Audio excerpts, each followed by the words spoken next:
Hey, SBG solution-based gang, like, share, subscribe. Say no to rim, brothers, Manosphere and sell no good suckers. Hype him up, hype him up. Shouts out Sharoon, Bracy, and the Waters. Wake up, morning show, salute, big dog. Shout out to the Lure, PH, Diva, salute, Brownsville, SBG solution-based gang.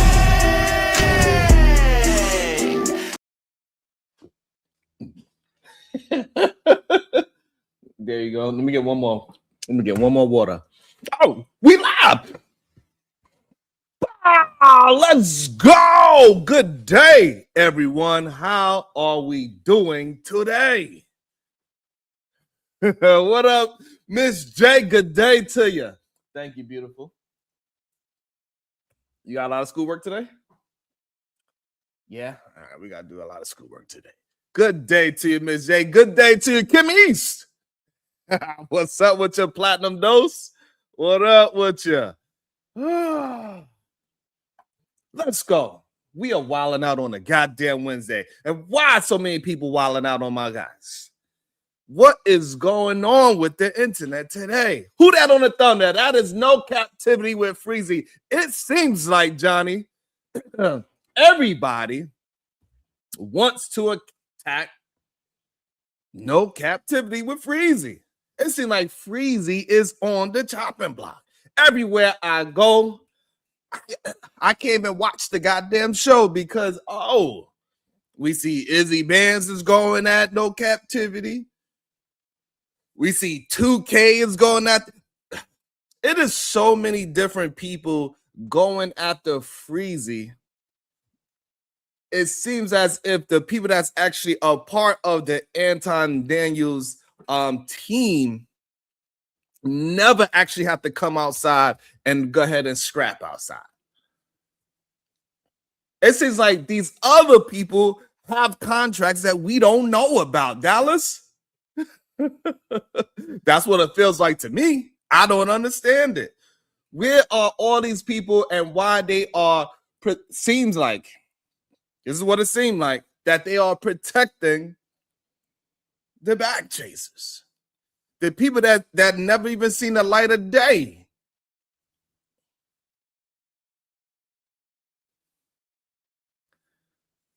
Never seen the light of day on that man's show. That's what it seems like, Ms. J. It seems like they are on some kind of contract that we don't know about. So who else I seen? I seen Izzy Bands. He's going at Freezy. I see 2K. He's going at Freezy. I see this young lady, she go by the name of Messy Mashawn. I haven't had too many interactions with her, but she's going at Freezy. And it's just very interesting to see all these different characters and they all go at that Freezy. I'm not really understanding what's the issue. I thought the main issue was that, Anton was moving the way how he was moving. Mo Business. He's saying what? I don't know. I think DJ Witch Doctor is somewhat neutral. I'm not sure, but it seems like he might be somewhat neutral in this whole situation. I do see Miss J. I stay up out of it. I see House of Hypocrites. He did a show yesterday talking about this whole situation. Dallas said Freezy is cool with him. Johnny said he cool. But I do find it highly interesting. So many different people, and all this stems from because Anton actually in recent times said Freezy's name. He also said, Freezy might be in some kind of danger in a sense that he knows things about Freezy that other people don't know. He said, "Do you want me to tell you where Freezy actually works?" What's up, Lele? And also with that being said, he also said it in a sense where he knows what it seems like he said he knows Freezy's relatives, he know where he work, he know where they work, he know all of that about that. And so Freezy took that as a threat. And I think most people would take the way how Anton framed it as a threat. And so and with that being said, when Anton was going at Freezy, he also went at Jazz Noel as well. And possibly even, he didn't say her name, but the way how he was communicating what he was saying sounded like he was going after the messy conservative as well. Yes, Lele, I could shout you out, Lele. What's up? Can you send me a 99-cent super chat, Lele? Oh, Layla. I'm sorry, Layla. Shout out to Layla. I sent you a shout out. Now send me a 99-cent super chat. I appreciate you. So, hey, thank you, Layla. I appreciate you. And so now, with all that being said, it's very interesting to see how this thing is going. What up, No Cap 22? What's up, Corinne? So it's very interesting how this whole situation going. Like, hey, listen, maybe Freezy, either he's going to die a hero or he's going to live long enough or stream long enough to become the villain. Yes, baby? You should have done your show because we posted. What we got to do? You should have done the show because we posted watch Zootopia 2 today. All right, I got you. We'll watch Zootopia 2 as well. I got you, baby. It was for night, so. Okay, we're going to watch it tonight. Yeah, after we do homework, we get to enjoy some of the sunlight before the rain comes tomorrow, okay? Mm-hmm. All right, so. It's going to be raining today, but it's like not like right now. Okay, I got you. Can I finish my show? Thank you. I appreciate you. Hey, BMU, all I'm saying is that we're going to have to be careful because a lot of people's going at Freezy. They saying Freezy is a clout chaser and that he don't mean nobody any good and that he only could do content on Anton. And hey, listen, if that is the case, I don't understand. Is it that y'all disagree with what Freezy is saying about Anton? Because if that's the case, then okay, disagree with what you say, disagree with the narrative or anything that he's painting. You could disagree with those things and not actually attack the man that is delivering the message. That's the issue that I'm starting to see, that like now we are not talking about, hey, I don't see it the way how you saying it, Freezy. No, y'all are attacking Freezy by saying he is clout chasing Anton Dance, where, hey, Anton Dance is one of the biggest clout chasers in this space. Actually, he taught everybody how to clout chase.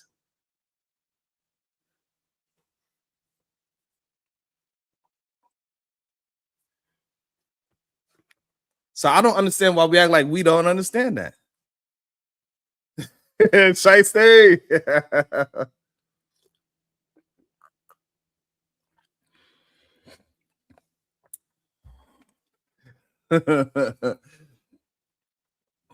Huh.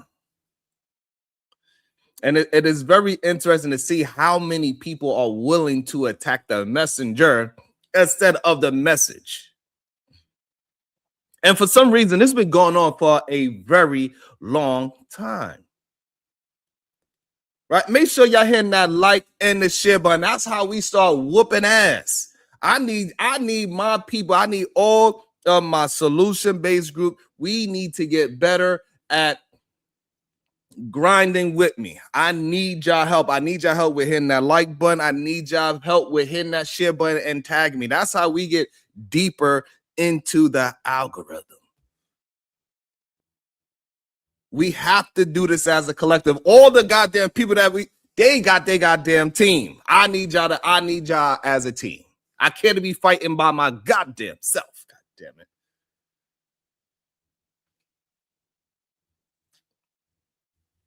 So can we please hit the like and the share button? Let's get to 100 shares today. If you don't have a problem with hitting that share button, can you please put a 1 in the chat? I appreciate it. Just tag me. I don't care if you have 1 subscriber on YouTube. It don't matter. Just say, hey, we over here at Sharon's channel, and hit the share button and tag my name in it. I appreciate you, Layla.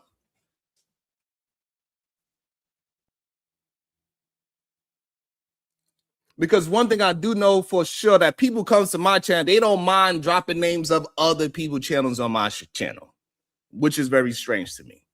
But those same people, when they at other people's channel, they never say anything about Sharon. I need y'all to do the same. I need some reciprocation.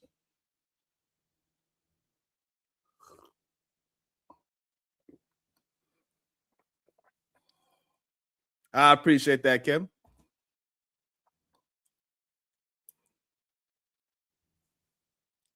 No doubt, Ms. J.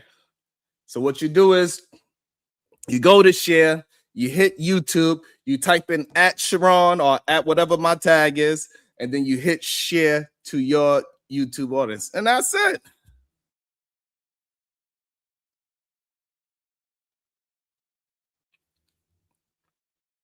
So I appreciate y'all. And so one of the things I just wanted to know, if you ever notice how the internet treats people who expose something. Because at first, they like Harriet Tubman with a ring light, right? A freedom fighter with Wi-Fi, a revolutionary with a YouTube login, but give it 2 weeks. 2 weeks. And suddenly the same people who were cheering are like, hey, man, I don't know, something about them seems off. Why they blinking like that? Why they talk so much?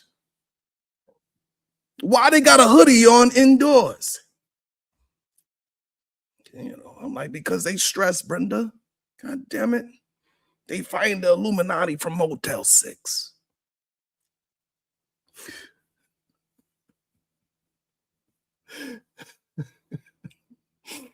You know what I'm saying? It's kind of like, you know what it kind of remind me of? You remember when Dame Dash came out? Right? When Dame Dash came out, he first started talking about Jay-Z. Y'all remember that? You know, like he was narrating a documentary, only he had the rights to. And at first, everybody was like, yo, Dame spitting facts. He opening our eyes. He's showing us the blueprint behind the blueprint. And then 2 weeks later, Dame is bitter. Dame is loud. Dame need to chill. Dame need therapy. And Dame, he was just like, I've been telling y'all the truth. Y'all just got tired. And the internet said, yeah, but you yelling though. Then we also got people like Jaguar Wright, right? We also got people like Jaguar Wright. What up, Uda? She came out swinging. Like she had a lifetime contract with the truth. She was naming names like she was reading a goddamn attendance in hell. At first, people were like, yo, she exposing the whole industry. She's brave. She's fearless. She's a warrior. Then the internet got bored, because the internet always get bored. And suddenly she's crazy. She's doing too much. She need help. She need to sit down. But the crazy part, y'all wanted somebody to get up and talk about all these negative things that is happening in these industries, or what's happening to people. And now people are mad that she didn't whisper. And so now we got this whole Anton Daniel cinematic universe, right? This one right here, that this one is like watching a Marvel movie where everybody becomes the villain by the end. People close to him started talking. And at first, the internet's like, finally, the truth. The mask is off. We got the receipts. And then those same people got attention. Views went up, subscribers went up, super chats started flowing and like holy water. And the internet said, oh, you enjoy this too much. You must be lying. You the real villain now. And I'm sitting here like, damn, Y'all turn on people faster than a light switch in a horror movie.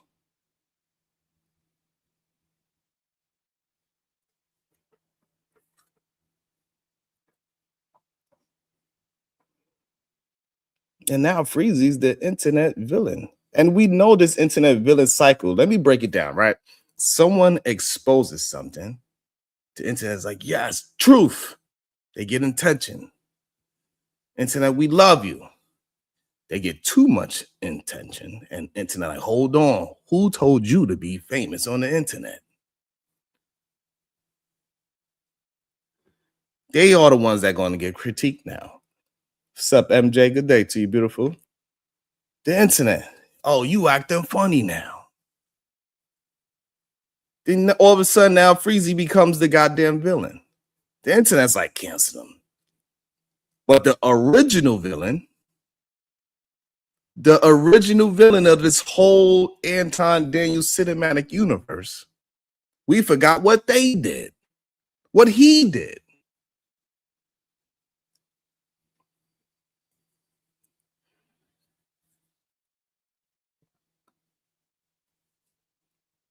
And it's like watching people fight a house fire, and halfway through you start yelling, why are you using that hose? Why are you sweating so much? Why are you yelling fire? You doing too much. Meanwhile, the house is still burning. We didn't start the fire. It was always burning since the world was turning.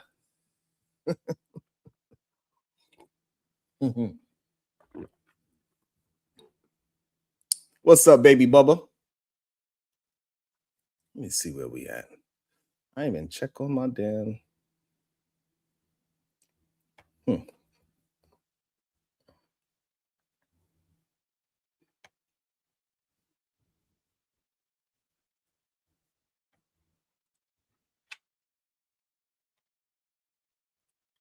What's up, big bad bull?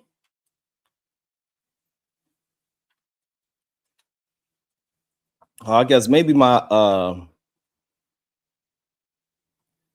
title ain't strong enough. Maybe I need to add some people, make it controversial for people to come and rock with me. Maybe everybody tired. Maybe everybody's still asleep. Maybe that's why they're afraid to hit the link. Maybe that's why they're afraid to hit the like button. Maybe that's why they're afraid to hit the share button. I don't know. Maybe I don't have enough, what they call it, clout.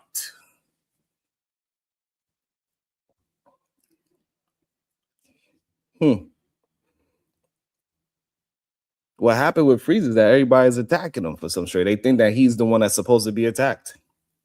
It's a weird thing to see.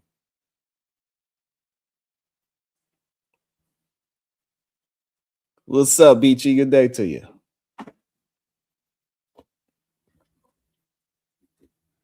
I don't know. Maybe I move a little too fast. Maybe I need to slow my ass down with my thoughts. Maybe I need to wait for y'all to hit the like, hit the share. Let y'all just talk amongst yourselves.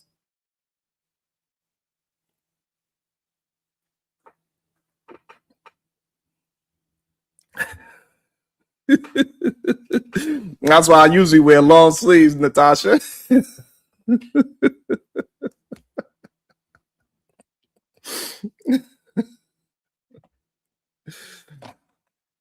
Oh, man.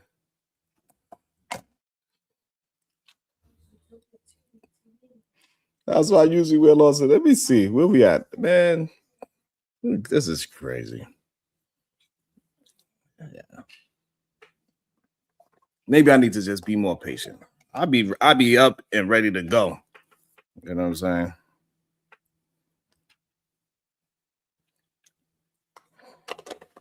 Maybe I need to slow down a little bit. I'll be having too much. After a nice few push-ups, a nice little walk, a little morning stretch, I'll be fired up.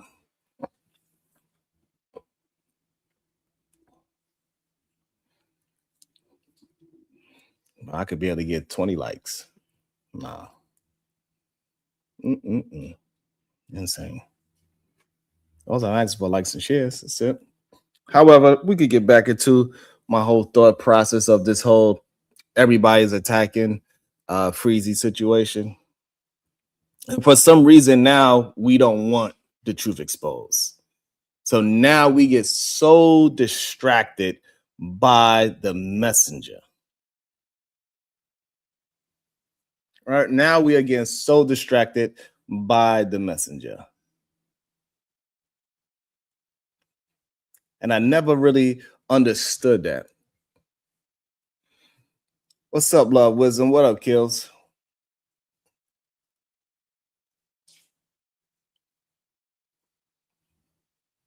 And what's my real point, right? That we have to keep our eyes on the actual problem. An actual problem, this is the part where, we keep losing track of what the actual problem is.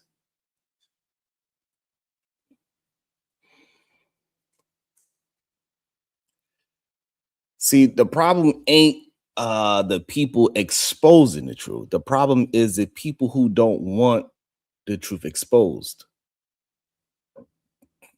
We get so distracted by the messages that we forget the message. We start analyzing their tone, their clothes, their past, their eyebrows.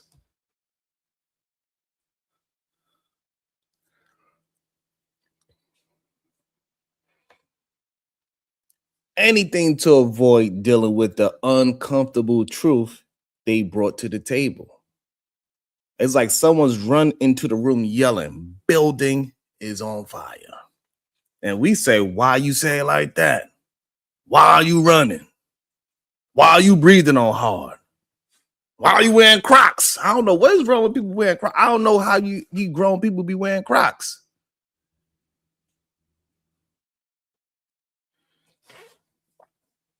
Big bad boy, he crazy as hell. Big bad boy, you crazy as hell. What your ass talking about?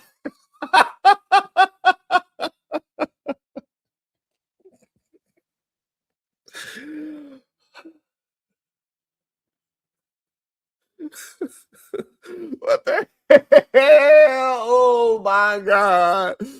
What are you talking about?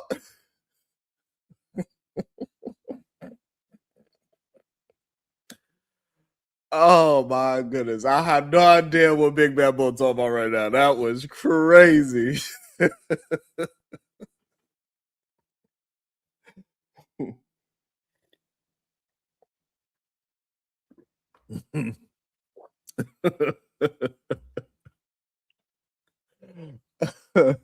Big Bad Bull, he probably wear Crocs. I think Big Bad Bull, he must wear Crocs. Only somebody wear Crocs would say something like that. That's it. That's all I know. What's up, Flip Flop Lou? You know what I'm saying? Like, meanwhile, the fire is getting bigger. It's the issue that I keep having, right? The fire is getting bigger. I don't think we should turn the whistleblowers into the new villain, the internet. But the internet loves a villain. And if they can't find one, it seems like they will build one out of whoever's standing closest. Right? And that's the issue that I'm seeing. Yeah. But if someone, let's say Freezy, because he's doing a really good job at it, if someone is exposing something harmful, Taz is also somebody who's doing very good at exposing these things. If someone is exposing something harmful, manipulative, or dangerous, we need to focus on the behavior being exposed, not the flaws of the person exposing it. Because the truth is messy, the truth is loud, and the truth is imperfect. It is what it is.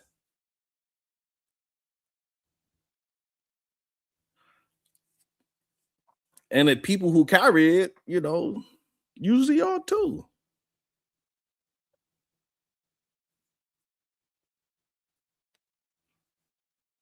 You know what I'm saying? Like, it's okay. But the villains, they are counting on you getting distracted. They are counting on you turning on the whistleblower. They are counting on you forgetting what started the conversation in the first place. And every time we fall for it, we help the wrong people win. Every single time. And it's crazy to see.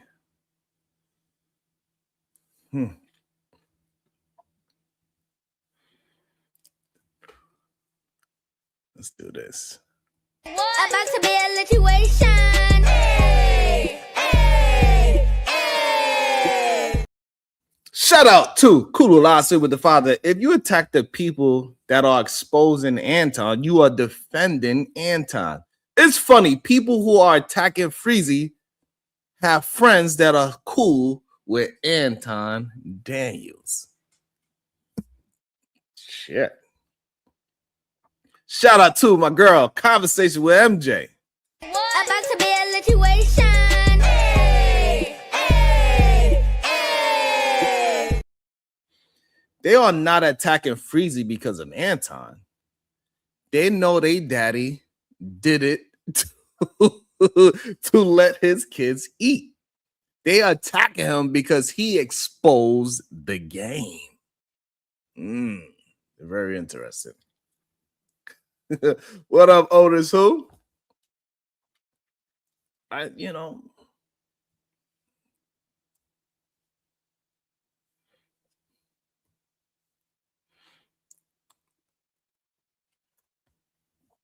I don't know why all these people, well, is it a jealousy thing? It seems like it is.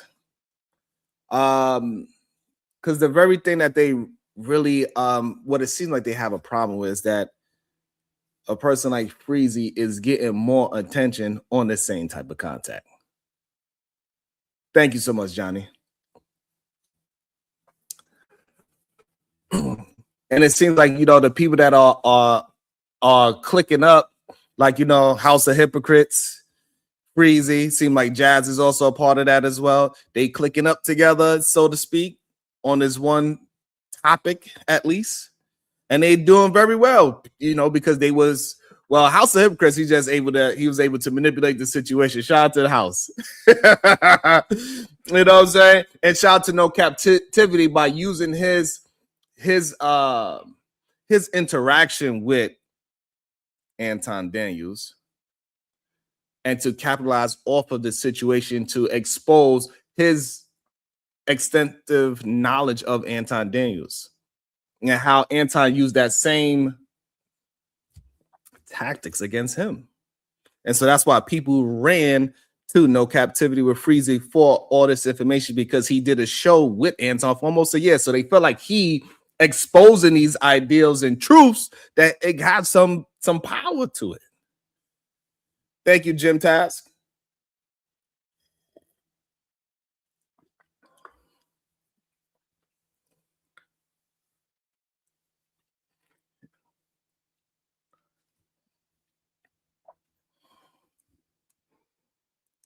And it seems like 2K was the only one that really is going out to bat for Anton like that for real. We don't got 40 likes. Wow. Maybe I don't like the content. Maybe I need to stop this stream and do something else. And I don't understand. Like, I see Messy Michonne on her thing. She was calling Freezy a BAN. I don't know what they issue is, what their situation is. Why are they beefing so hard? Damn, they said they calling him too gay. That's crazy. I don't know the man enough to know why y'all call him too gay. That is crazy. But you know what I'm saying? I don't know what their situation is. Why is Messy Michonne so upset at Freezy? What their situation is? What happened between them two? I have no idea what happened between them two. Big bad boy, you lie. Big bad boy, that's a lie.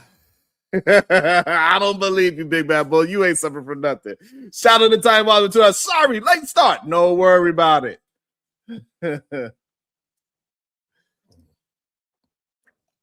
And I don't know why, maybe 2K was the only one that have a big enough platform to jump out on the ledge for Anton to do some back and forth with Freezy. They say, hey, give me the list. And this is why, you know, Freezy felt like he was attacked and his family was attacked. Messi, you mean two hats?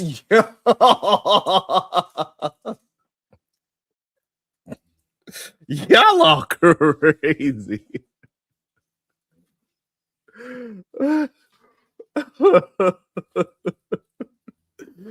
Why are you calling that lady two hats? Y'all are crazy as hell. Hey, listen, I don't want to get beat up by Messi Machado, all right? I don't know. Y'all calling her two hats. That is crazy.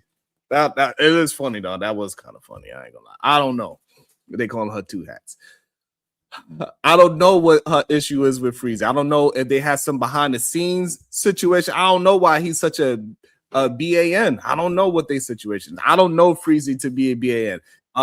As far as I understood, he was always good. He was always holding it down. Did he clout chase Anton? Maybe, possibly, but does he not deserve to do it? He was next to the man for a very long time. He should have the right to go ahead and jump out the window. Be disgruntled, goddammit. Welcome to the show, Kulu Live. Good day, sir. How you doing today? Why are so many people now turning their back on the messenger? At first, he was so a refresh, you know, like a breath of fresh air when he was coming out and saying, hey, all these things about Anton, but now they are attacking the messenger instead of the message. Good morning.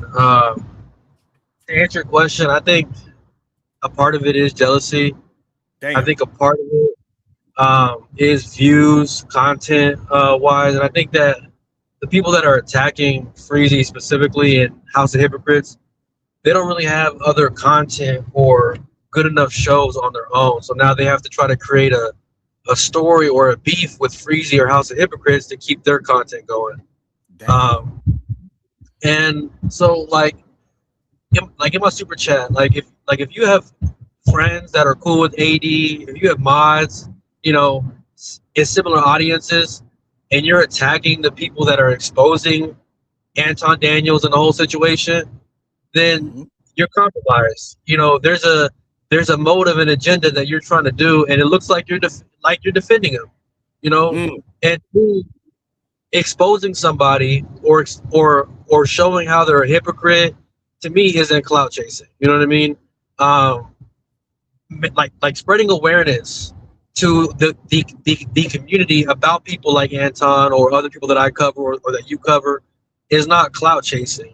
It's making the community aware to stay away from these individuals, because these individuals will claim that they're real, will claim that they're that they're legit, but in reality, it's all a grift. Like, it's all a scheme. It's all a scam to get more views and more money and more subscribers. You know, so I don't think it's clout chasing at all. And I think that Freezy, whoever's doing Anton Daniels content like Taz, like, continue to do it. You know, don't stop, because they want you to stop. They want you to move on to stuff that's not important, that's not going to get you the awareness to expose these people. And I think that Anton and a few others are like the last so-called thread of the Manosphere or this type of space, and it's over with. And if you get rid of Anton and a few other individuals, type of space is done. And I think that they're trying so hard to protect Anton, and and so now you believe they trying to protect Anton. All the people that's now attacking the actual messengers, they are trying to protect Anton. Do you believe they are attempting to protect Anton because then somehow they are protecting their own negative thoughts and negative views? Yes, for sure. I think it's that, and I also think it's that it's like I've seen spaces that started and then spaces disseminate once the main like people who created the space get exposed or move on to do something else, right? So people that I've seen that are going at Freezy, for example, they don't want to make it look like they're defending Anton because they have a position of, I don't like that he does this, I don't agree with him on this. But if you notice, those people have friends that are cool with Anton, that defended Anton, And it's like they're trying to go at Freezy in a way to get Freezy to stop talking about Anton, which will stop talking about this whole situation, and more information, more evidence, more video footage that has been coming out since people have been covering it won't come out, and it'll just go back to normal. You know what I mean? To where people will start watching his videos, start like believing in the bag chasers, and they move on to something else. If that's what they want, is they want people to move their attention away from the whole Mika, Anton being fake, him being a so-called player and not being like a real Christian, to whatever it is that Anton wants it to be. I like that observation. And it is a very interesting one because, hey, a lot of those people, like, for example, 2K, he has a close relationship with Anton. So he has a big interest in keeping Anton able to be disrespectful and popular at the same time. Like, hey, this is all just content all of a sudden. Like, even though he based his whole content on being one of the realest N-words alive, and being that his lifestyle and who he is as a person, that we all need to be following that type of man. I believe that Angry Rim, he came out and say Anton is the standard. So now, is it Anton as a individual is a standard or not? And sadly to say, the person that's going at Freezy a lot, he do have a very close kinship with the Angry Man. I apologize. So it is interesting that what you bring up, that hey, these people are close to people that are close to Anton. That's an interesting point, Kulu. I'm glad that you called out, and there's nothing wrong with people just bringing out the truth, exposing it. Stop trying to act as if that is taken away from what he's exposing as a character flaw, regardless if Freezy himself have character flaws. That don't have nothing to do with saying what he is saying. You know what I'm saying? Everybody, I think that's the real issue that we are seeing. Also, let me welcome into the show Izzy Benz. He might have something to disagree with. I'm not sure. But Izzy, right now, we are having a conversation about people seem like they are attacking Freezy and they attacking the messenger instead of the message that he is pushing out. And it seems like you are somebody that is in the forefront of attacking the messenger instead of the message that he's saying. So what is your thoughts on that? Why are we attacking the messenger instead of his message? So it's not, that's not at all what it is in my case. I can't speak for nobody else because, you know what I'm saying? I'm cool with other people in the circumstance situation. I don't care if Freezy do a million videos about Anton. I've defended that. Do your thing. Run it up. Get the bag. It don't matter to me. I could care less. My issue with Freezy was personal. I tried to reach out to him behind the scenes. He had a smoke show, and I told him, yo, fam, this is not necessarily about Anton. Do your thing. I think you should make a million videos. I don't care. I could care less. Yo, bro, but when you was describing this, it sounded like you was throwing shots at me, which it's been confirmed now he was throwing shots at me. And so that's what my issue was. My issue was him personally. Then to double down, now you said, Sharon, that we should have a standard, and the standard should not be doxing. Freezy doxed Kojak 3-on-3 the Great. Now I know that you don't like Kojak 3-on-3 the Great. He don't like you. Y'all have y'all thing, and that's fair, right? But the problem is you can't go and do the very same things or worse things than you're accusing somebody else of, and then try to have the moral high ground. That's the problem, right? He doxed Ko. Ko don't get up on no panels. Ko don't anymore. Ko don't show his face or whatever. Ko don't expose his name out there like that. So putting that brother's name out there was wrong. Then he lied on Ko and said Ko didn't never send him no emails, which Ko did send him 2 emails. And then further went to say, well, I didn't get the emails from this, but I got the emails about this particular individual. And out of respect for your show, I won't say his name. I got the emails about this particular individual doxing him from Ko. And it's like, what? So then further, he put my daughter in the midst of his beef with Anton that had nothing to do. My daughter is not a minor child. My daughter was a grown woman. It didn't have nothing to do with none of that. So my problem with Freezy is personal and has absolutely nothing to do with him and Anton. Do your thing, but you can't go from asking me a question. I answer the question honestly, which you said, yo, did you ever know me to lie on Anton? I said, well, I haven't seen all the videos. He said, well, from what you saying. I said, nah, I haven't seen you lie on Anton. And he said, well, that's Chet though, right there. I said, well, no, listen, bro, I ain't seen you lie on Anton, but I seen you paint a narrative about this particular situation, which was the absolute truth. So it's amazing, right? That one person can be honest and tell the truth and tell the situation, but another person can't. And it really, in this space, it depends on who people like at the time that they like them. And that's all there is to it. It don't have nothing to do with what's right or what's wrong. So I do understand the personal grief with your personal top mod with Cole. And I believe, I'm not sure, you could correct it if you can shortly. Did Freezy apologize for Doxxing's name, and did he retracted it? I didn't hear him apologize, but I did see him retract it. Yeah, but he retracted the brother's last name and the brother's credentials, but left his first name up. Okay, so all right, so that's kind of fair. That's him like recognizing a mistake that he did. And so what I'm saying is that at least from bare minimum, he did leave his first name up, but he did retract his full name when he realized his mistake. And I think that got to be noted as well, is that he is somebody that is, yes, he made a mistake of doxing this man's full name, but also he retracted it as well when he realized that he did make a mistake.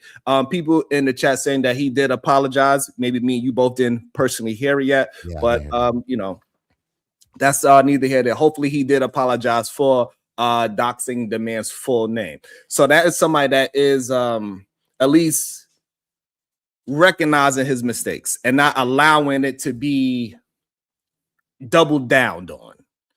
That's number one. And so number two, what it seems as if all these people that are just acting as if he's just clout chasing for exposing the hypocrisy in Anton, I think that is not fair as well, because a lot of people call him a BAN. I believe you are one of the people that called him a BAN.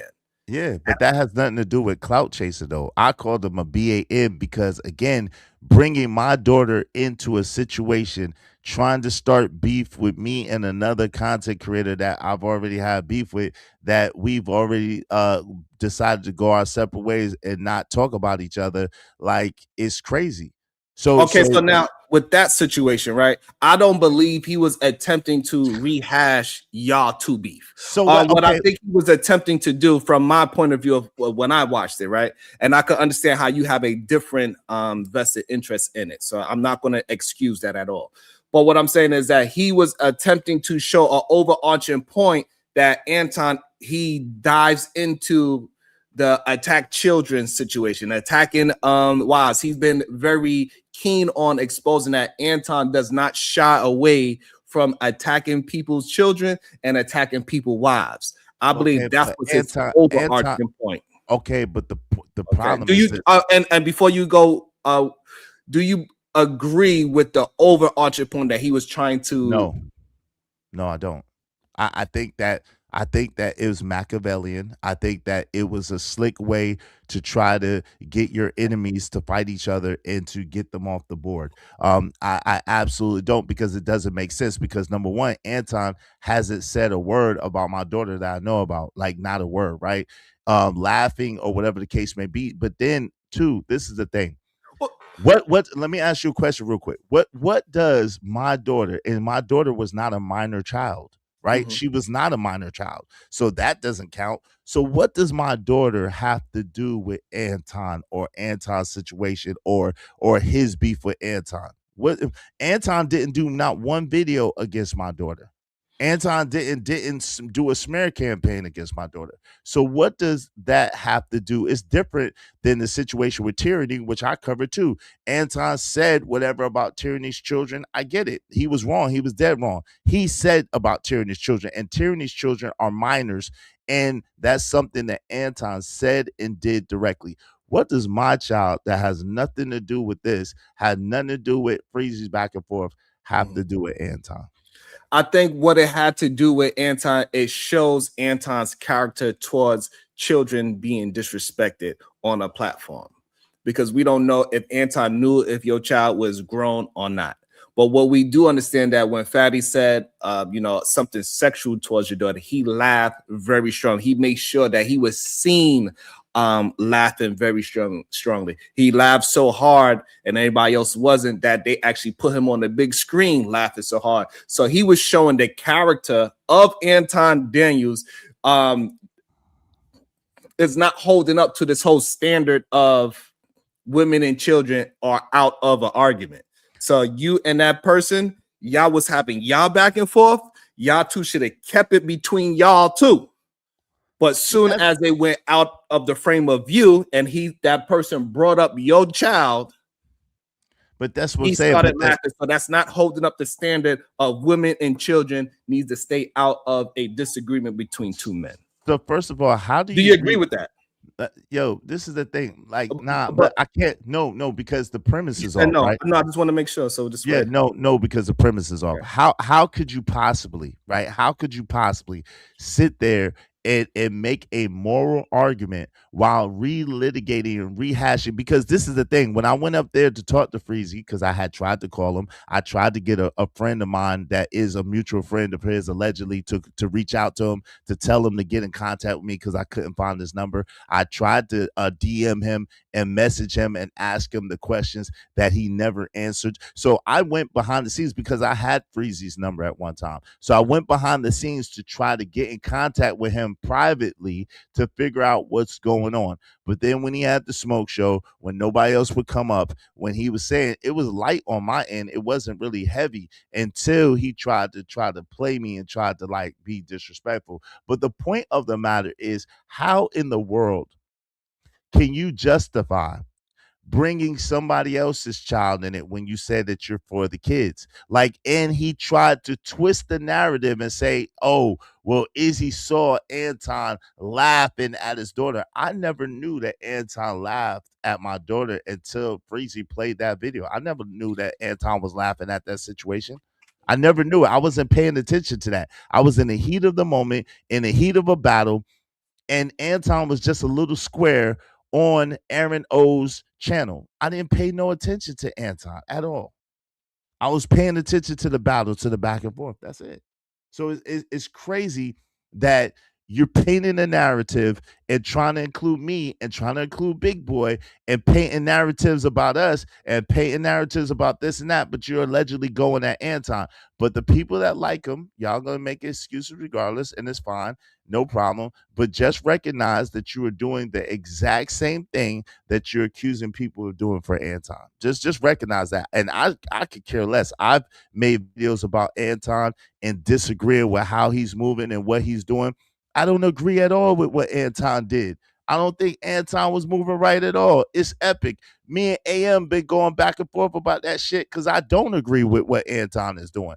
But yet and still, when it comes to y'all favorite content creators, you make all kinds of excuses, all kinds of justifications, and you show your hypocrisy, and it's fine.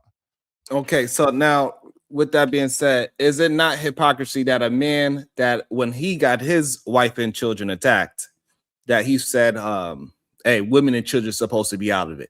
Also on Anton, he had that women and children are not supposed to be in the argument for a very long time.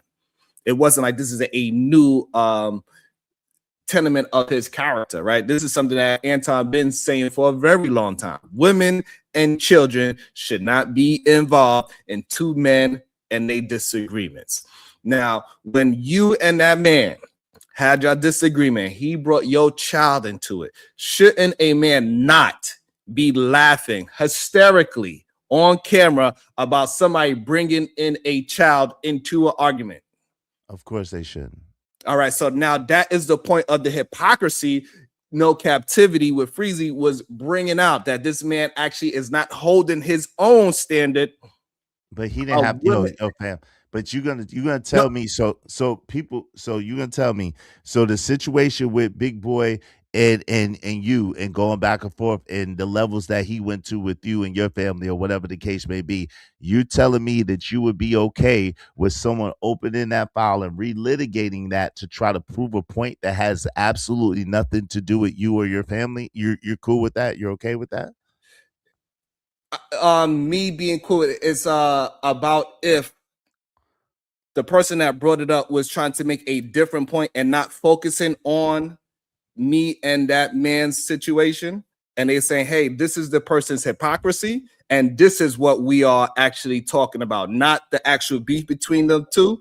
But he did. That would be the difference. And also, I want to say this: Fatty is in the back. I don't know if you want to stay up while Fatty is here, so I'm gonna just give y'all both, the content creators, some respect to, so you can make a choice on that. I don't think he came up here to talk to you. I think he's just talking about the situation, overall arching point. But listen, shout out to him. Hey, listen, but at the end of the day, right? So you don't mind if you come up, as long as he don't bring up your old hashtag.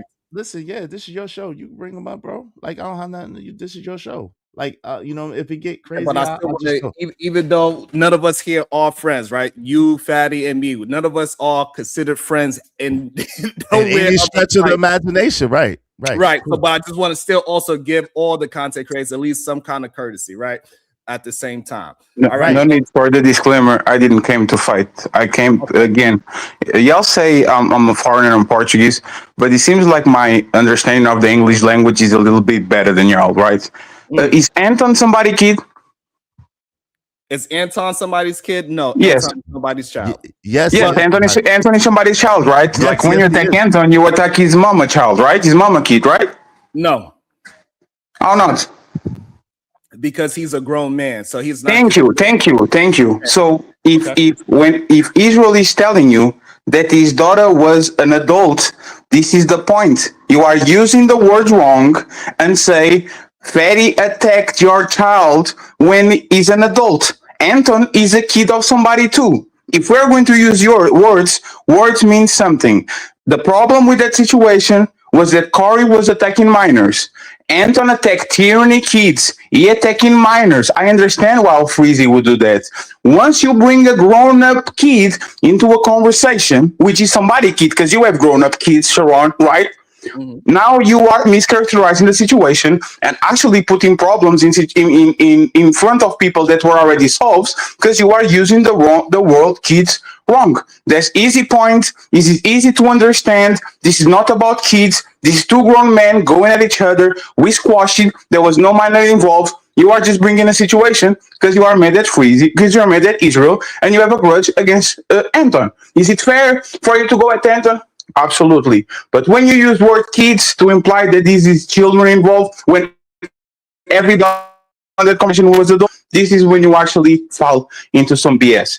Do you disagree with that, Sharon? Okay, so I can understand.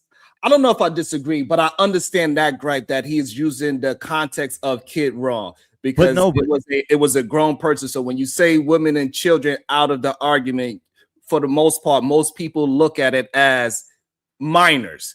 And so the fact that at the time that we are talking about somebody that could take care of themselves, so to speak, at least at the age limit to take care of themselves, that's where the misunderstanding is, and you felt, both of y'all feel as there's no misunderstanding. There's no misunderstanding at all. Give me 1 second, because I got to get ready to go, right? But it isn't a misunderstanding, and that's it was on purpose. Right. It was to try to weaponize a battle between him and this is what I was about to say before Fatty came up here, right? So the first time when I was on the Smoke Show, he brought up Fatty's name. I say, yo, bro, nah. I don't talk about him. He don't talk about me. Nah. We don't have to do that. Don't bring that up. He tried it on the Smoke Show. So what he was trying to do is the same thing he tried to do with Daryl and Co. But them to weaponize it and weaponize a battle between us while he falls back and sits back on his laurels and points fingers at Anton. So it's really, and I don't know the status of Fatty and Freezy's relationship. So we cool. Okay, there's no disagreement. But it's cool. Okay, but it's trying to get rid of two enemies, me and Anton. You know what I'm saying? While, you know what I mean, basically throwing Fatty underneath the bus at the same time. Really, You know why there was no misunderstanding? Because Israel clearly stated when the situation happened that she was college age, and Freezy was one of the people that actually donated. So he saw the post. There's no way it's a misunderstanding because he mentioned that she was college age, she was out to college, and that motherfucker donated. So respectfully, let's not do the misunderstanding shit. No, he was on purpose. even bigger. Hold on, real quick. Bigger than that, Freezy was on the. Hold on 1 second, Izzy. So I just want to. We don't say the F word and N word on the show. Fatty is a $2 fee, but you didn't know that. So I use euros. I don't know how to use dollars. Sorry. It's okay. No, I just want to attempt for everybody to not use the F and the N word. Yo, Freezy was even better than that. Freezy was on that show when I got the news. It was me, Angry Man, Beans, Freezy, and Grinch. Mm-hmm. Freezy was on the show when I got the news. Okay, and I understand the misrepresentation that y'all talking about. That y'all feel like he made it seem as if it was minors, but yes, that's wrong. And so I understand that part of it. However, it's still that's wrong. And still, in all, good day to you, Uda. How you doing, Uda? But also, women and children should be out of the argument. Still, it still holds at the same time. That you should not be bringing in children and wives into a argument of two men. And that's why we defend the tyranny. We said that's uncalled for because you don't like that shit. So I'll send you $3. I don't like that stuff to actually be used against you. But the problem is, and once again, is the hypocrisy of y'all. And I'll say y'all, you and Freezy. For example, when I did Lotion Gate, right? Mm-hmm. And I threw that man under the bus. You have people on your chat that literally faked a breakup with him and tried to attack me and say that they were sue me because I literally threw that man under the bus and show who he really was. Right, MJ? And instead of actually attacking the person, they came and attacked the messenger. Every time I do something on this place and people don't like it, and it's not just me, instead of y'all focusing on the demon and the midget, y'all go and attack the person that actually is doing the message. But now all of a sudden, y'all are defending Freezy and saying, oh, he's going at Anton and all that. Respectfully, me and Freezy don't have no problem. He has all the right to go ahead and to do 1,000 videos about Anton. There's nothing to do with me. But don't pretend that y'all respect the messenger when I've been one of the biggest truth tellers on this place, and y'all every time, instead of making it about the message, y'all making it about Fatty. So that's all I wanted to say. Once again, thank you very much. And Sharon, I heard you the other show. Be careful with the PDF shit, please, because that was before I was a content creator, and you did 40 shows with me before you actually got kicked out because of that karaoke shit, okay? So be careful with that shit. Don't play along. I have a massive... Saran, we squash it. I don't have a problem with you. So please, be careful with that shit, because I had a massive show about you, sir, and your past, right? That I didn't do because I thought we were good, and now you're bringing that shit up again. I'll say it, and please... follow along. If I'm not talking about you crazy, don't talk about me, okay? Leave me the fuck alone, and I'll do the same. Have a nice day. I don't have no problem with none of y'all. Please leave me alone, okay? Is that fair? Hey, listen, I'm not bothering. So what is fair is that that you don't... What is fair is this, that what I did was compare your jokes with Corey Holcomb jokes. Sure. That's what I did. Okay. Yes. So I said the same way how we are going to be upset at Corey Holcomb for his jokes in the past, we got to be upset at your jokes in the past. That's not true. Because Corey Holcomb said things that actually were factual. I was in Finland, and these 14-year-old girls, I have some stepdaughters jumping on my bed while I was naked. That's not fatty at all. Respectfully, that's not fatty at all. I didn't do nothing on those things. Don't compare those things with the jokes I did. You said that a man being pegged by a woman was not gay, and I didn't bring that shit up to do a show about you and counteract the shit that you were saying. Stick for the facts. Let's not be crazy, please. I am out of your way. Please don't do the same shit that you were doing, I don't know, many years ago, because now you're not even trying. So that's fair, Sharon. That's all I'm asking. That's fair. I'm about to say, I don't... Yeah, all right, so... Wait, be careful with threatening me, because I don't know what that threat is for. Hey, no, listen, my threat is leave me alone. I'll leave you alone. Is that fair? I'm just letting you know. neither one of us is afraid of each other. Hey, So wait, there's wait, not- absolutely, but I'm good at it. You're not. Wait, I let me I say just want to this. make that part clear. Neither one of us. So we be clear. Nobody up here is afraid of anybody up here. I understand. So all right. Hey, before you go, Fatty, yo, one thing that I think that you gotta honestly give me is when we said we was going our separate ways, you said you was gonna do your thing, you said you was gonna do whatever you was gonna do. I said I was gonna go my separate way, do whatever I was gonna do. I never did not one video. If I was clout chasing when you was doing your thing, you got all them people, you got all those views, whatever the case may be, wouldn't I have came after you? Wouldn't that have been the real thing to do if I was clout chasing? I don't think there's no clout chasing involved on your part on this one. I don't see it. It's not, and that's on this situation. I don't see it. You do smoke shows. People have to come with the smoke. You can be offended when people pull up with smoke, and now you're offended because people bring smoke. It's literally a smoke show. That's literally what they did to me when Anton pulled up on the smoke show and he started talking about Tommy. If it's a smoke show, there's going to be smoke. You can be using that shit against people. It makes no sense. Facts. Well, you know, Facts. And PS, everybody cloud chases in this space in a way or another. So people pinpointing who cloud chasing is the Spider-Man meme. 3 Spider-Mans pointing at each other. Everybody cloud chases everybody on this place. And it's actually what you're supposed to do, because that's what Anton says you're supposed to do. You should cloud chase out of people that are bigger than you. There's no problem with that at all.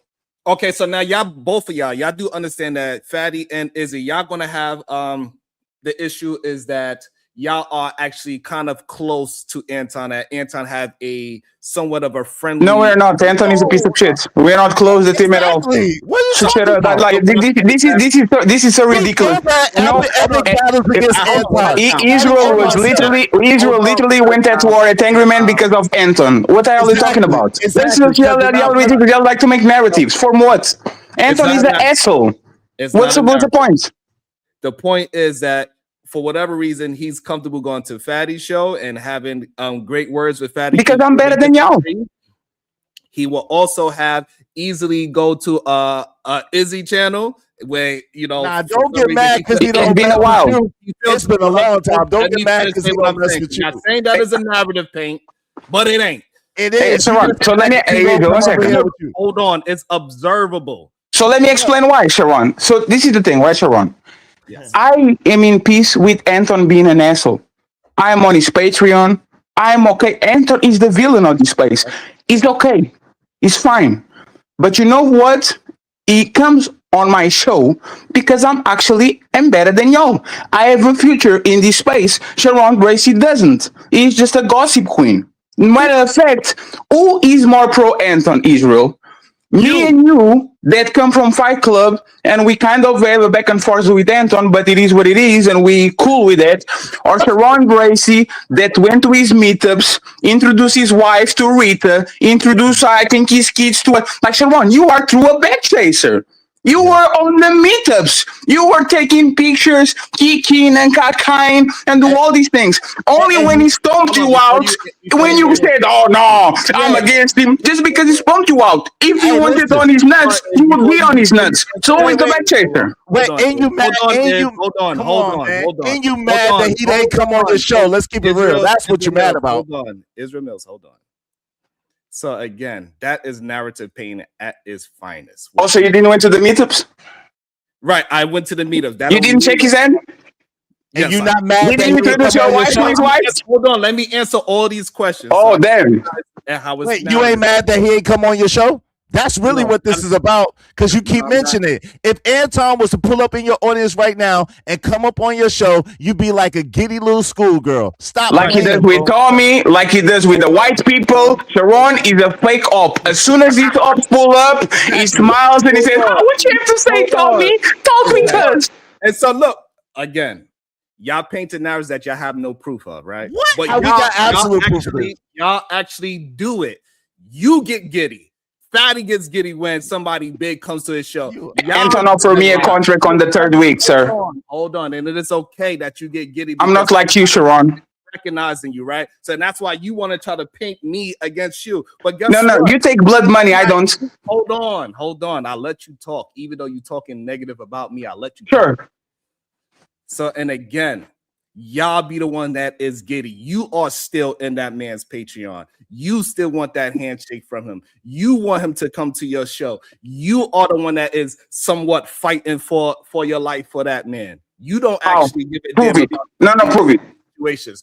But for some No, reason, prove it. you act as if you and Israel are some kind of moral police. Get the F Nah, out of here. I'm not playing no more police. I'm not playing no more police at all. I have a personal issue with Freezy. Why you keep shutting Control me up? yourself. It's okay. I'm being controlled. Why you keep shutting me up when because I'm I'm talking, right? And I'm trying to address somebody. What you say? You asked the question and then I spoke.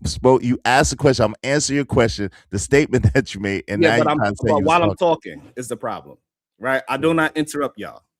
That's so all I'm asking for the same thing I'm giving y'all. Like I'm giving y'all that respect to not overtalk y'all and hit the mute button. Hey, Sharon, I have 30 seconds. I have 30 seconds. Sharon, I have 30. You fatty, you are an example of you are on the Patreon just because your ass don't live in America. If you was, you'd be his #1 fan going to everywhere he goes. Fair. You probably would have been in Mika seat instead of goddamn her for all we goddamn know. So don't Sharon, act as if I am chasing something that I'm not. I'm in my own space, rocking my own show, grinding on my goddamn own. Crying that Anton hasn't come over here. Crying I accept that. So what I want to say, Sharon. So what I want to say is this, right, Sharon? First of all, I follow like 20 something Patreons. If the information is good, I take it. Right? That's just it. It's not personal. It's business. Second thing, Sharon, and once again, this is different between me and you. I refused a deal to work with Anton and to have a show with him. Okay. You accepted the deal to have a show with Daryl Long. We're not the same, sir. Thank you very much. You're welcome. I didn't accept no deal with no Daryl Long. But I know that's the narrative that people want to paint about it. But I did not. Well, he's not involved. But listen, this is the thing. He's not involved at all. And I just want to say, so like that's beautiful how the narrative be painting, right? Somebody paint a bullshit narrative that I was at because we met before. That all of a sudden I'm some kind of Antonite. That is wild, ridiculous to say. But because just because me and you did a show today, or me and Fatty, he came to the show today. Just because me and you was once cool once before doesn't have anything to do with today at all. But that is narrative painting at its finest. Let me just say this because I got to get ready to go to. But basically, long story short, fam, I can play and I have the clips where you said at least 10 times during this whole exchange that Anton hasn't come to your channel, bro. Like Stevie Wonder could see that you are feeling the type of way, and you've literally said it that Anton is going to everybody else's channel but yours. So at the end of the day, cool. It is what it is. So what is that supposed to mean? Is that a true fact? That what I'm saying? If you say he hasn't been to your channel, I guess he has never been to your channel. Okay, so now if that is a true fact, what are you trying to say about that? No, the point is that you're in your you're in your feelings about the fact. Hold on, let me complete my thought. Hold on, no, because I need to understand this narrative that you're trying to complete my thought. If you let me complete my thought, then you'll hear it since you don't cut people off, and you're clearly cutting people off. You don't have to scream, my brother. I'm not screaming. I'm talking into my mic. I'm not screaming at all. But the funny, so you don't have to overtalk me on my own show. That's what I'm trying to say. Let me just navigate the way I could understand you. Not just you want to communicate the way how you want to communicate with me. I got it. Okay, so we could. You said you don't cut people off, but you literally cutting me off in the midst of my sentence multiple times. And I'm explaining to you why. So this way I could have an understanding. So this way we can both be an understanding. So you know that I'm not cutting you off to silence you. It's not what I'm attempting to do. So now, where do you have proof that I am disgruntled because the man ain't never come to my show? I'll play it. I'll play it on my show today if you need me to. I'll play the clips where you were basically complaining about the fact that Anton has been to everybody else's show but hasn't been to your show. So I would say that is a form of disgruntledness, the fact that he's been to everybody else's show but not yours, because you feel like he should have come to yours as well. But at the end of the day, that's fine. That's neither here nor there. The point that I'm making is simply this. It's simply this. If Anton was to show up, before you make that point, let me address what you just said. No, the reason why I brought those things up because people keep trying to do what Fatty tried to do. That I went to meetups and I'm some kind of son of him and I'm some kind of fight club. But the problem is that I did this shit without any of that shit. That is the point of me bringing those things up. I didn't need no fucking Anton Daniels. I ain't need no Angry Man. I ain't need no Jay Prince. I don't need no fucking untouchables.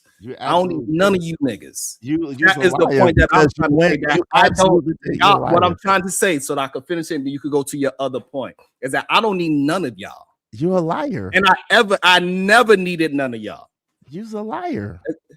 You might not need them now after you establish off the backs of going at Anger Man, off the backs of Daryl Long. Like, you lying, bro. Like, at the end of the day, and this is the problem. Let me address that. All right, man. I gotta be out. You can leave. You don't have to announce that you want to leave. You can leave. You're a clown. And that's the problem with clown ass people. That's why y'all just want to over talk and just keep on talking. That is the problem. And then they keep trying to say that somebody else made my channel because they are upset that I could be authentically myself and cook. I don't have to buy anything. Y'all gotta go ahead and tether yourselves to somebody like an Angry Man. You know, Israel gotta tether himself to New York, even though he hasn't been there since he was 15. It's okay, BBL Tiffy. We get it.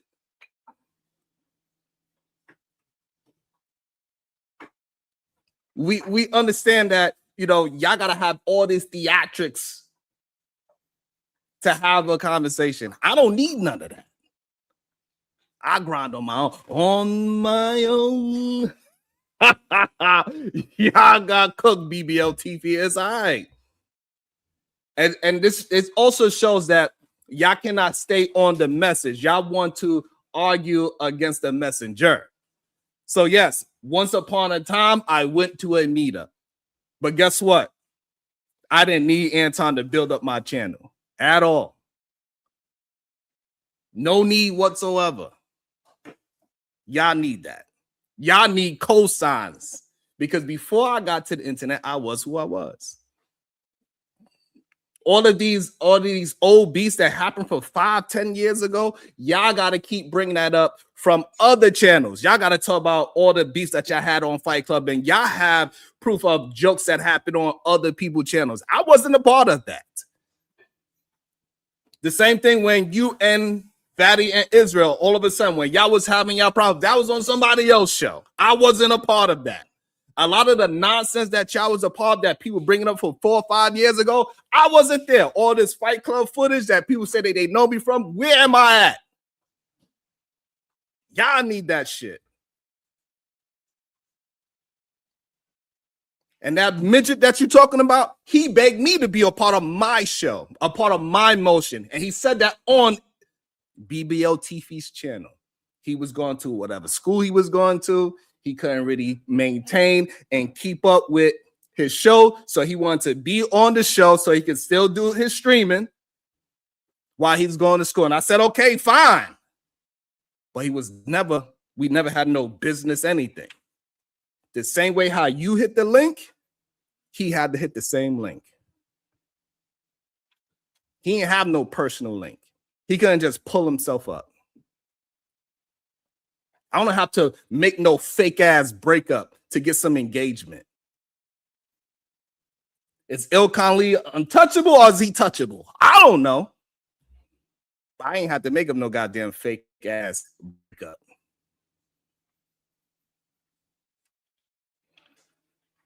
Y'all got me effed up. Y'all got me effed up. Everything that y'all say that I'm clout chasing, y'all do in real time. Y'all are children.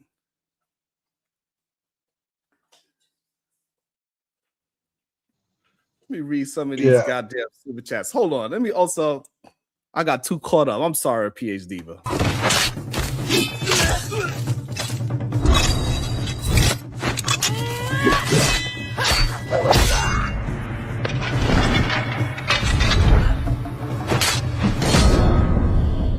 My bad, Diva. I got too caught up in these fake ass narratives that they painted.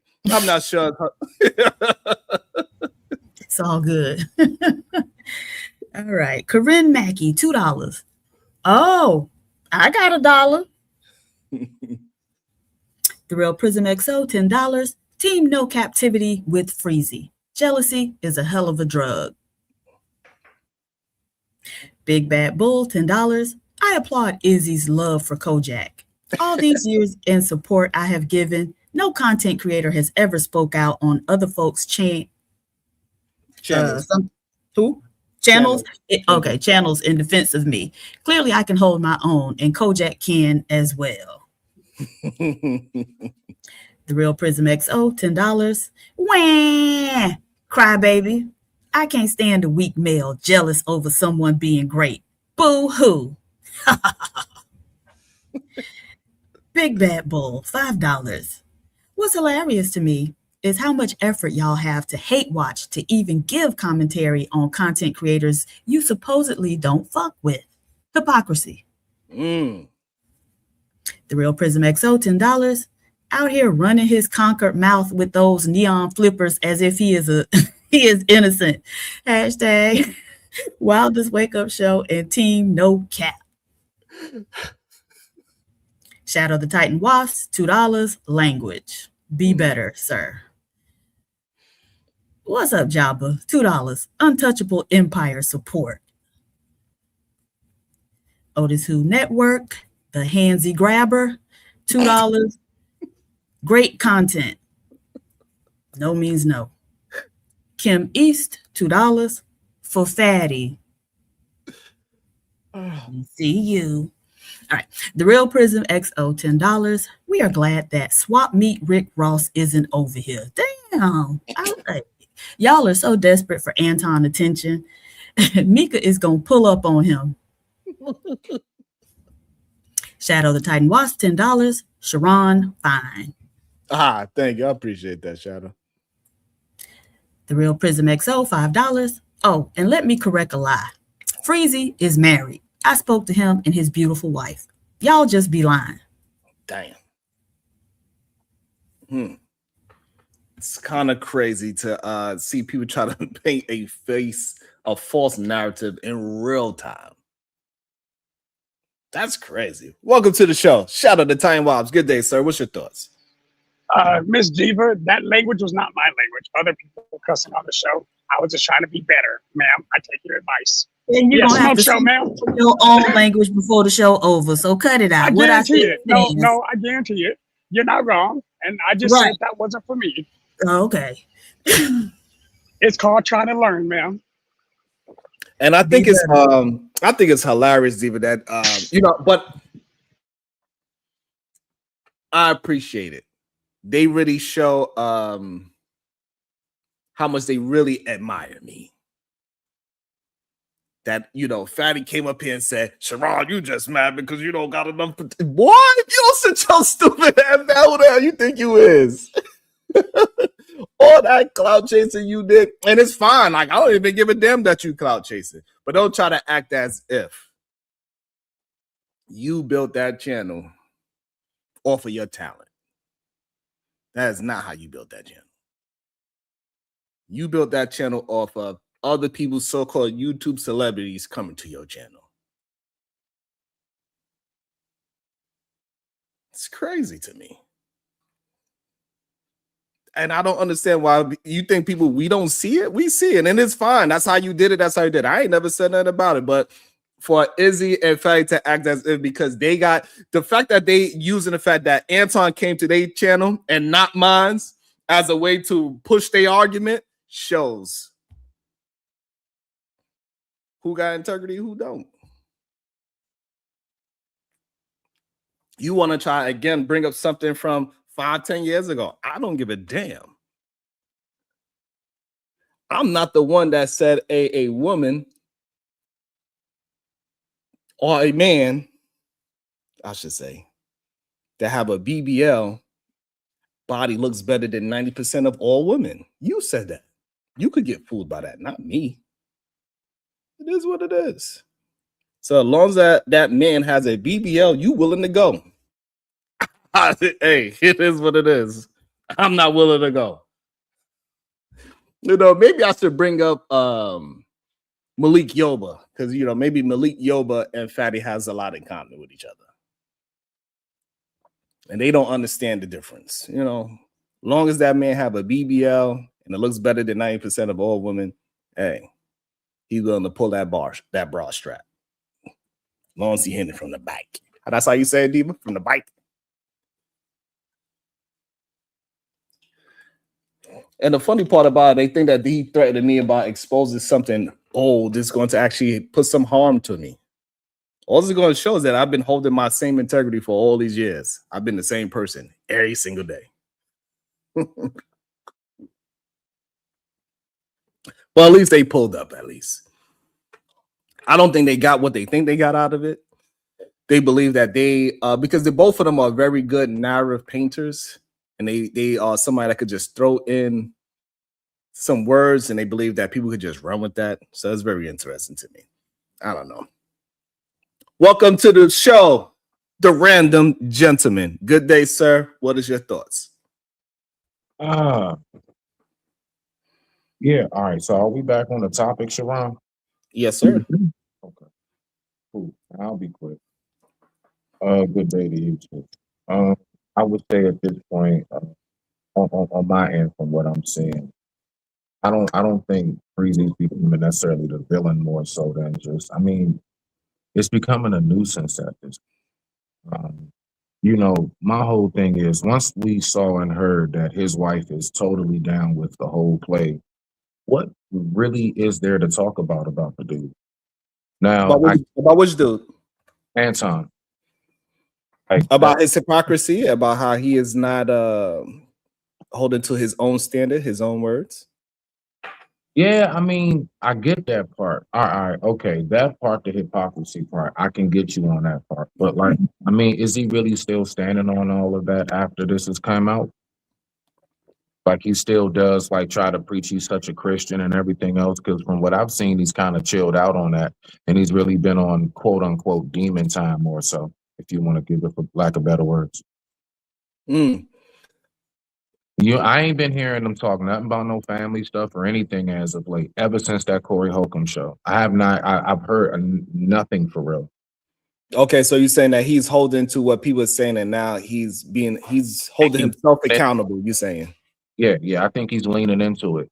Yeah, and I think it's another grandmaster play that he's about to make, leaning into it, and I think he's going to catch a lot of people off guard with what he's about to do. I mean. He is gonna catch people off. I'm sorry. I was reading the chat. Hey, Ms. J, this is what we're gonna do. Make amends. And you want to keep on talking ish about me for whatever reason. Like I don't even understand some of these people at this point in my life. But make amends. You better be careful, tread lightly. I don't understand what your gripe is. But you better be careful because, hey, listen, people in the chat got that. So you better calm your clown ass down. No, that's go ahead, random gentleman. Go ahead. No, I mean, I'm basically good. I don't want to hold the floor up too much, bro. I just wanted to say that basically, yeah. From my thoughts. So not only that, Yeah, Anton, he had to change his rhetoric, so it shows that he is listening to a lot of different people in the Yeah, I space, think so. and Yeah. also a lot of people that needs the Anton clout, right? We understand who they are. The ones that is bragging and boasting that, yeah, he came to my show, he didn't come to yours. We know we could hear y'all. Like all of a sudden, we act like we don't see what we see. I mean, yeah, I'm just saying my thing is Like you know what I'm saying, Mrs. L, we acting like BBL Tiffy didn't harp his whole career on that. His best friend is the angry man. I knew him in real. I get you on that. I mean, I get you on that. You know what I'm saying? I mean, that's just me personally. My thoughts on it to land it is that I actually rocked with Freezy for a while, and then it's like I just stopped watching because it's like I'm so Antoned out, bro. Like, damn, you don't got nothing else going on over there, and to me, it's becoming very redundant. And it's like, why you? It's like, damn, okay, bro, you done been over made your point. We get it. We get it. We get it. I don't care. So what I think the issue is, Mr. Seven, it shouldn't be that we are calling Freezy out for continuously to bring out the hypocrisy and the character of somebody that everybody act as if he was a standard, that black people should be following him, and that we should have a new culture, and it should be like some kind of Anton Daniels type of culture where that man himself is degenerate and he is a part of the whole black culture is trash situation.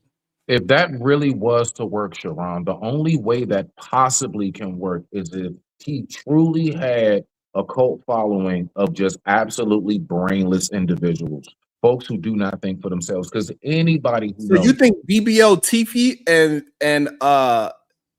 and Fatty, you so damn stupid. hey, don't do that. Come on, Sharon. Don't do that, bruh. Hey, You so damn stupid. my mic muted. My mic is muted, bruh. My mic is muted. You good, Sharon? Go ahead. Go ahead. I'm good. No, I really want to understand. You really believe that those two brothers? I don't know nothing, bruh. I digress. My mic is muted. Go ahead, Sharon. I'm good. Thank you. This become the issue when people like BBL Tiffy, right? When we know that he based his career, his YouTube career, on looking like Anton. Right, he made sure when he seen Anton dance with the robe and glasses, he said, "Oh shit, I got the same robe and glasses," and he came on screen with the same robe and glasses. Like he thought that because even though he might have had it before Anton, he's seen Anton. We could give him that, right? Possibly he had it before because scam is scam, and a part of scamming was this whole hip hop back of the Source magazine look that they had back then. And part of the back of the Source magazine look was, that fake ass watch that he had, Canal Street Versace glasses, and that Versace robe that he had on. So he had the look. We understand that. I don't know why we're trying to act like we don't understand that. He said, "Oh, I recognize a scammer when I see one. Let me get on this joint and scam with you." And to this day, we still see people doing the same kind of scam. They put on the glasses and they put on the same Versace robe. Do we not, random gentlemen? Sharon, what I see with that more so than with anything is that, look, we know as black folks, it is like for some reason, we love to listen to the person who looks like something. And you could be a piece of shit. You could be a total piece of shit. But if you're able to look like something, then then people are more likely to listen to you. Now, I do believe from how I was raised, image is to a nice degree important. When you're going out for a job or anything, you should look and present yourself a certain way. I'm with that, but I'm just letting you know the over the top, the Versace and everything else. What does social media, what does everything promote now, bro? So all he did was just simply lean into what it is, again, that he knows that people are into. Okay, perfect. And I'm glad that you said that. But the problem is that I thought men supposed to be authentically themselves. I mean, that's all. And so when a man comes out and he is showing that he has the same style and tactics as another man, what did we used to call that back in the days? Biting. Oh, and maybe that's why his teeth got so big. If that man sneezed, he might bite a hole in his damn chest. Man, come on, not show my eye, bro. This is why they don't like you, sir. This Because is why I'm they funnier don't than them. That's why, Diva. It ain't, Yeah. my fault it ain't my fault my jokes be hitting. That man got a hole. He don't even have. We don't even know if it's like one tooth or is it individualized? Like we don't even know. We don't even know. God damn it! It ain't my fault that he got one tooth. He got one top tooth, and then all they did was put like lines in it. But we don't even know if he could floss those things. That joint is once yeah, it got the line to look like it's sir, but he can't put no goddamn floss in between those damn things. You know that shit is one tooth. He got two teeth. Damn. Teethus. BBL teethus. I'm a.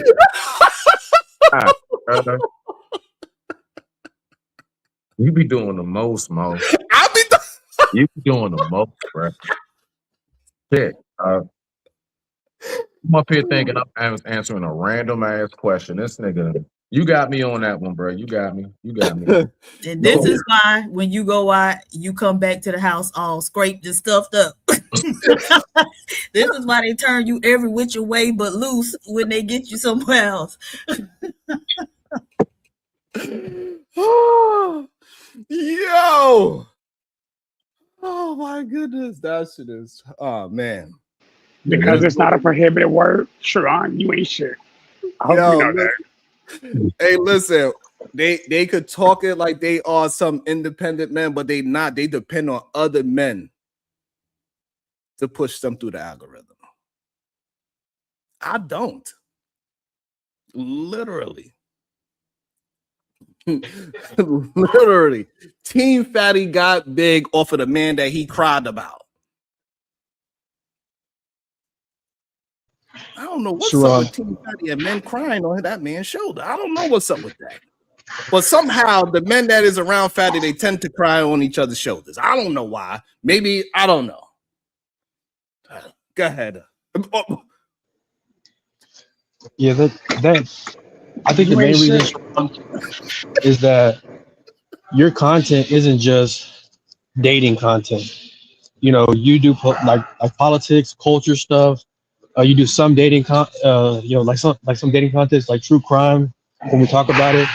So their content is only just red pill, just dating content, and that stuff has been dying out. It's on its last limbs now. So I'd be mad at you too, Sharon, you know, if that was on my, content. And the fact that they think that having Anton Daniel on their show means that they're somebody shows you how much they think of Anton Daniels. You know what I mean? And and I remember that show that you spoke about that. Your main point was that he wouldn't come on your show because you would dissect his talking points and his line of thinking. You know what I mean? So it's not that you wanted him on your show. You were saying that that he wouldn't come on your show because of you dissecting his talking points. So, man, I just find it funny how these dudes hate watch, and then now they want to hop on your panel, and then after they get off, now they want to go live with your name in the title, with your photo, and they're blacked out. You know, yeah, it's just funny, bro. Like it shows that you're the clout, Sharon, and they want to chase off you. You know what I mean? Since they believe in clout chasing and shit like that. But yeah, man, the way that Fatty looked like low key threatened you, man, it kind of irked me a little bit, man, because he's trying to like make it seem like he has some big expose on you that like is gonna expose you and people gonna stop. No, man, like we don't watch you for the drama shit. We watch you for the informative information, the actual conversations that breed substance versus us just talking about men versus women drama. You know what I mean? So yeah. Thank you, I appreciate it. Let me also shout out to the cat that says Mouthpiece Izzy. Goddamn. It said Mouthpiece Izzy and the Diary of an Angry Mixed Man. Lord have mercy. That is diabolical. Diva, not the Diary of an Angry Mixed Man. Is he Irish or is he black? I don't know. What? I don't know which one is he, Diva. Is he Mexican, Irish, black? We don't know. Oh my goodness. I know that man teeth crooked as hell though. Shit. He need to go and he need to go holler at Izzy Man's dentist. I do know that. Shit. When Lord. Jay Prince roasted his ass and was talking about how he be eating up all the children's fruit snack, I still holler.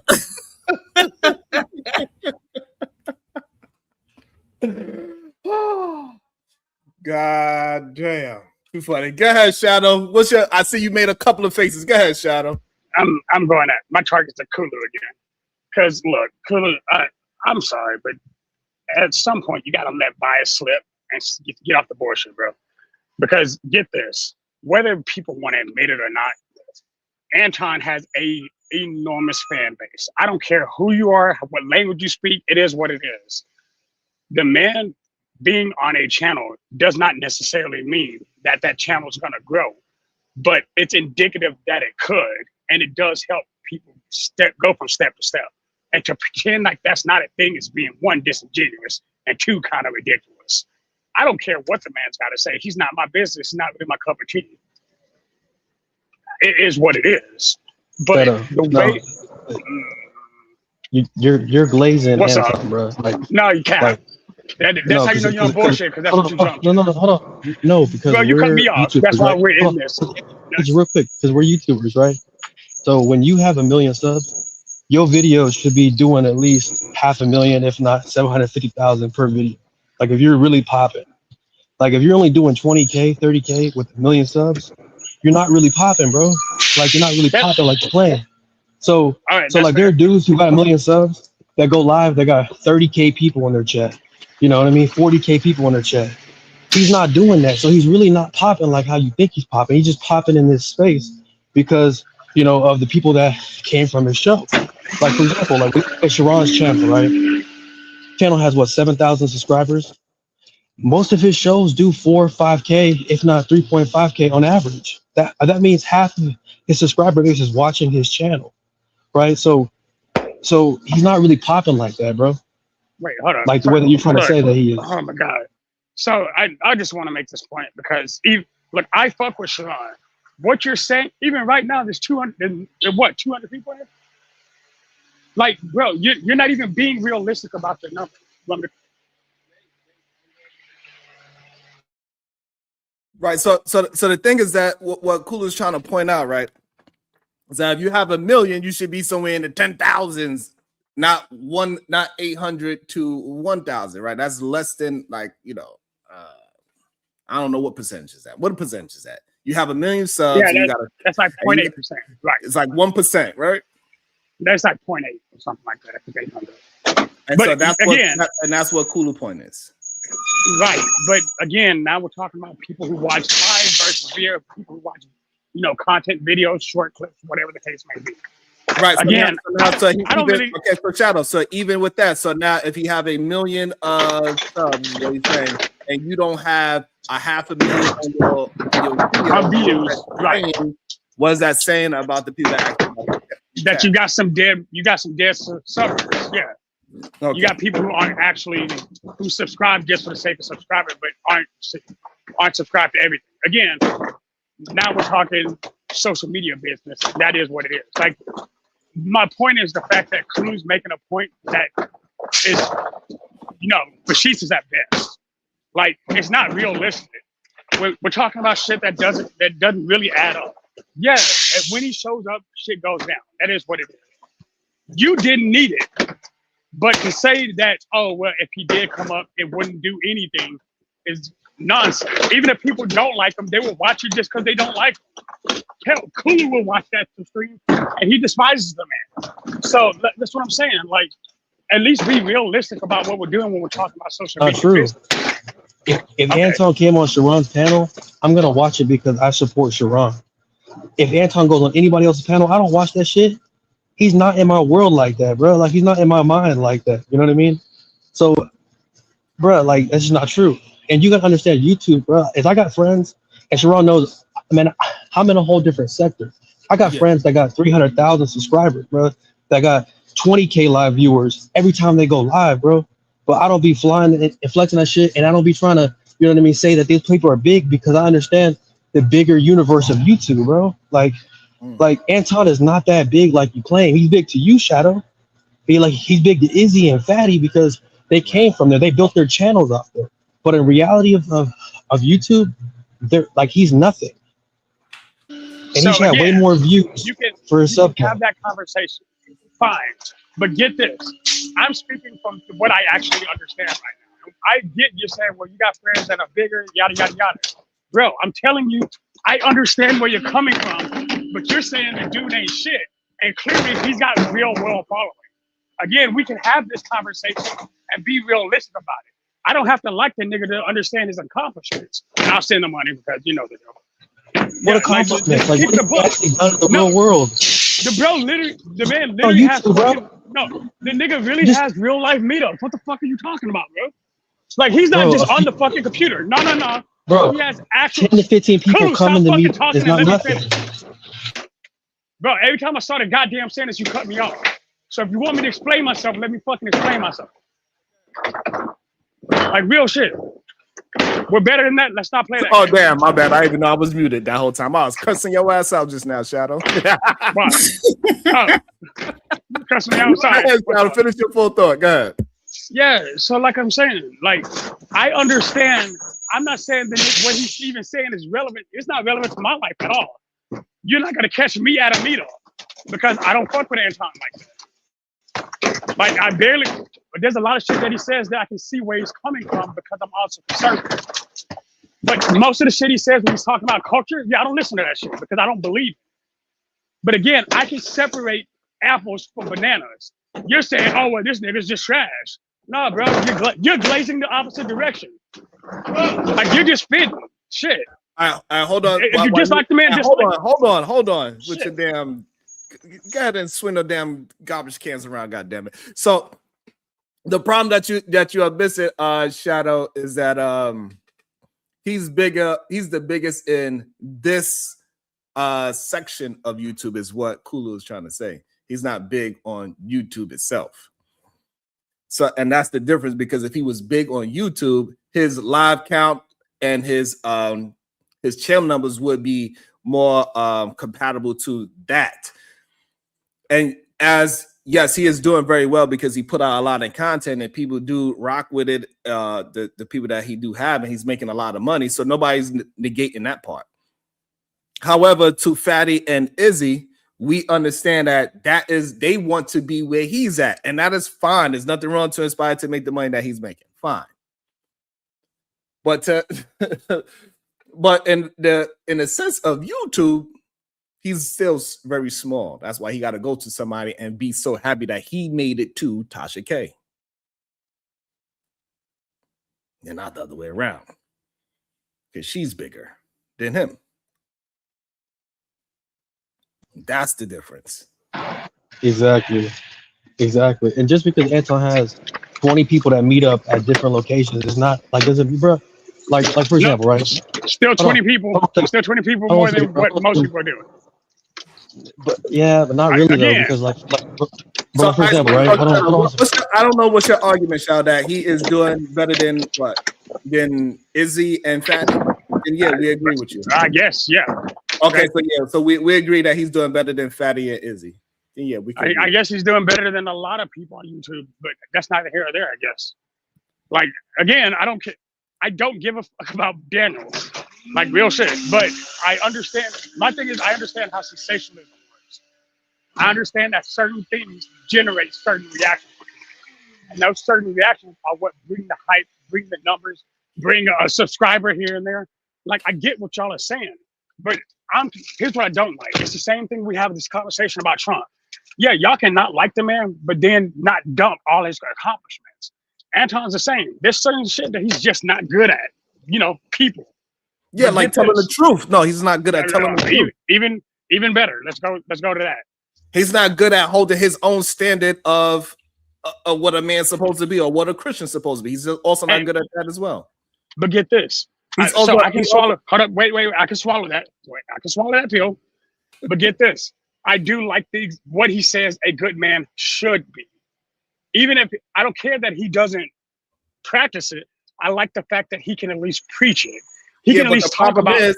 Hold on, before you move forward, the problem is he also says that he is the living embodiment of that thing. He says that. But we all know that's bullshit. So I don't have to listen to therefore he is what? A hypocrite. Okay. And bullshit. He's a hypocrite. No, he's a hypocrite if nothing else. And he's bullshit. I'm fine. Let's agree with that. Somebody say, hey, this is the best way you should live, but I'm not going to do it. It's hypocrisy, bro. Like that's hypocrisy by definition.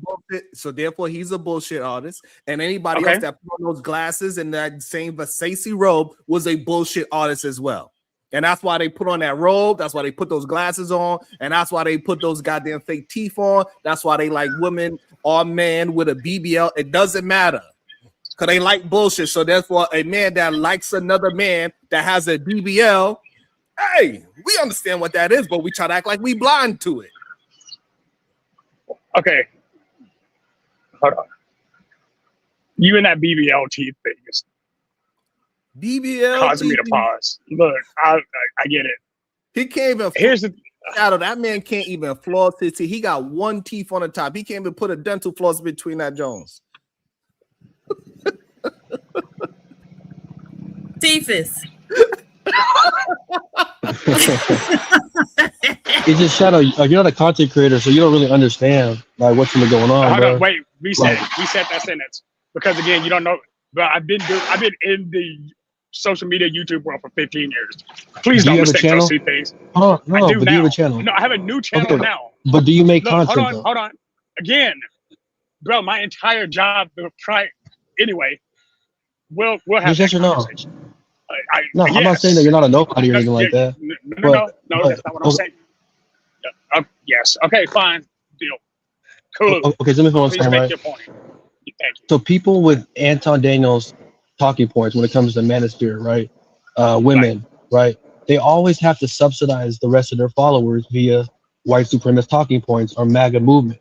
So you notice anybody that talks like Anton Daniels, they're always Trump supporters, they're always right wing because they know if they just strictly stick to that Manosphere talking points, they're not going to be nothing. So half of Anton, if not majority of Anton shit, comes from his political, videos that he does or degrading black culture videos, right? So you got to understand that he's only big for that. He's not big for what he actually does on his own channel when it comes to the conversations. Like you talk about his accomplishments outside of 1 million subscribers on one channel. What has he really done, bro? What has he really done in the real world? Nothing. Doesn't he have multiple businesses? Like that's not an accomplishment when it comes to wait a minute. Hold on. No, he don't. Wait. Hold on. You asked the question. Hold on. Right. You asked the question. So what we know is that he got multiple YouTube channels. That's what we know. Okay. And so but he does not have. Does he not have? Okay, because again, I may just be misinformed. I don't know the man like that. I've heard that he has multiple businesses on this channel from Ida. Maybe Ida misinformed me, but if that's not true, then my point's moot right there. No, as far as I don't know that he got YouTube. He also gives out dollars for hugs. He also cosplay as a hot dog at times. Bought.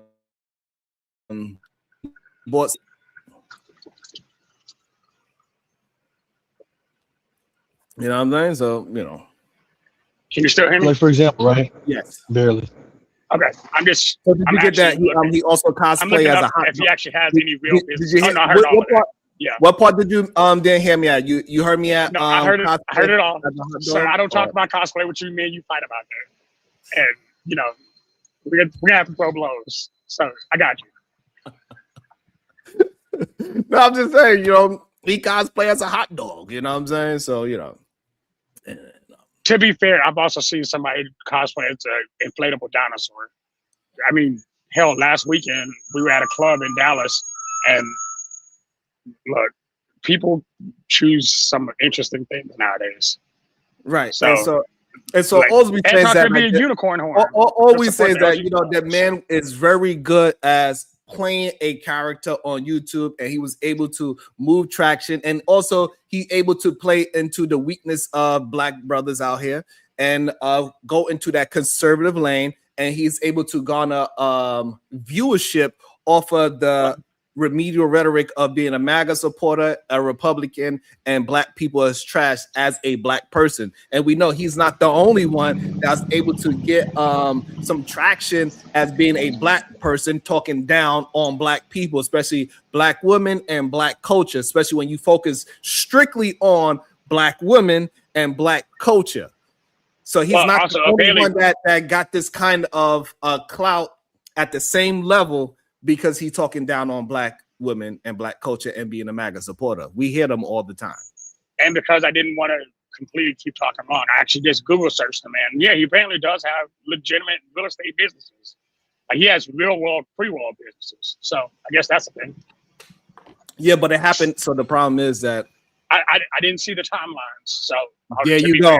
Okay, so like, hold on. That's why I stopped myself, because I read a book recently that talked about how going from paycheck to paycheck to being a CEO. And I feel like Anton might have read that book because it's talking about it right now. Right, but what I'm saying is that's what's called a social media plug. Right, shout out to that. Shout out to that person that wrote that book. Shout out to Sharon Bracey for writing a goddamn book on how you can turn your paycheck and turn into a goddamn CEO. Shout out to that. Thank you, shout out to Titan Wiles. But what I'm trying to get you to understand is that before he have the fame that he has now, right?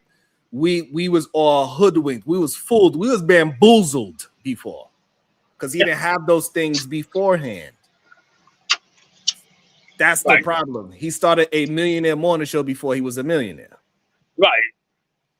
But again, I'm not even speaking of what his content is, because I know a lot of people who make content on BS that they don't actually believe. Like I know it for a fact. Like this. No, so but the problem is that when people start calling it out, people have an issue with the goddamn message. Like, hey, that we gotta stop allowing people just to fall for the okie doke all the time just because they look the part. Are there people who are mad that he's being called out for being a hypocrite? Even though he himself. Yes. Izzy and all the people that came up earlier. Nah, I thought they were just mad at the fact of whatever the scope of whatever conversation was going on. So again, I'm not privy to the conversation between Sharon and the fuck is his name, Fatty. I don't know y'all's beef. That's the history I don't know about. Mm-hmm. But so in the conversation that was going on, he was just kind of running his mouth, and I didn't understand where he was coming from. He's like, I've got all this negative dirt on you. I'm like, I mean, if you're going to put it down, put it out. But since he didn't, I'm going to just take that as, lip service. Well, I've seen Izzy here enough because he cloud watches you consistently. Mm-hmm. So he clearly doesn't have that big of an issue with you since y'all keep coming in together. Mm-hmm. I don't know if you've been to his channel, or I know you go to other channels periodically. But outside of you being here, I don't know. So the thing is that people like Fatty and Izzy, they try to act as if we can't see that they are tethering to other men. Right. But how does that affect you? Because you don't do that. Because they want to have some kind of way that they want to tether me to another man, but I have they cannot tether me to no man. Right, I'm authentically myself, whether that's a good or bad thing. I'm grinding and I get my thoughts out there, and we run. I am the difference between me and them. Right, I create content. Right, they are content creators. Right, and the difference is that today, for example, I created this whole conversation off of my thought. No video. No extra anything, just me talking, and then whoever come to disagree or agree, that is creating, right? We're creating the chaos in real time. While they have to wait until I say something, and then now they got to comment on the content that I created. So they got to create content after After I created, now they could content create. So now he could go to his channel and say, this is what Sharon, and then now he gonna play the video of what I said versus what he said, compare and contrast. So he have to content create versus me, I'm creating the content. So you're the source and they're just the expert. I'm the NFL and they the commentators. They are Stephen A. Smith and whoever else. I'm the NFL and they are the commentators. Oh, okay. Well, that's, I assume there's different roles for different people. You just give people the content that they need. And it's okay for us to understand who's the NFL versus who is Stephen A. Smith, somebody that can't actually play basketball. He's always talking about basketball. Has Stephen A. Smith ever played any sport?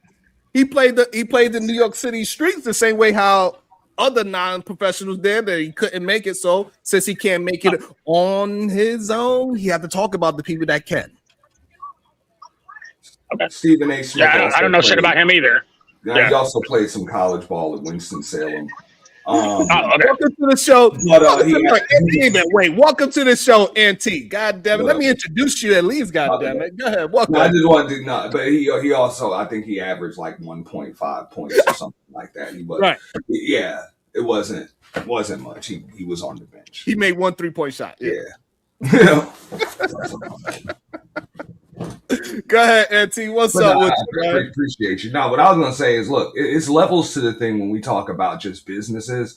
Some people would consider a business like a sole proprietorship, kind of like Anton has going on. If it makes more money than it kicks out, then of course it's successful.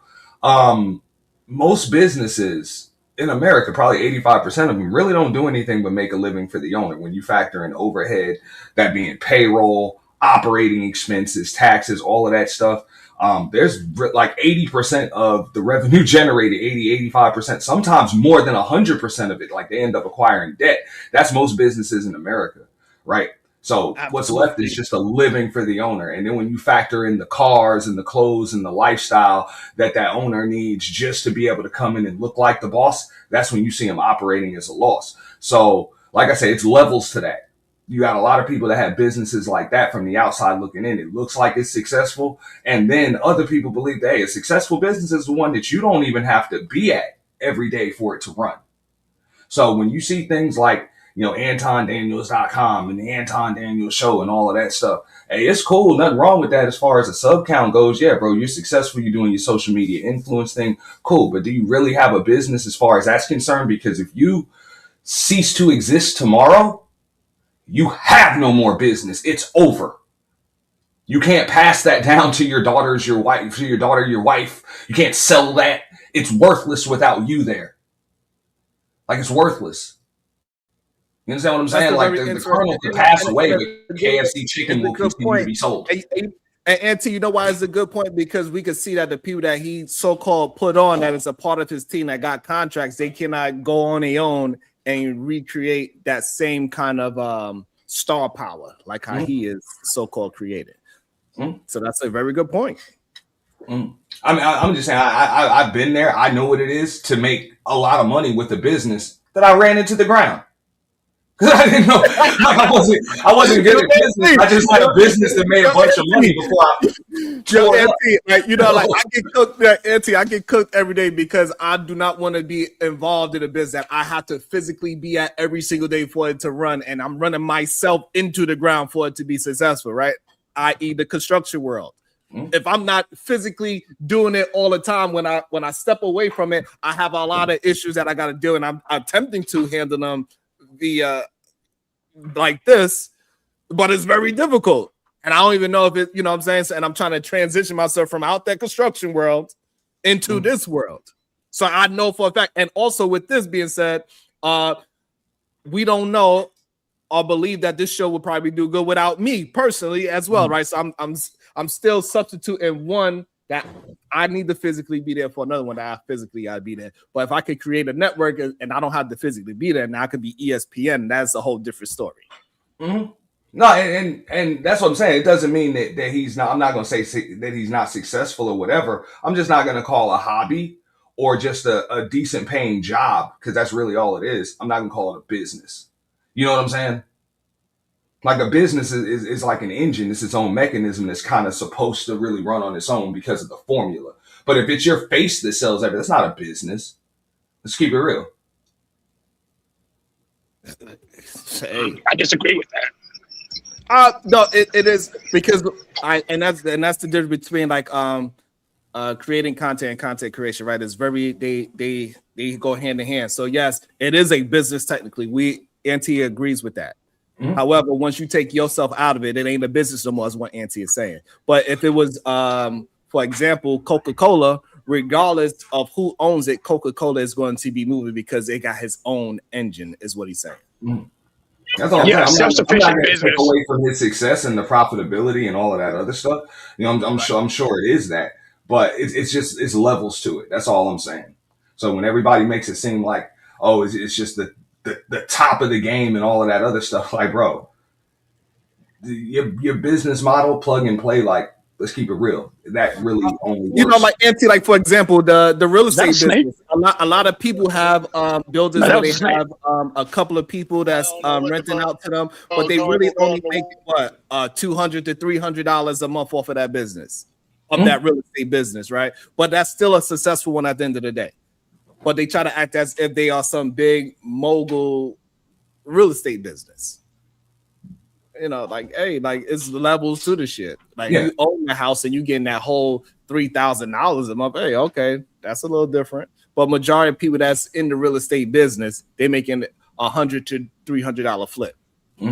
Like for example, you got even channels on YouTube. I'll use like a Gills Arena just as an example. That was in a position to be acquired, you know, by a larger business. So a lot of either businesses or even platforms or social media influence channels, platforms, that's their goal, is to be acquired. Because you put in but so much money, but so much time, you build it up, and then somebody give you $5-10 million or $100 million for it, and boom, you're out of here. The people that came up with YouTube, they were acquired. That was the goal in the long run. Ain't nobody gonna acquire Anton Daniels. Actually, like, isn't that happen? Because without Anton Daniels, there is no more business. But Anton, that's that's kind of the point of business as a whole, though. Like, if you're a small business and you want to build something to be sold by something else, you could easily do that. Shit, Disney did it with literally a platitude of things. There's a lot of, and there's YouTube creators that are now contracted with Funimation, Disney, because they took their small shows on YouTube, their individual, like, what's that show? It's just hit Netflix. Has Been Hotel or something like that. It started here. It was like 2-3 years ago. A few just YouTube little originals. clips. Right. Yeah. And then they end up creating bigger series because they're like, you know what, we like this. That doesn't mean it's still not their business. It doesn't mean that they still didn't grow from apples to something else. I'm not saying Anton is going to become anything more than what he is, but hold on. So what you not understand, what you are representing is that somebody that was independent, they wound up getting hired, right? It's still, they are being hired. So they are being now paid for the same thing. So if I'm doing this and then say BET say, hey, Sharon, we want your channel to be on BET every day. I now work for BET. That is not up in my business. For real. That's me. Exactly. How's that not helping you? Hold on. Really? No, you have a job. You have a job, dog. It's still a job. That is me going from being a business owner to a 9-to-5er. Yeah. And it's supposed to not work that way. So even if that person that created that YouTube channel and they had an original thought and they created it and then Netflix bought it out, they now work for Netflix. I agree with that. Okay. But the growth in that business, they're still the executive producers for that series, even though now they're on a direct schedule. So you're right, they are being paid by someone else, but they're being paid by someone else at a much larger scale. No, we're not arguing that. That is okay. I think the part that you're missing, that we're not arguing that that if you are making more money selling it to somebody else, that is not a good practice or whatever. That's not what we're saying. Yeah, no, a lot of times that's the goal. Yeah, that's the goal for a lot. That's not what we're saying. But But somebody like PhD, but she would be upset because she like, hey, why we don't just stick with our own, especially if it's a black-owned situation, and keep expanding it, and why we keep selling off, like Fubu, for example, right? They made a ton of money, but they sold it. Sean John, he made a ton of money, but he sold it, and we can keep going out. But Carl Kanada held on to it. He ain't the biggest clothing black contract. Why? We don't really. It's a problem with this situation, but and we get it at the same time. I still think growth is important, though, and I feel like created something into selling it and becoming a 9-to-5er. But the problem is, people try to act as if they are still independent when they are not. That's the real issue with it. They keep pretending to be something that they're not. Like, for example, who recently did it, Auntie? Tony Yayo and Uncle Murder. They act as if they have an independent podcast, but they work for somebody. They're not an independent podcast. He tried to leave because he got upset. They said, hey, no, you need to sit your ass down and finish up this show. And what he did, he sat his ass down to finish up that show. If I click the end stream, I can end stream and do whatever I want. It's up to me. But once I get bought out by somebody, now it's up to them. They tell me what to do, regardless if they paid me more than I could ever make by myself or not. Regardless, you take away that ownership, and that's where the difference is. That's what Auntie's pointing out, the difference in levels of business. That's all I'm saying. Yeah, automation versus growth. If you're just looking at it with just number, okay, well, you're making more money like this, so that means you're more successful. Everybody doesn't see it like that. Some people consider, success is just, look, I got the control to end this, do what I want, say what I want, and I ain't got to appease nobody. That's success in some people's eyes, bro. And other people, it's like, look, whatever makes me the most money. That's the success. So that's why I say it's just levels to it. So let's and also I want to build off of, so when we say it's levels to it, right? And this is why people like Israel and Fatty try to like shit on my level of it, right? My level of it is I did everything on my own. I didn't need no Angry Man. I ain't need no Anton. I ain't need no Jay Prince. Right? But they argued that those big people came to them, and because those big people came to them, that means that they have talent. That is what they running off. Because all these big people came to their channels, and whoever else stars that come to their channel, and that you knew Angry Man for all these years, and he's one of the big content creators. And Anton came down to your channel, he's one of the big, and so on and so forth. And Fatty does the same thing. He gets big content creators to come to his channel, and that's supposed to make us all believe that, oh, he's a good content creator as well, because all the big people is coming to him. Well, I don't need that. And then when I say those things, they act as if I'm salty about it. Now they're saying Sharon's jealous that Anton came over to their channel, but in reality, Anton don't come to other people's channels that he knows that can debunk his talking points. He goes to echo chambers that know that are going to agree with them, treat him like a celebrity. He's not going to be treated like a celebrity over here. PhD was going to get in his ass. Sharon's going to get in his ass. Brownsville going to get in his ass. And they know that, but they try to paint a narrative saying that, oh, Sharon's jealous because he ain't came over there. That means I'm better. No, it does not mean you're better. Like, that means that he made y'all and he knows y'all. He's familiar with y'all. So that's the argument that we're making, Josh. I know that's fair. Hey, Sherrod, you got super chats, sir. Oh, my bad. He trying to put Diva to work. About to be a situation. Hey, hey, hey. You there, PhD Diva? She might be on her walk. She might be taking her shower. I don't know. I'm gonna give it some time and patience because she cusses me out when I'm rushing her to do it, All right, Big Jaws Fab with the $5. You should get on Anton Wednesday show. He moved from Monday. It would be entertaining. Thank you, Big Jaws Fab. At least Big Jaws Forever see that and respects my thoughts. Shout out to you, Big Draws. That's a crazy name. Shout out to Time Wilds for the 10 ball because he said he know he gonna be acting a fool. Shout out to Natasha Bridges with the Canadian $9.99. Sharon, I think we want an Ernie, Clarity, Yoda, Josh smoke show. We of the chat are not amused and want reparations for our ears all these months. Then put the money down and stop talking about it. Kim Peace with the follower. Josh wants smoke, I see. I got time today, you booty warrior. Solar flare, let's get it. Get on the hit that link and come talk shit.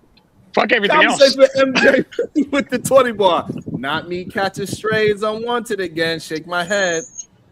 What should a poor defenseless woman as myself do?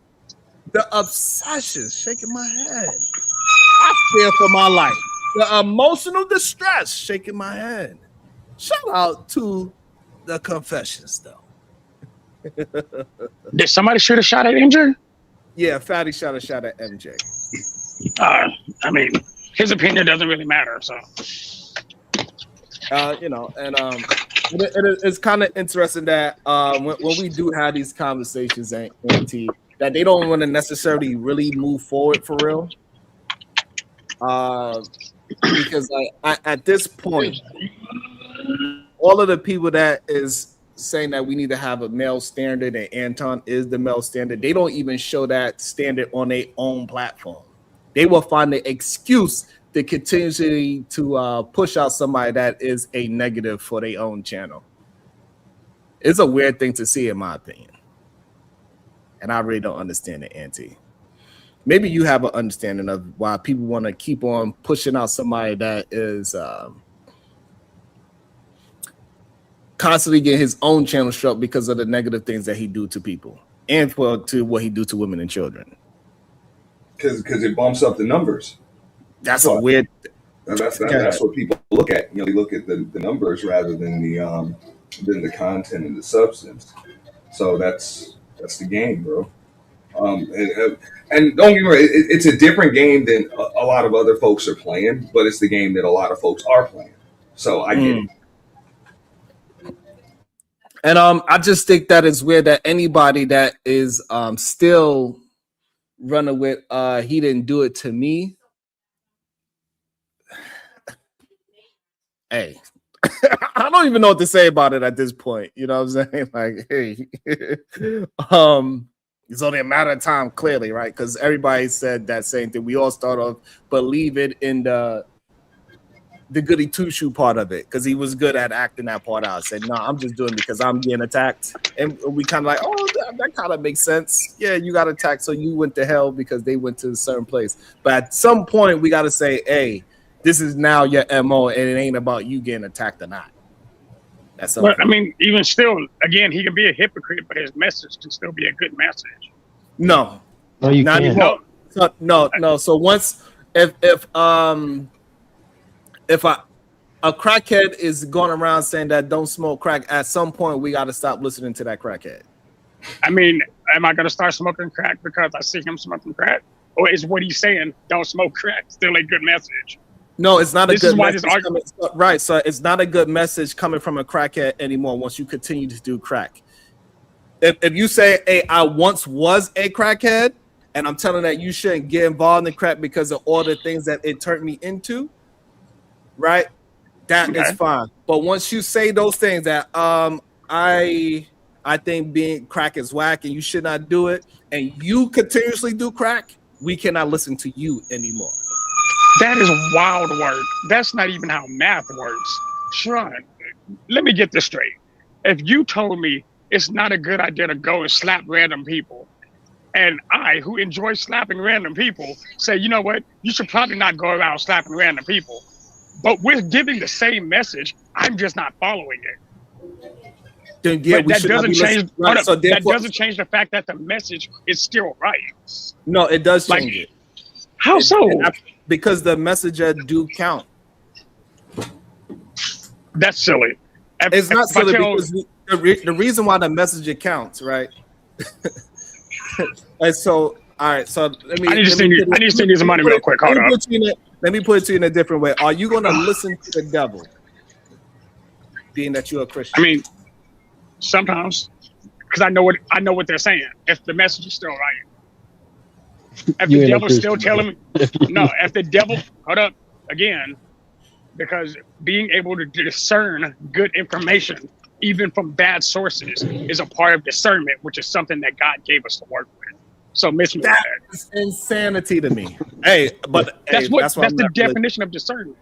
hey, I would not take the advice from somebody that's constantly being negative all the time. Let me see. Let me just make sure that's you. Okay.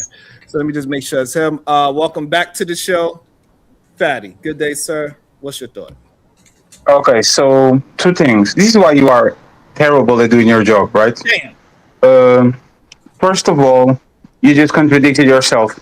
You started the show by saying, don't shoot the messenger. If the message is important, don't shoot the messenger, don't go at Freezy, and now you are saying that the messenger counts. So you literally blew up your whole show by yourself because you are not coherent and you are not a critical thinker, right? That's the first one. The second one, you only call MJ real because she sends you no money. She is proved to be one of the biggest liars on this place when she literally fake broke up with the most dangerous man on this place because she still wanted to be with him, even though he called everybody kids' names and said that he was going to do crazy things to them. So she is fake. She's a terrorist. You and Freezy just call her real because I'll get money from her. This is all but facts. Nobody can deny it. So once again, do better, Sharon. We're tired of these lazy arguments when PhD and Brownsville literally made their channel. Shout out to PhD, shout out to Brownsville. If he wasn't y'all, Sharon will be doing a drag still. Thank you very much. I will let you reply and then I'll leave because I'm polite like that. Yeah, so the issue is one thing when somebody tricks you into that situation, and we understand that. He tricked a lot of people into that situation. He was very good at tricking people into that situation. And so we are not going to act as if that man, the midget, was not good at making people believe that he was the righteous one. So that's number one. Number two, the messenger versus the message is it has to have nuance to it. When the person is doing the right things and they are calling out truths, and they are being truthful to themselves, then we could look at the message. But when the messenger is also doing the very same thing that he is talking against, then we could look at the messenger. So it is levels to it, and you got to be able to have that nuance, that discernment that Shadow was talking about, where you could say, hey, your message doesn't match up with who you are as a person, and then now we could look at the messenger. Hey, Shadow, did you just let him do a back pedal? Wasn't he saying just like when he was talking to you that the message, if you are a crackhead and you're still doing crack, no matter what message you give, it doesn't matter because you are a crackhead all of a sudden? I can find out on Freezy 1,000 of hypocrisies of him contradicting himself and doing things that he accuses Anton of doing. For example, the family thing. Oh, no, example, the family thing. Hold on. Let me just clarify. So now if you have examples that what his message is, and he is also doing the same exact thing, and then now you will have an argument that the message and the messenger is not in correlation with each other. Then you have an argument there. You know what's funny, Sharon? I'm going to repost the debate we had in a few days, so people can see how bad of a debater you are. It's a person that you are a content creator. What did you say? It was kind of poetic. Can you repeat it again? I'm going to steal it. What did you say? You are what? I said I'm the NFL. Y'all the commentators. I create content, and y'all content create. Okay, so just for curiosity, what do you do that we don't?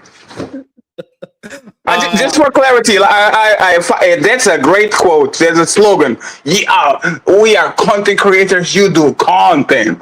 What do you do that we don't? I don't know why you misunderstand it. So, I create the content, and sure, like the NFL, right? The NFL, they go out there and they play, and then the Stephen A. Smiths of the world, then they go and commentate off of that NFL. Sure. So can I ask you something, Sharon? I didn't got big because of the people coming on my panel. I got big because big content creators started reviewing me. I have 3 to 5 big content creators that think my content is so dope that they review me on a daily basis. Who is reviewing Sharon Gracie since he's the one making content and I'm just a content creator? Can you tell me? Tell me one name, one big content creator that is reviewing Sharon Bracy on a regular. So he's the content creator, and other people do content. And don't say Israel Mills, please. Go ahead. So the problem is that, like, that's how you base your success of, like I said, you base your success off of other men agreeing with you. I don't base my success on That's not what I said. Yeah, you said because other content creators. I asked you a question. It will be polite for you to respond, right? What content creator, big content creator reviewed you? You have to let me answer. Big content creators reviewing you, and therefore that makes you feel as if you made it. And that is no. That's what you want to base it on. So if you want to base it off of that alone, then yes, you are a better person to stir up a situation where other content are reviewing you. And I have no problem with that. That is your lane. Sharon, whatsoever that you have bigger content creators paying you attention. Sharon, I'm very. You already got other big content creators that come to your channel so you can get light to your. Sharon, that is fine. That's just not my lane. My lane. I'm very careful. My lane is to push out my experiences that I have and speak. Okay, so let's do it again, right? I'm very careful and a very good listener. You said you create content. We are content creators. People review me, not Angry Man, not Anton, not Tommy. They review Fatty and Ali. They put us on thumbnails. It says, oh, look at this show on the super panel. And ladies first, we have to react it. Per day, I have 2 people, 3 people review my show, from smaller creators, from bigger creators. Like, I do it, right? So I'm going to ask the question again. Okay. If you are a content, if you create content, tell me one big content creator that reviews your show on a regular. You have moments of tension, you have fights, you have all these exciting things. Always reviewing you that is actually a noble person that we respect. Right. And I have nobody that is doing that for me. So the difference is that. Right. You saying, that's not my argument. That's your argument. And the problem is that you have to do that with other people. So they're not actually reviewing you. They're reviewing your channel because you have other people around you that they want to talk about. And that is the difference. This is what I'm trying to get you to understand. What is the difference? You got to have a panel that people talk about your panel and about Black women, and that is fine. We get that. Me, I don't have that same situation where you talk about Black men. What's the difference? I talk about Black women, you talk about Black men. So the difference is that I am having my own content off of my experience. Majority of men do not even disagree with me. They try to disagree with me, like even like you. You want to disagree, but you really don't at the end of the day. So you gotta create a panel of disagreement about relations that you cannot even garner yourself. Hold on, that you can't even garner yourself. That's have real experience in life. Yes, and I also have results of what I wanted to create for myself in life. So therefore, there go the difference. You need a panel of people to review. I don't need people to review me to feel like I'm successful. You do. Sir, my last 4 solo panels at 7,000, 9,000, 10,000, 12,000. You're just talking at this point, right? You never got those numbers. You never even got close to it. So respectfully, again, you are wrong. I will bow down. You are the best content creator in this space. Make sure you don't lose the morning show boat, because I'm on you. Okay, I'll see you later. Peace out. See you. Ronnie proved your point. He's up here talking to you. You're not up there talking to him on his stuff. So you are the content. He's watching you and watching your show. You're not watching his show. So he kind of debunked himself. Right, because he wanted to show that, hey, I got other people. Hey, listen, most of the time people are not reviewing you. They're reviewing your panel. They're reviewing, hey, Jazz said this. Let me talk about Jazz. Hey, this woman said this. Hey, this woman said this. It's on your panel. We get that. But it ain't from you and your thoughts. Sir, you keep stopping my bullets. Me, you're going to have a problem. You said low one. That usually your low ones, you got to put the name on it. My bad. Sometimes, hey, listen, y'all gotta understand. Sometimes I be into the conversation like y'all be. Y'all gotta know that sometimes I be really into the conversation sometimes too. God damn it! So when you because I went low, like this and you were like, wait, I'm like, niggers.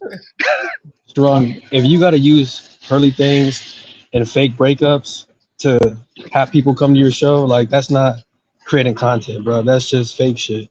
Like if Sharon and PH Diva did a fake breakup or a fake back and forth beef, there would be thousands of people in the mug, you know, or Brownsville, there'd be thousands of people in the mug to see it. That's easy work. But to actually create content outside of just man and gender war content is hard, and that's why he doesn't do that. Name me like any of the like political shows that he does. None. Name me any of the other content that he does when it comes to culture. None. Like it's just all red pill talking points. Wait, isn't that dude outside of the U.S.? yes, Exactly. He's from Portugal, His commentary, ironically, mooching his off commentary America. on America wouldn't matter. Hold on, let me address the Cash App. It says Fatty buys views, subs, panelists, and commentary. That's a statement.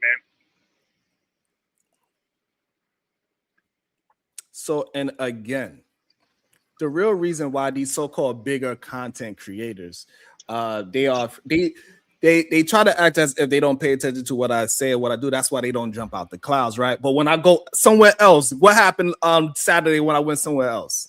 All these people came out to want to try to address me because they're afraid to hit the link here because they understand that remedial rhetoric that he tried to just push out there and say that I had to face my success off of what he considered himself successful off of. Because other bigger content creators is reviewing his panels. They're not actually reviewing him on what he is saying. Right. And that's the trick bag that, you know, people like Fatty narratives, people that paint narratives like that they try to do. I have bigger content creators reviewing me. No, they're not reviewing you. They're reviewing your panel on what some women said is what they actually reviewing. And what they're actually doing is that they just found a new version of men talking down on women, black women at that. And they love to do that. People love in this manosphere space, love to react to women saying something.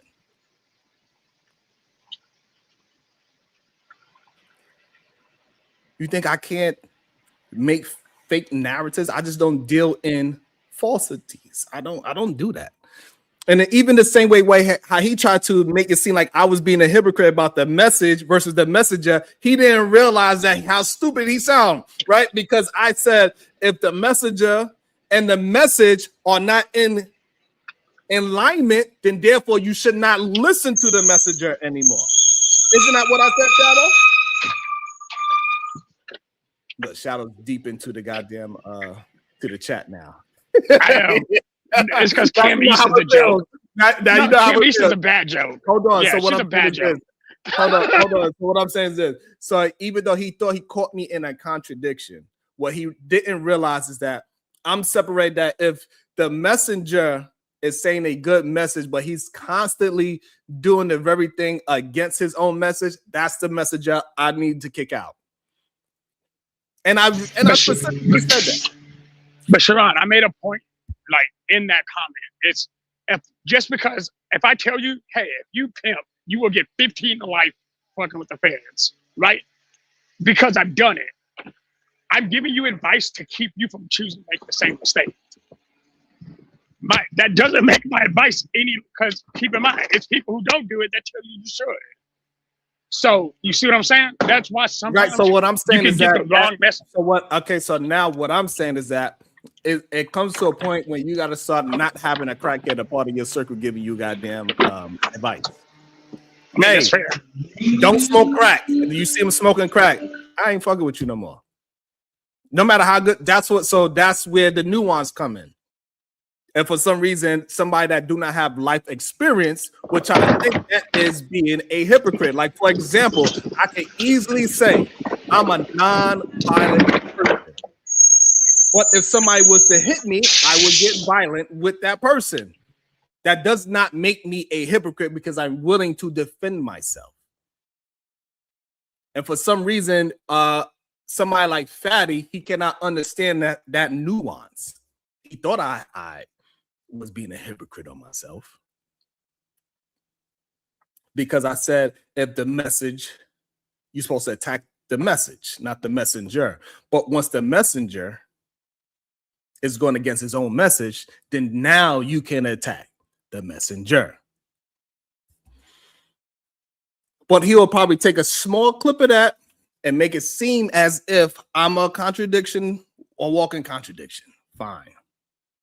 Not because you probably don't have no real life experience. I mean, no, real quick, Josh. We had this discussion.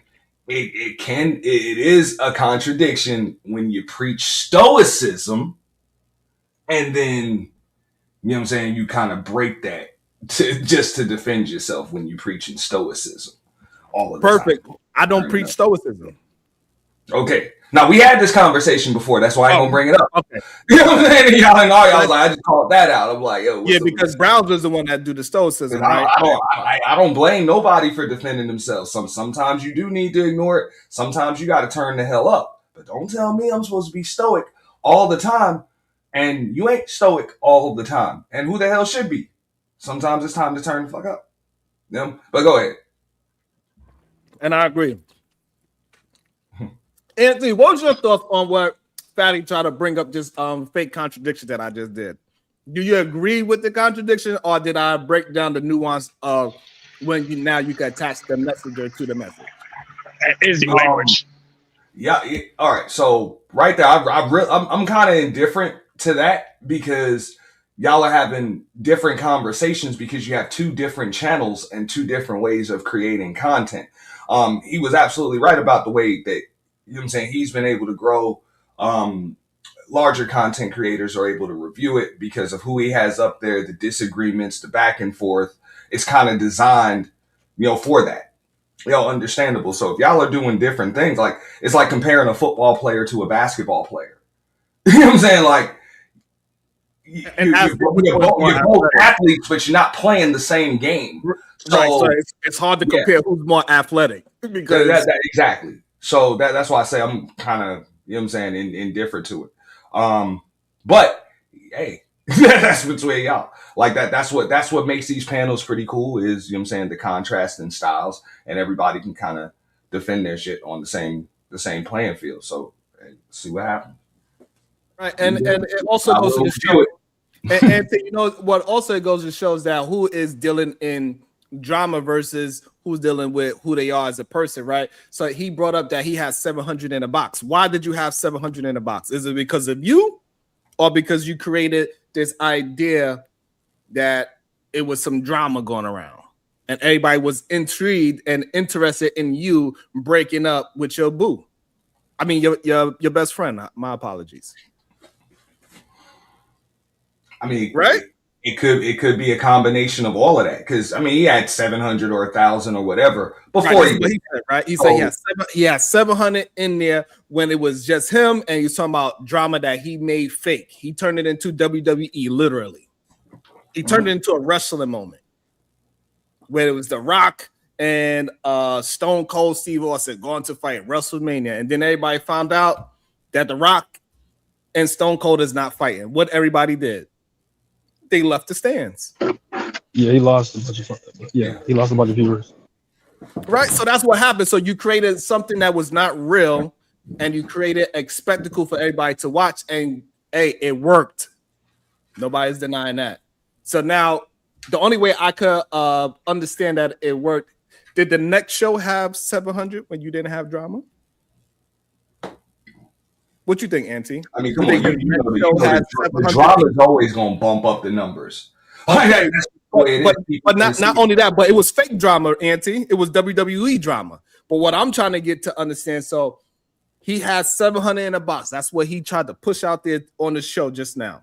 The next show that he did it have those same comparable numbers? Instead of 700, you had 500. I don't know. Whatever. that would really be to determine, right? So I 500 when we just regular because I'm such a great content creator versus I get 1,000 when I create my Vince McMahon situation. I mean, to be honest, look, I don't really look at y'all numbers when I go to these chats, so I couldn't tell you the comparison with numbers. If y'all look at that, cool, you the expert on that. But I even see it in the other sectors. You know what I'm saying? Some people I have 200, 300, 400 when they go live, and then it's some drama going down. Last night I saw a chick, she had 1.2 in the box, bro. Right. You know what I'm saying? 1.2K. You know what I'm saying? Channel ain't even monetized, bro. You know what I'm saying? Just bro, because it's some drama, bro. So drama can exaggerate. So, but I don't know numbers, but maybe he's coming back to tell me what the actual numbers are, and he can correct me. If you watch the ladies first in the super panel, I hit on a regular 300 and 400 while double streaming with other content creator that is 200 while streaming with other content creators that is getting 100. Show is popular. Everybody watching. It is what it is. Respectfully, once again, you know, Sharon. No, let me just say this statement. Let me say this statement. You know, I'm gonna let you get the chance to say your statement. Sure. If it's good for me or not, right? I still love people to talk. Of course. So, have I ever co-streamed with you and my numbers was bigger than yours at one point? No. What? No, absolutely not. Literally, we did a stream together, and you said it out your own mouth. You said, "Hey, Mr. Fantastic, Sharon numbers is higher than mine's right now." And no, it's because the white dude was botting you 190. Remember that era when you always at 300 and all of a sudden your numbers go down to 130 and then up to 300. Anti remembers that. Hold on. I guarantee you, Anti remembers that. Hold on, well, I'm not talking about that situation. I'm talking about when we and you double stream a debate. I believe it was maybe Browns versus. Yes, it was a debate, and your numbers jumped. Not when somebody botted me, because that it was a debate. It was a debate. I agree. Okay, no, so I agree. It was a debate. All I'm saying is that I was able to do that as well. But go ahead, you could tell me. But shout out to your channel. I think you are doing great. Sure. You're doing great building your relationship content. Shout out to that. I'm not just focusing on strictly relationship content. Absolutely. Hey, Sharon, do you want to be on the super panel Friday?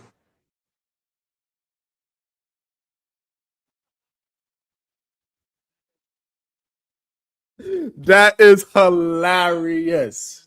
I'm asking. Do you want to be on the, is it true? I will not take it back. You have my word. Do you want to be on the super panel on Friday, Sharon? I'm not going to do a psych. No, I have my word on my family. Do you want to be on the show Friday, Sharon? On the super panel on Friday, Sharon? I don't know why you're laughing. I don't think it's hilarious. Hey, you want to be on the super panel on Friday, Sharon? Yes or no? I'll put you like, I don't know. I gotta think about it. We gotta have a conversation. I don't do conversations anymore. I don't do conversations anymore. Conversation with you. I didn't say because I understand you don't. I know you get caught up in private conversations and put them in public, so I understand that. So you don't even gotta tell me that. I'm not trying to have a private conversation with you. That's fine. We could do it. So you're going to think about it? I would think about it. Is that fine with you? Yeah, you have 24 hours. Of course, you can think about it. And by the way, friends, I don't talk views. I talk ad revenue. Talk your shit. Okay. I talk AdSense. Like all the views and all the people having 150 people and nobody super chats, people crying because they're not getting support, their Cash App goals not being met. Respectfully, I talk AdSense. You can talk about bots. You can call about fake. You can talk about the sisterhood, the brotherhood. I talk AdSense, and none of y'all made the money that I made or are going to make the money that I do. So respectfully, once again, friends, for the people that are in the back and quiet and I can see, do you have any problem with me? Because every time I leave, there's like this guy. I think he's the feminist dude. Is the red pill and Manosphere and the right wing and all that cool or something? I remember this dude for like 2 years ago, right? Do you have any problem with me, sir? Because every time I leave, you start talking about me. You can address me. I'm here. No, I don't have a problem with you, man. It just seems like, for example, right? You come up to Sharon's show, he doesn't come up to your show, right? You just asked him to be on your show. Sharon never asked you to be on this show, right? So So you are when wrong. you so hold on, I don't so review Sharon, Sharon. I don't review hold on, did Sharon. Sharon, Sharon reviews me all the time. can I finish what I'm saying? Did Sharon ask you to be on this show today? Sharon is addressing something that involves me.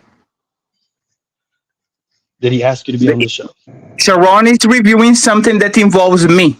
No, he didn't ask you to be on the show. So So when you are Sharon going to says be he's the technical. content, You asked me a question, right? You asked me a question, right? If you I didn't am answer my reviewing question. Sharon, if I'm reviewing Sharon and Sharon decides to pull up on my show, right? Is it fair to say that he has a right to go ahead and defend himself because I'm talking about him? Yes, but he's not saying that his show is better than yours or he's better than you, right? So that's the difference. What? You're Oh saying my that God. hold on. Oh You're my. saying that you're the content creator and he's the whatever, right? No, But he said you're that, over not me. here. He's not. No. When you showed his channel and his show, what was it? A few days ago He when you had your said fake that, beef not me, with sir. Sharon? You are not paying Hold attention on. to the conversation. He said that, not me. Yes, he said that. But the problem is you had a problem with him saying that. And No, it proves he just. Oh man. Yeah, I'll let you finish. it I'll let you proves finish. I apologize. Go ahead. okay. It proves the point that you're over here without him asking you to be over here, and he's not over there. Just a few days ago, when you had your fake fallout with whatever his name is, right? You showed Sharon's show. Was Sharon in the chat asking to come up? He No. super chat. Okay. He literally he cash at me. He literally cash at me. Literally cash at me. Did And he? Sharon, didn't you I cash didn't. at me? Sharon, didn't you cash at me on that show? I didn't know Did I you say anything about Cash App? reviewed. I didn't know you reviewed any of my channel. I was just trying to Oh, thank you very much, I was sir. harassing you. What the hell are you talking about, sir? Hold on. That doesn't I did prove my point. harass you through the Cash App because you said Didn't you cash at me, Sharon? Yes or no? yes, but I didn't know you reviewed my channel, even though because you just said you don't review me, but Food saying that you did review me. Respectfully, the review was not about you. It was about Mont. Nobody put you on the spotlight. Was Mont saying some shit and then lying about it? And I know no drive by for the Ninja Turtle. Okay, no drive by. You have to wait the in line. Okay. Sherrod. So, No, I you didn't see, know what no no. more. Hey, Nigga, no, nigga, this two ain't grown your ups are channel. talking. Hey, No, thank you very no, much, Sharon. I absolutely. appreciate you. I'll see you later. Let All right, the man let that carry the nigga show. leave. Hey, Yes. Sherrod, I want to show you something in the back, but I want you to only you can see me. Can you put me down? Okay. Wait. Okay. He's going to show his fupa. That's what he's going to show you. Bring it down a little bit. Bring it down a little bit. I can't see it. Come down, down. All right, there you. Oh my God.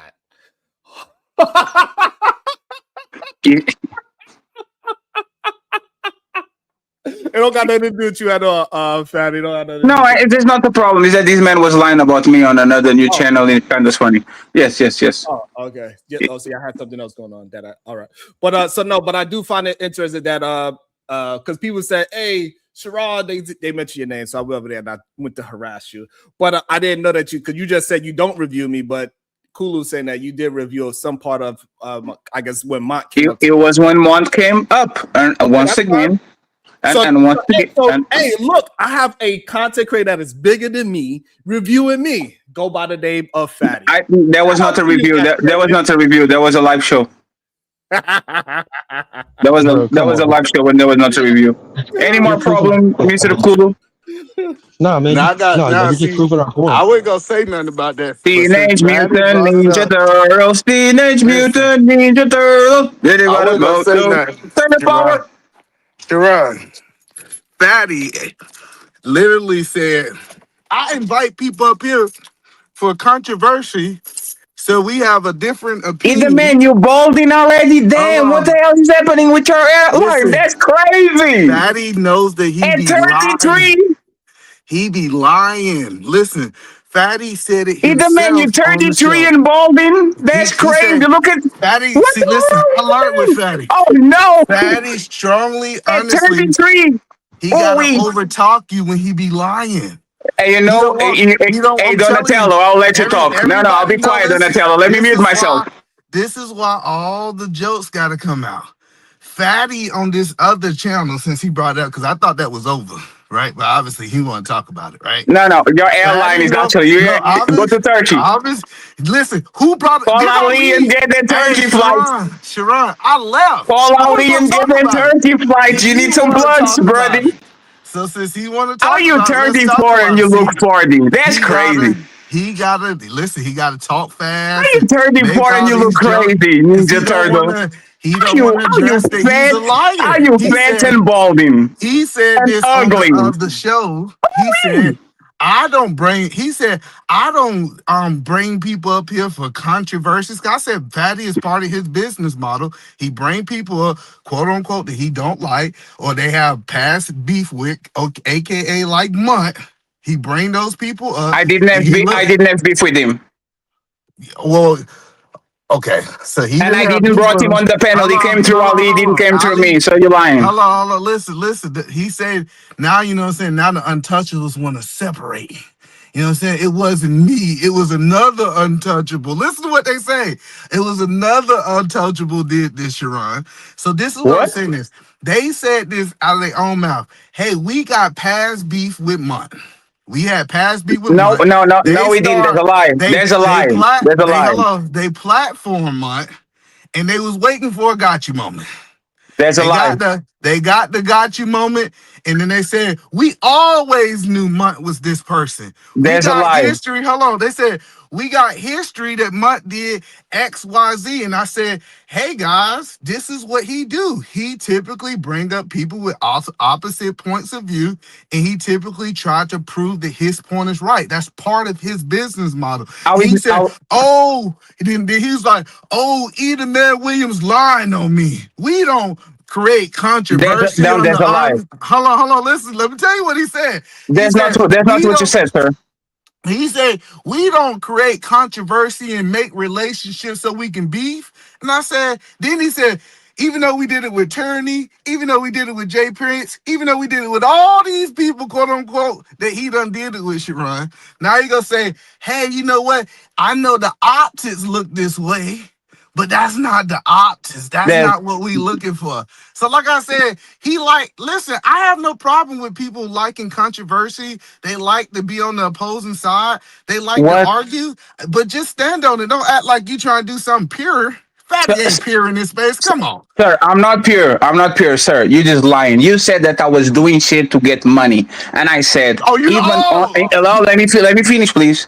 Even on that show that we did about me and Ali, I demonetized the chat. Nobody could send money. I demonetized 90% of that show because I know people were going to bombard me with money. But respectfully, once again, if I was doing shit for money, I would keep doing a show with Pearl. I will keep doing a show with Angry Man. I'll keep doing a show with Tommy. I'll keep doing a show with everybody that has a problem with me, including Sharon, because Sharon is somebody, Sharon, Brownsville, Daryl, all these people. And two, it's a point of time, these people actually bring me money because it's plant opposition. Just because I get Tyranny on my show doesn't mean that I'm looking for controversy. Tyranny is an opponent to our thoughts, just like PhD is opponent to most men thoughts that come over here. Having it on our show is something that it needs to happen, because if everybody agrees and we have an echo chamber, everybody going to look like you, a motherfucking barrel. We're eating a lot and getting a little money. Now, one second. I'm landing. I will call Ali. You know Ali is half Turkish. He's going to get the turkey plug for you to get that shit fixed, either man. Because again, you are younger than me. I think you're 34. How the hell are you 34? Going 40, balding in the front, double chin, can't see your neck. Motherfucking fupa. Sorry, again, I apologize. That's how I talk English. I think you should pay Sharon. I'm trying to figure out why is he above the rules. We got New Coach Empire. Can you pay the $5 for Fatty's cursing? No, there's no need. I'll send you the money. There's no need. I'll send you a cash app later. So Sharon, the crazy part about it is, I just don't understand why content creators don't stand on that they doing this for money.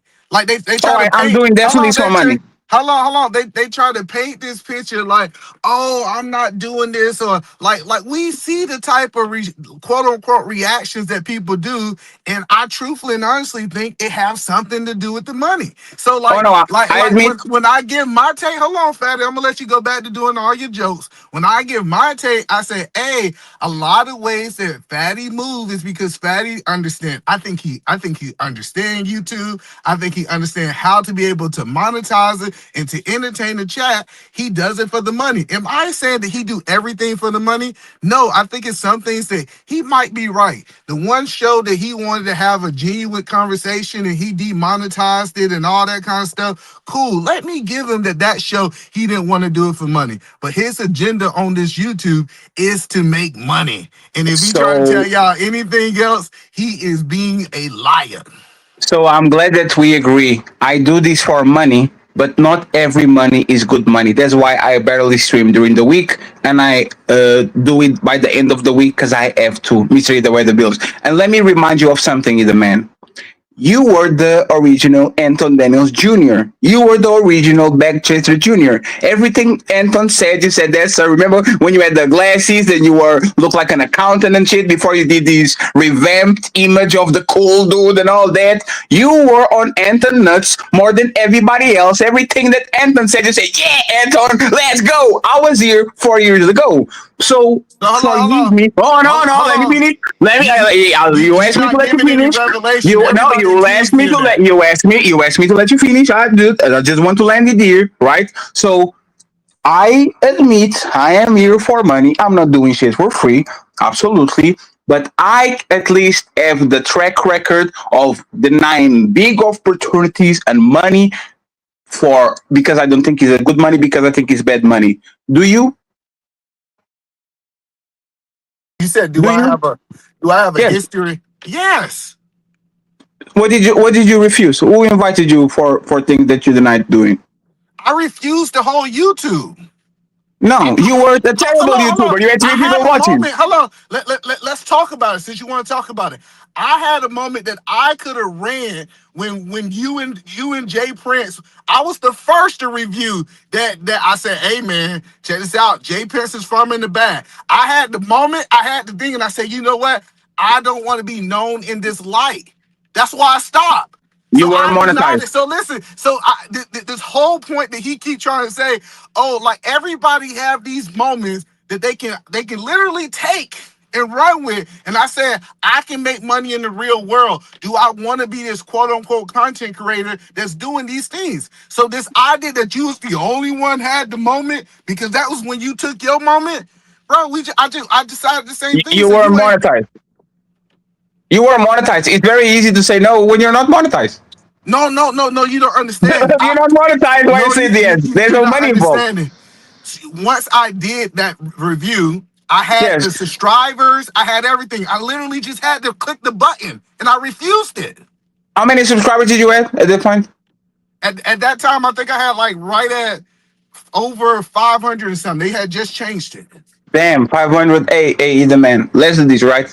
Let me piece it up to you. No. I want to make peace. I want to make peace. I want to make peace. You see how you want to change the subject? No. You can say what you need to say. I just want to piece it out with you, okay? Send me, like, remember when you sent $400 or whatever it was to Chocolate Foundation? Send that to me, and we good, my brother. I'll go. Hey, I have an organization. You ever heard of I'm going to build something with that money. This is a switch pitch. I don't want the money. I'm not doing it for the money. All good money ain't good. You changed my mind. You changed my mind. He sound like you changed my mind. No, listen. He sound like one of the preachers. Fatty we gonna call him Fatty the preacher. Yes, I'll put it on the piggy bank. I promise. Just change my mind. And this is the one thing that I want you to understand, Fatty. Bro, I don't care how you run your channel, but you ain't gonna tell me my take on it. What I think that you doing, I'm gonna give no. Cause look, y'all untouchables do this shit. Y'all say, "Oh, we untouchables. Nobody can touch us, nigga. We can review y'all and the shit y'all do too." Wait, who said that? Who said that? Count it up, Sharon, so I can send it. If I no. 1 second. Who said it? Who said that? But that's what y'all. That's what you was over there. No. The victim. No. He was like, no. Oh, let me tell you his take, Sharon. He said, hey, such and such. The only reason Man, and I didn't even find his channel through the Untouchables, right? He said only reason he over here because he's waiting for a moment to get me. Like he was looking, he was a victim. Wait, I ain't never what? seen Fatty. And he said, Man is waiting for the moment to be able to get a gotcha moment on Fatty. I was like, I didn't even know y'all was cool. The only reason I was talking, hold on, let's be clear. The only reason I was talking about Fatty because Fatty was the subject. Fatty Yeah, was the because you want to subject. hate him.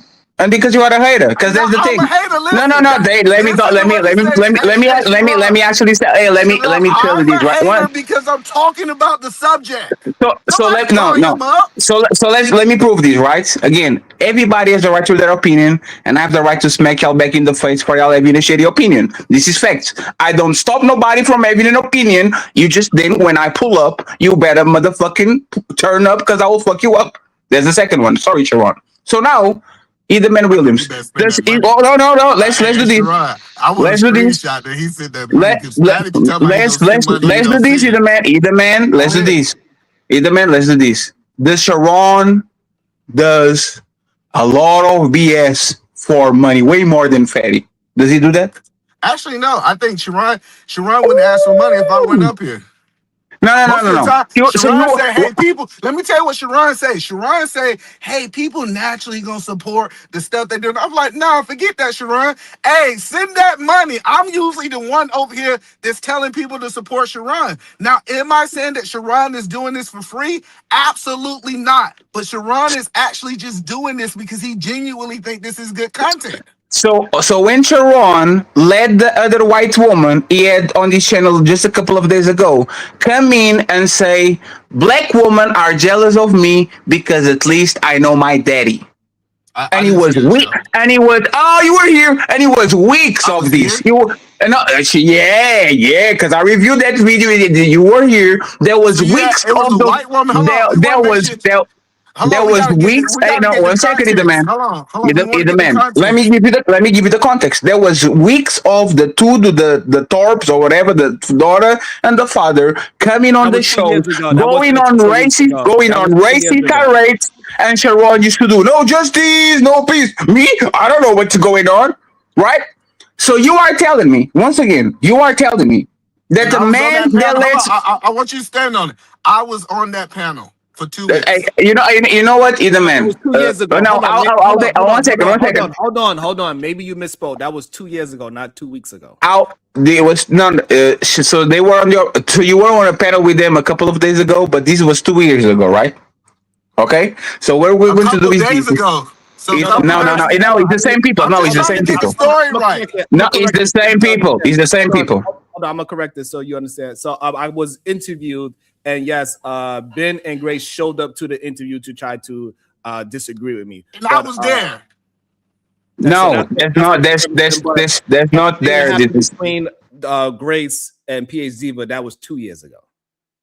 So either man, you are going once again. Tell me that the man that he said, I want to leave a drag to do this. And I can point out 10 situations where Sharon clearly put money over integrity, black community, black woman. Again, this is one of the simp gods. This is one of the men that defend black woman to the T. And he let a white woman go on a tirade multiple times saying, black woman envy me because I know my daddy and But he they didn't. don't. And So hold on. nappy head. You So are but telling me this man is not doing this for money? No. So that's the thing. Sharon have let a whole bunch of degenerates come up here.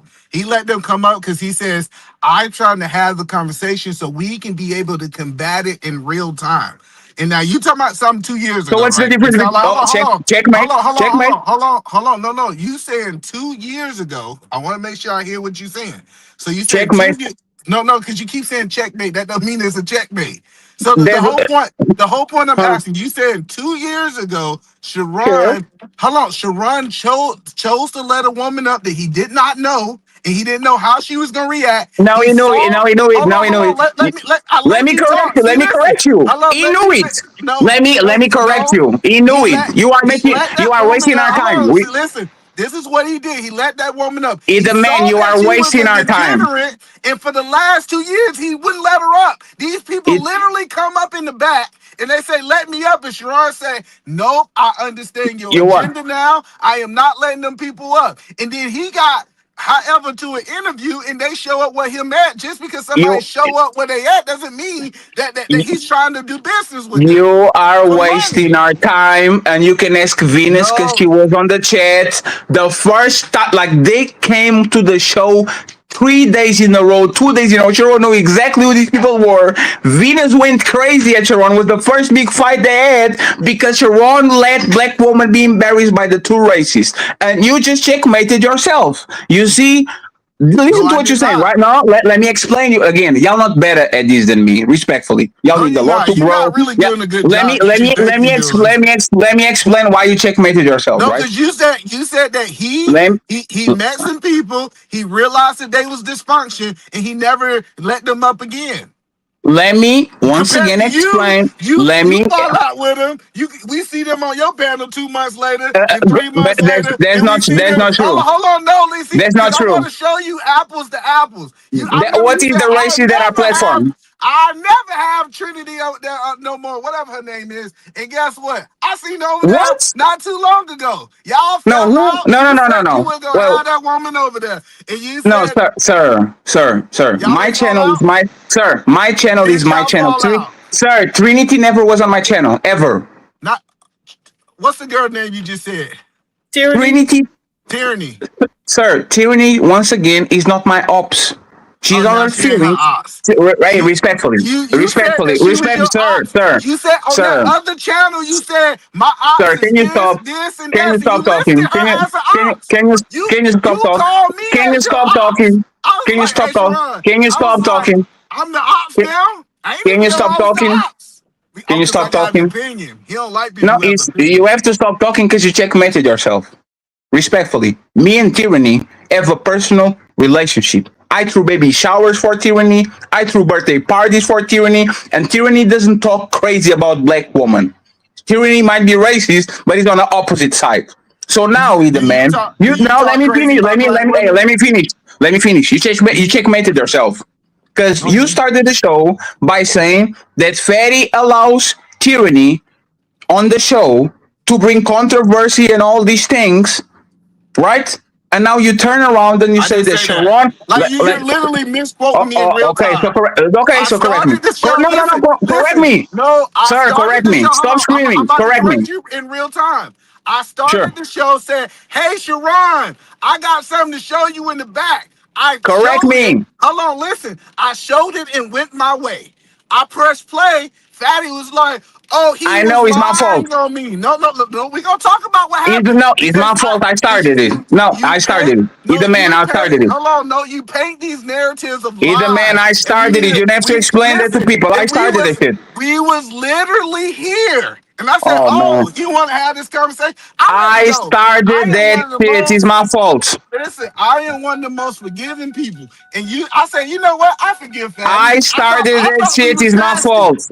I thought we was past it. I Hey said, Sharon, oh, do I have to repeat I, myself? I started it. It's my fault. You don't have to explain that. I started it. It's my fault. But but no, you let me finish. lied and said Let that me I finish, started please. with her. You No, just let me made a finish. lie in No, real let time. me finish. Let me finish. What did you say about Tyranny being on my show? What did you say? You said I started the show with talking about tyranny on the show. No. I'm saying, what did you say about me having Tyranny on the show for money So or on controversy? that last What did you say? on the last show, you said these people are my ops, and we can go watch the video. You said Emmanuel was my ops. Sharon, I'm looking to the left. I'm looking to the right. I'm like, Fatty, when I became your ops. It Hold wasn't on. exaggeration. It Hold on. wasn't exaggeration. Hold on. You said It all of wasn't these people. exaggeration. It wasn't exaggeration. I take that back. And he said, I'm your ops. I said, I thought me and Fatty was gonna be No, you're strong just to the a shit. hater. You're not my hopes. You're just a hater. Now that we Now cleared I'm that a out, hater. Okay, hold on. now that we cleaned that out, what did you say about me And having then he Tyranny on was the like, show? hold on. He was like, Emmanuel, my op. And I was like, Sharon ain't even Please got no answer YouTube the question. channel. Sir, how am I the ops and they ain't this even is got not no a vent. relationship? Why you Then the venting? We second don't need thing you to is, he word was you like, venting. and this is what the conversation is. They said, hey, you platform month. And so we platform month. We did what you doing. We following your lead. And you said just because people like Mont, you said we have people like Mont over there, tyrannies. We just because these are our ops doesn't mean that we're gonna give them a panel for them to be able to run it No, unsupervised. Did you the say that? Did you say respectfully, that? what respectfully, what I said is just because these people are on the panels doesn't mean they're actually our friends. Because that was the argument that was said is Mont was on our panel, so he's our friends. And I said Tyranny is on our panels all the time, but she's not our friend. She's opposition. Ops comes from Oh, hold on, opposition, but you meaning just no. Let said me be no, no, no. Don't I interrupt got a me because I don't relationship no. with Don't Iris and interrupt Baby me. Shout. Don't I'm just interrupt saying. me. Don't interrupt me because I didn't. Ops comes from opposition. PH Diva, if you come on the panel and you are man centric, is opposition. That's what she is. She's the ops. So respectfully, when you're saying he was on your panel, so we were friends, what I was relaying is that we have a lot of people that come to our shows that are the ops. They are control opposition. They are the simps. Oh, now They they are the are the woman ops. with the Okay. my ears. Let me Hold finish. on, listen. Hey, Hold the on, no, man. Let me you just finish. said, hold on. Let me You just said, finish. Let me I got a relationship with her. let me And finish. I done did baby showers, but Let me she ain't my finish. friend. Let me finish. Once again, Tyranny was never my friend. I had a personal relationship with her. Just because you have a personal relationship with somebody doesn't mean they are your friends. Respectfully, you talk with a lot of people on a day-to-day basis that you have a personal relationship, and they are not your friends. You are bad at this. So let me finish my point. So The what is she? same way. Let What me is finish she? my point. Let me finish my point because you're getting stumped out. The same way, Sharon can have Tarp, I don't know, Claire Tarps or whatever the name of her. The same way he can have her on the show to challenge her views and opinions, even though she's extremely racist and she shits on black women all day. I can have Tyranny on my show to challenge her and to actually push back to her ideas. And this is why you are inconsistent because on the first one, you said, no, it's okay to have people with dissenting opinion so we can push back. Sharon is right. And then you said that I have Tyranny on my show to push some controversy and get some money when it's literally the same thing. It's just plant opposition, so the show is not an echo chamber. So once again, you are a No, bad hold on. debater. See, and that's the point. He misquoted me in real time. What Oh, I here we said go. is, what I told you is the reason, quote unquote, you bring certain people up because you understand it makes you more money. That's what I said. Again, no, And here now, we go. hold Okay, on. okay, And then okay. you said, hold on. No, you said I agree. And then I'm saying, okay, you No, no, want no. to agree? Hold on, You that's are what you wrong. just agreed to No, 10 minutes ago. sir. I tell you that not every money is good money. Pearl wanted to Yes, do what? I Let agree. me one second, please. Pearl wanted to do a weekly show with us about black fatigue and all that shit. Right? We refuse it. Right? Tommy said some shit about me. If you see Tommy around, Angry Man, same thing. If you seen him around, we multiple times, especially on this Pearly situation, we know that she's on a racist campaign. So as soon as she started that shit, we close it out, even though it could make us thousands of dollars. No, Now, no. once Listen, again, let me finish. So now, yeah. just because I'm doing things for money doesn't mean that I'm going to accept blood money, racist money, money that I don't feel that is actually good in my pocket because not every money is good money. But for whatever reason, you think that I do that, but when it comes to Sharon, that there's 3 years of motherfucking violations, and all of a sudden, I don't Another think one. it's money. I got you. I got you. So let me ask the question: did you bring Hold Mutt on, on but y'all also show? Shadow, you about up to about $15 in F bombs by now. Okay. Yes, is reparations for the $100 that I sent you the other day. The Go other ahead, the day, man. Yeah, the $100 that I sent you after you cuss out Lady Chen and Jada. that was almost 2 years. That was a year ago. Good. I hope you invested so it's now worth more 15%. It might cover everything that you talk about. Excuse me. Nah, you got I think dropped I Yes, him. do have a. I think He I went do. into the if room. you put $100 on the S&P 500, that's now $130. So I think I got you covered. Go ahead, the man. No, What's the no, but question? that don't have nothing to do with today. No, it's 25. Regardless if that $100, regardless if that $100 may be money or not. Absolutely. Are you going to be on the super panel on Friday? I got some time to think. Let me. Okay, just make sure. Go ahead, the man. What's the question before I leave? So I'm not saying that you're willing to do anything for money, and I think that was kind of what. Let me ask this question: Did you and Ali? Let me say the untouchable, because I know you say you don't do this; somebody else do it. Did the untouchables? And by the way, I think this show today is proving that I don't do things for money. Right You now. literally are reviewing drama. Right now, but they trying to drop him? I could have been like trying to entice it to where it could be a drop war and all that. Of course, but I can, but I will, and I can leave immediately and stop this. I could have been antagonizing this thing to be a money war where people dropping you, and then now you're gonna make a decision that you don't want to be here because I'm making money. I could have did that. No, that's great. Hey, Sharon, this is good. Before you ask the question, it goes to show in real time what that narrative that you are painting is not a true one. Oh, sure. Before like since Sharon, when Sharon is the man. When was the last time you saw bounties on bounty wars and bounties on my show? I don't watch your show all the time. I just watch it every now and then. To be honest. And even if you watch it all the time, you wouldn't find it because there is none. People that do this shit for money, I could literally use my popularity to open the panel. Let me finish. Can you acknowledge Sharon's point that this is proven that he's not doing this for money? He's letting you have no. you want to have on his panel. No, because I will make him way more money by me. My ally didn't drop me today. Like y'all don't see Sharon. Y'all don't see Sharon play. How many years have you been on this place? Sharon is an opportunist. If I can make him money by bringing him around again, he will make way more money than just me doing the bounty today and leave. Because now he loses the access to Ferry again. What am I saying that is wrong, Mr. Iderman? Go ahead, Iderman. Where am I saying that is wrong? Listen, y'all guys is having a whole nother conversation. Oh, so now you don't want to talk about it, huh? Hold on. You believe that the reason why is because I'm trying to have access to you? You love to be part of the untouchable sphere. Damn. Because he makes you money and he gives you views. That's why when I asked you, do you want to be on the super panel on Friday, you didn't say no. You said, I'm going to think about it. Think about it means that there's a possibility. And you know why? Because you love in the mid. You love to be next to the popular kids, and right now that's us, respectfully. So what? Fatty, you recruited his brother, right?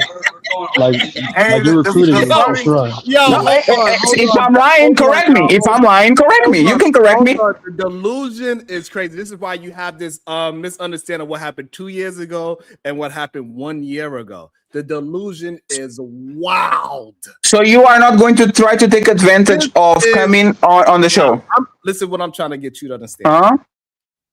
I'm at my own lunch. No, say that without smirking. Say that with a serious place. I won't do the show on Friday. Okay, perfect. Thank you very much. You're welcome. Like I'm at my own lunch table. To try to it's kind of like a small lunch table, like a kid's table. Right, but to act as if I'm trying to do something other than just have my natural show, and whatever happens from my natural show is what happens. Sure. We don't, me and you don't, we don't call each other to try to set anything up. This argument is a real argument, regardless of whatever. Nobody planned this. For you to act as if I was trying to get access to you is a wild statement and is a horrible narrative. Absolutely. That was unreal. Okay. And it wasn't fair. No, life is not fair. That's fine, but I mean, at least now everybody know that the narrative that you painted against me is just not a truthful one. And I'm glad that it did happen the way how it happened to happen naturally, right? So it goes to show that, sometimes you be full of it and you misjudge who I am as a person. Not every you did the not every money is good money. Congratulations, it's the first time. You learn. Congratulations, it's the first time that you're doing not every money is good money. See how you learn something? Hey, look, I'm gonna take my coolest way. Hey, Fatty said congratulations to me. That's thank you. I appreciate it. But I receive it. You know what I'm saying? I'm not even going to pass any judgment. I receive it. That's all. I receive that. Absolutely. Sharon, have a great show. And once again, please, if you have and for the future smoke shows that you do have, if I actually have smoke, I don't mind cooking your ass up. But that's the point. None of y'all can do it. Y'all are terrible debaters. Like, respectfully, that's the reason why y'all were literally abused on Fight Club. That's the reason. Respectfully, that's the reason why y'all were abused on Fight Club before we all got to become content creators. That's the reality. Even without the channels and without the money and without the popularity, y'all were being cooked on Fight Club. There's a reason why I was the last king of Fight Club and Sharon was not. There's a reason why I was All-Star and Sharon was not. So Sharon, respectfully. And I'm glad that you brought that point up as well. Because the real reason why I don't is because I don't pander to men. And so yes, you do. I do not. And this space, I have video of you with dreadlocks, you pandering to men. I literally have video of you with dreadlocks, pandering to men, with your wife on the side, talking crazy about modern woman. I have the full video of those. So, and this is where we get things confused, right? Oh, so you changed to what? Just like when I had a problem with Lady Shan and the other lady. I was arguing with them, right? They say that I'm paying, but because at one time I had a disagreement with a woman, so Sharon is contradictory. No, that's not a contradiction. Just because it's not a contradiction. Is that I can speak on one topic and another topic, it doesn't mean that I'm contradiction or that I'm pandering. Pandering comes when men are talking for men in a negative way, even though it seems positive. For example, when they try to say, hey, like Greg Adams, Coach Greg Adams, for example, is probably the easiest one. When he tells men to have sex with women but never marry them, right? That is a negative. What's the problem with them? What's the problem with that? What's the problem with that is that it doesn't actually produce anything positive or productive for a man. Yes, it does. Yes, it does. I'm gonna tell you why. Because once a man continuously to have sex with a whole bunch of women, that man cannot unsee that, and so therefore he has a distrust and a disdain for women moving forward. So let me prove how he's wrong and you are right. Sharon Bracey had casual sex 1,000 times, made 2 black baby mamas, and then married a white woman from Russia. So this proves that you can be a playboy. And so this proves that this man can fuck anybody and everybody, have 2 black baby mamas, and still be redeemed, find a white woman, and go happy to the sunset. So Coach Craig Adams is right. Did you say that he doesn't? If you do that, you're going to. So why did you save yourself, Sharon? So the thing is that I only had 3 sexual partners in my life, and all the people that I had partners, I wound up having children with. That is it. So you have 3. So you have 3 bodies. That's it. I'm not going to ask you to swear on some people's life because it happened on my show last time. I don't want that. All right. So, but regardless, what I'm saying is that just because I have no. Are you joking or are you being serious? Just because I have failed relationships. Doesn't give Coach Greg Adams any kind of life to what he is saying. You are the living proof that he is right. And the reason why is because he is promoting a that free agent lifestyle. So you go and have sex with multiple women at a time. And I'm saying men cannot unsee that. I said but majority of men, they are not even suited to have that type of lifestyle mentally. Majority of men are set up monogamously, not the ones that absolutely. But that's the point. If you did 2 baby mamas and then got saved by the bell or whatever because you decided, right? I believe that man can have casual sex like everybody else. Coach Greg Adams says no babies, no weddings, and no cohabitation. So if women are willing to have casual sex, I think men should have casual sex with them because that's not a robbery. There's a handshake, right? So is it not serious? So now the issue is that those same men, right? Most of them do not want to have casual sex with them. They want a fruitful relationship with women. No, they want. When somebody like Coach Greg Adams that took himself out of the game and he just really wanted to just pay like how he weighed, right? We understand his free agent lifestyle is paying for a vagina. So majority of men are not set up that way to do that. So if you telling young men to start that at the age of 25 to start paying for it they cannot unsee that pay for it because majority of men want their own personal woman, and just like women want their own personal man, and they get together and they work together. It is not going to be the correct advice for an older man that is taking himself out the game and paying for play to also push that on to 25-year-olds to pay for play. Most consumers of OnlyFans and prostitutes are older married men. It's not 25-year-old young man. Go ahead, Shadow. Yeah, Shadow. Yeah, what the fuck? Look, what the fuck? Like, look, man. I hear what you're trying to say, but Sharon's not wrong. To sit there and tell people, oh yeah, you're complaining about the very hoes that you're creating. Oh, well, you should keep having casual sex. Okay, great. But then you complain about the very hoes that you're having sex with. That makes you zero can create sense. hoes. A man can create a hoe. If I have sex with 1 million women, they have one body. They are not a hoe. For a woman to be a hoe, she has to have sex with 10 men, 20 men, 30 men. One man can make a woman a hoe. So if I have sex with that woman, she just has one body. If that woman has sex with 10 men, she now chose to be a hoe. Women are smart. Women have their money. Women have college degrees. Women own their houses. Women have mortgages. Women are in corporate. If a woman decides to have sex with 10 men and I am the 9th man in that rotation, she made herself a hoe. I didn't make her a hoe. I just had sex with her once. I am one body. I'm not 30 body. If you have sex with 10 women that have sex with 10 women, you're just as much of a hoe as those 10 women are. No. Respectfully, you can call me whatever I want. This is you want to talk, so we're having this conversation. No. No cut corners, so we can do this. No, Shadow. You can call me whatever I want. I am owner of my body, my choice.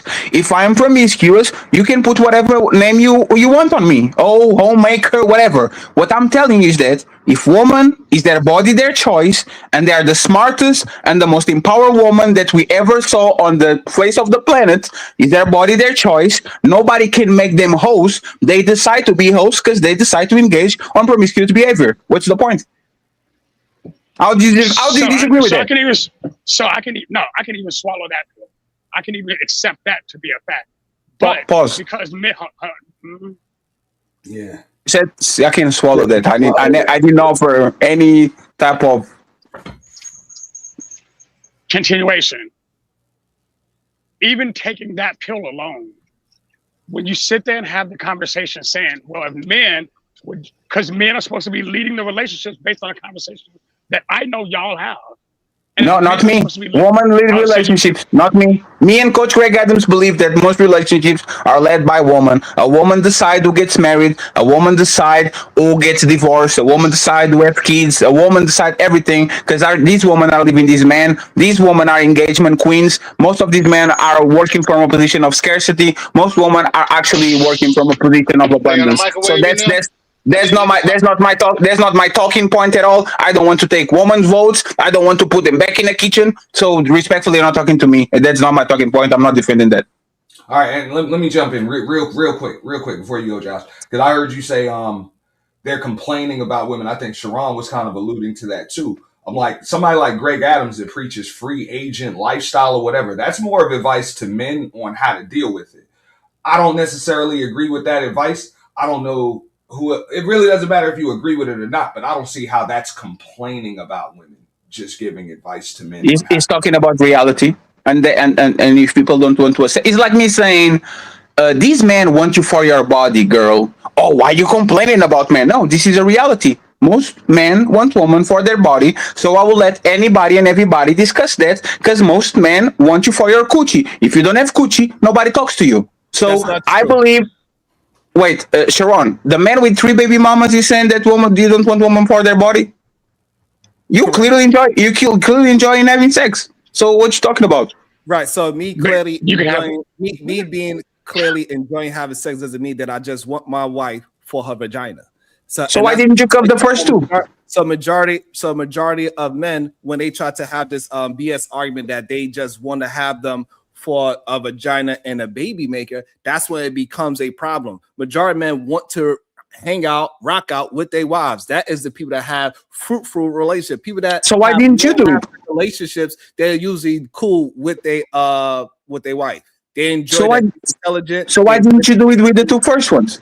Because me and those two people that was prior to my wife, we just failed at getting together and seeing each other eye to eye. So see, sex was good, but y'all don't see each other eye to eye. No, but that doesn't mean that I didn't appreciate either one of them for who they were. I did not just. Yes, but they were good enough for you to put a kid on them. You framing it as I just was with them because of their vagina, and that's never. No. Let me reframe it. They were good enough for you to put a kid on them, which is good. Like they were good enough for you to put your on their right? Mm-hmm. But they were not good enough for the relationship, just like most women. What's the problem with that? No, so it's not just that they wasn't good. It's that we had different ideas of what we seen in the future. Sure. Who left who? Did you left them or you left them? Or they left you? I left them. Okay, so they clearly was not good enough for you. That's what we talk about on this space. Most women are not good enough for you, so use them like they need to be used. What's the problem with that? The problem with that is that the problem is that we planned the future. Mine was looking different from them.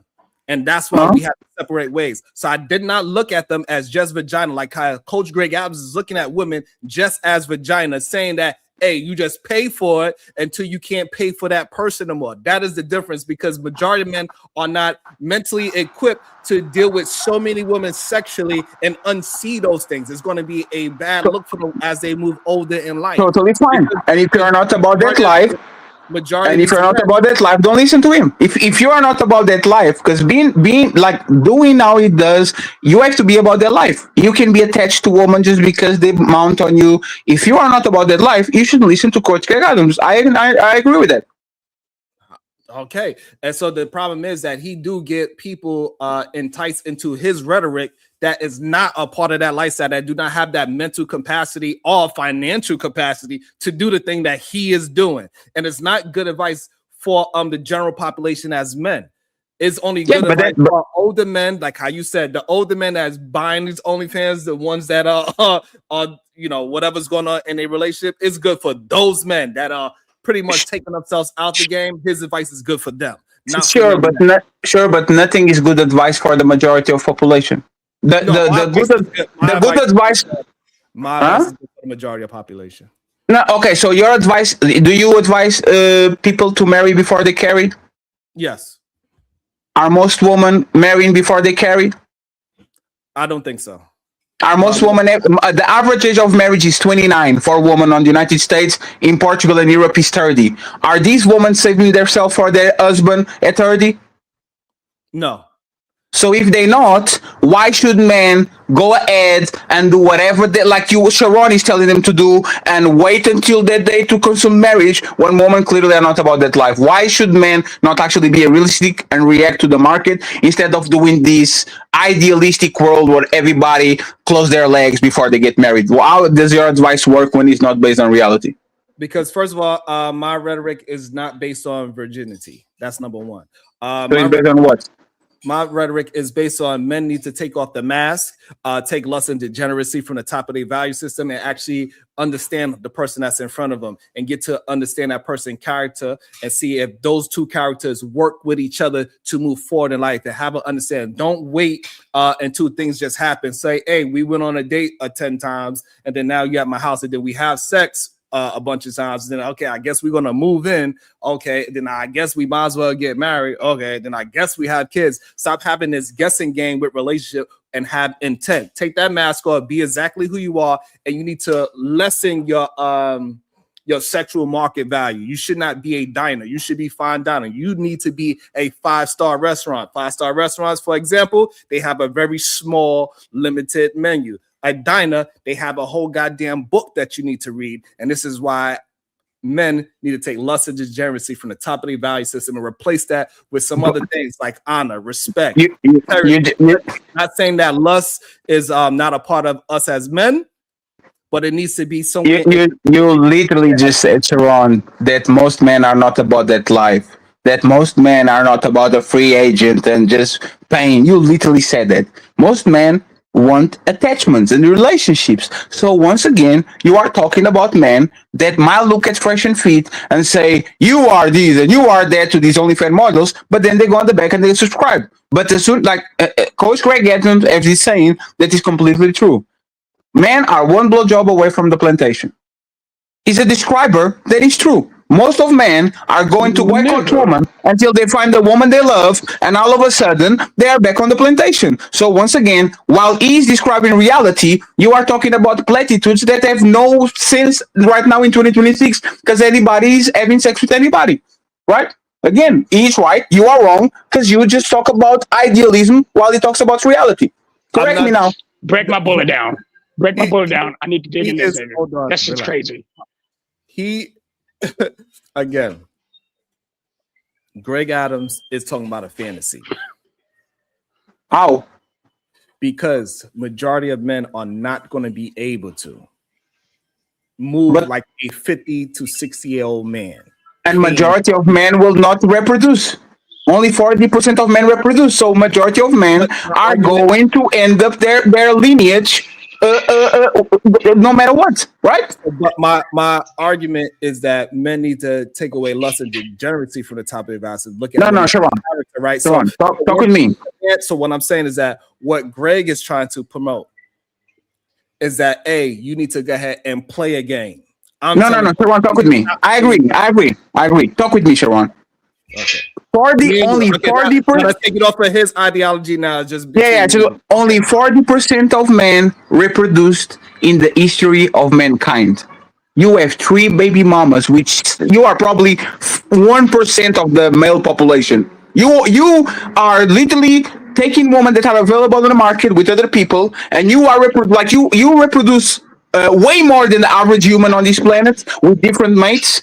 60% of men will not reproduce. 60% of men, their lineage ends right here. What do you do with those men? Since they are not going to reproduce, and this is not Fatty or Greg Adams, it is stats. What are you going to do with the 60% of men that are not going to be able to reproduce, find a mate, all of this? What do you do?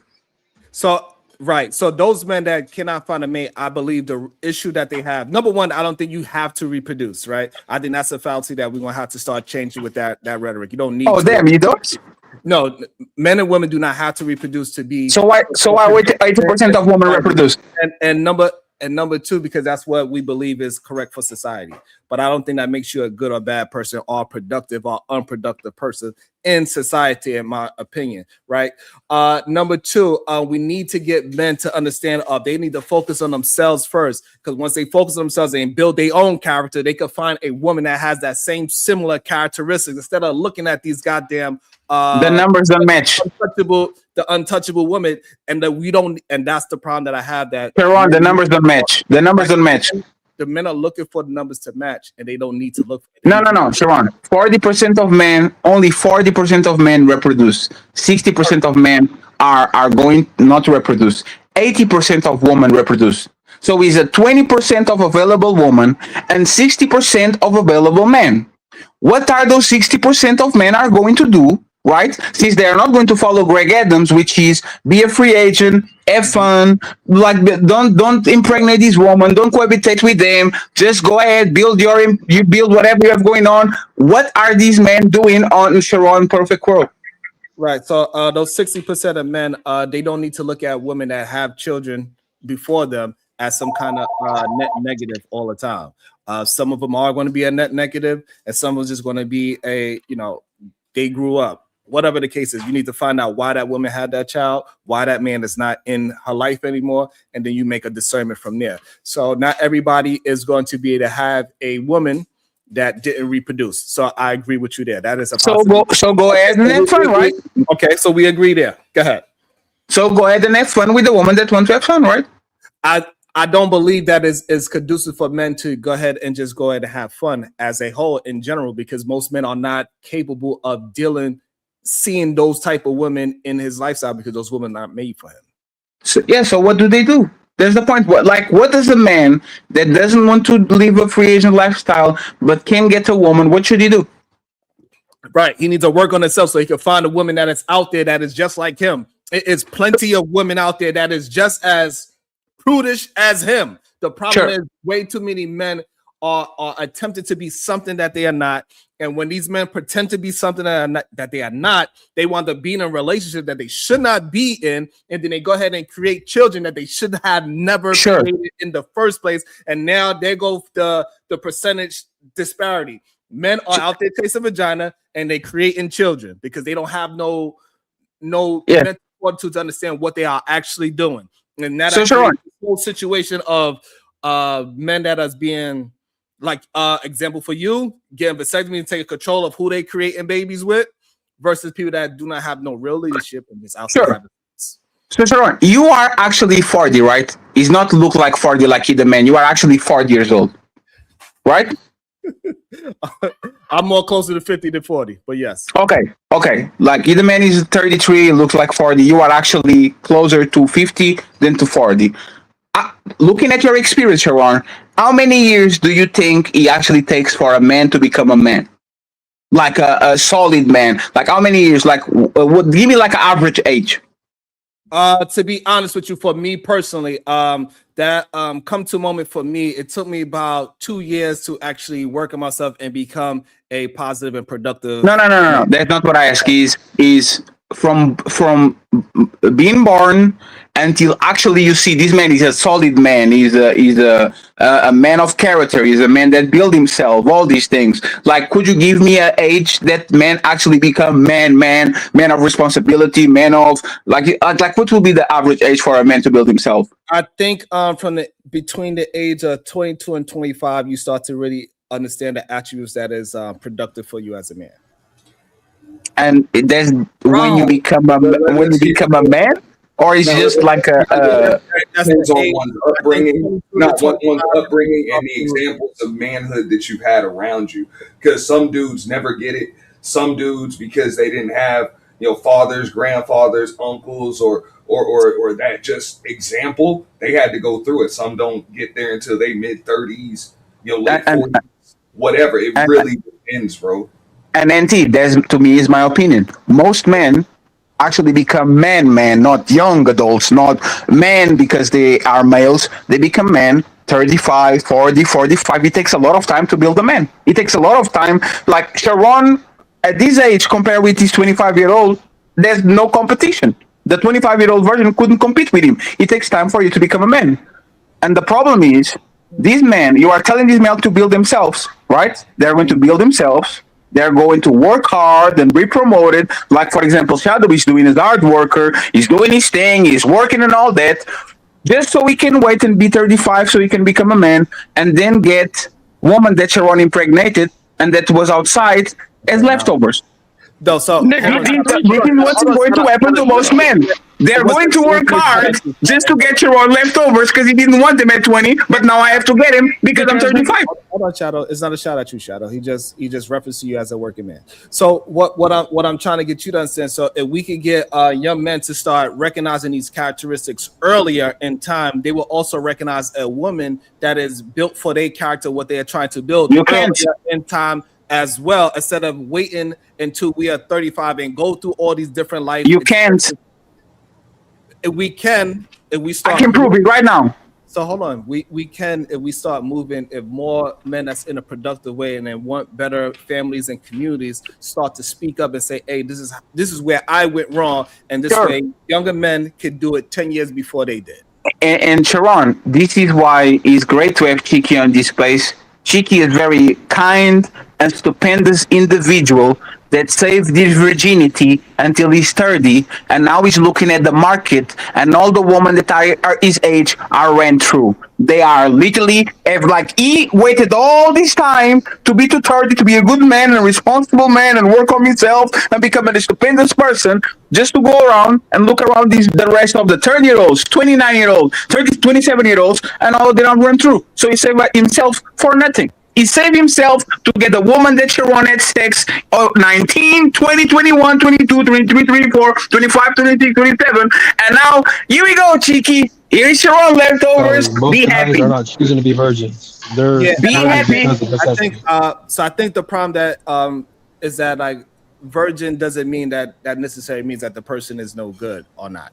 I think No, that's no, no. Chicky is a great person, and that's my point. what I'm saying is that she's not, and I get it. And this is the problem what I have with men going out there and just having sex with a bunch of women, because they look at women as being befouled once they have sex with that woman. So whenever they get their own woman, they look at that woman already as a net negative.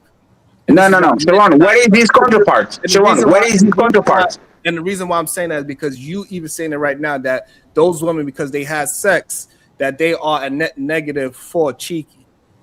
Because no. Where is his counterpart?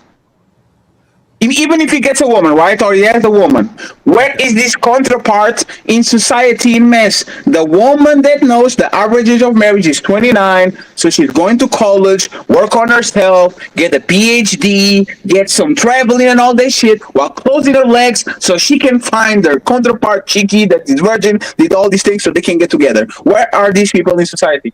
Right, I believe they are there. I think most men overlook those women because they are looking at the wrong women to be the possibility for their wife. That's the issue. So if where are these women, Sharon? You ask your question. Where are these women? Those women are around those type of men every single day. They're not. Even the nerd girls are getting run through. They just not being visible to the majority of these men. It's a plenty of women right now that are 22, 23 that have a very low body count. Sharon, the average age of marriage is not 22 or 23. It's 29. That's fine. So what I'm saying that we jumping the gun all the way to marriage, but I'm saying just them meeting each other at the age of 22 to 25, it is a possibility that you can find your equal in characteristics. Where? At that age. Give me somebody on the spot. Hey, give me some. Whether that's school, whether that's no. Right now, Sharon. Walking in the street. What I'm saying is that those people is not visible to them because they are so stuck on these remedial rhetoric culture that is pushing them to women that is not made for them. Sure. Hey, Sharon, you had somebody that is a big supporter of you saying they used to call me Super MJ because of the ad I was giving them. They used to call me Super MJ because the ad I was giving. Go. Everybody call me Super MJ, right? Okay, if you can, let's refrain from this. Oh, you know what? I take that back. I apologize. I shouldn't mention it. It's totally fine.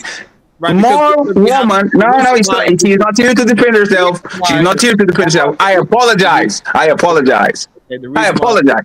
Said that we don't have a conversation about me and you. Let's keep it that way. No, you are right. I accept that and I apologize because I should never mention her. Thank you very much for repairing me. Now, once again, this is the average woman.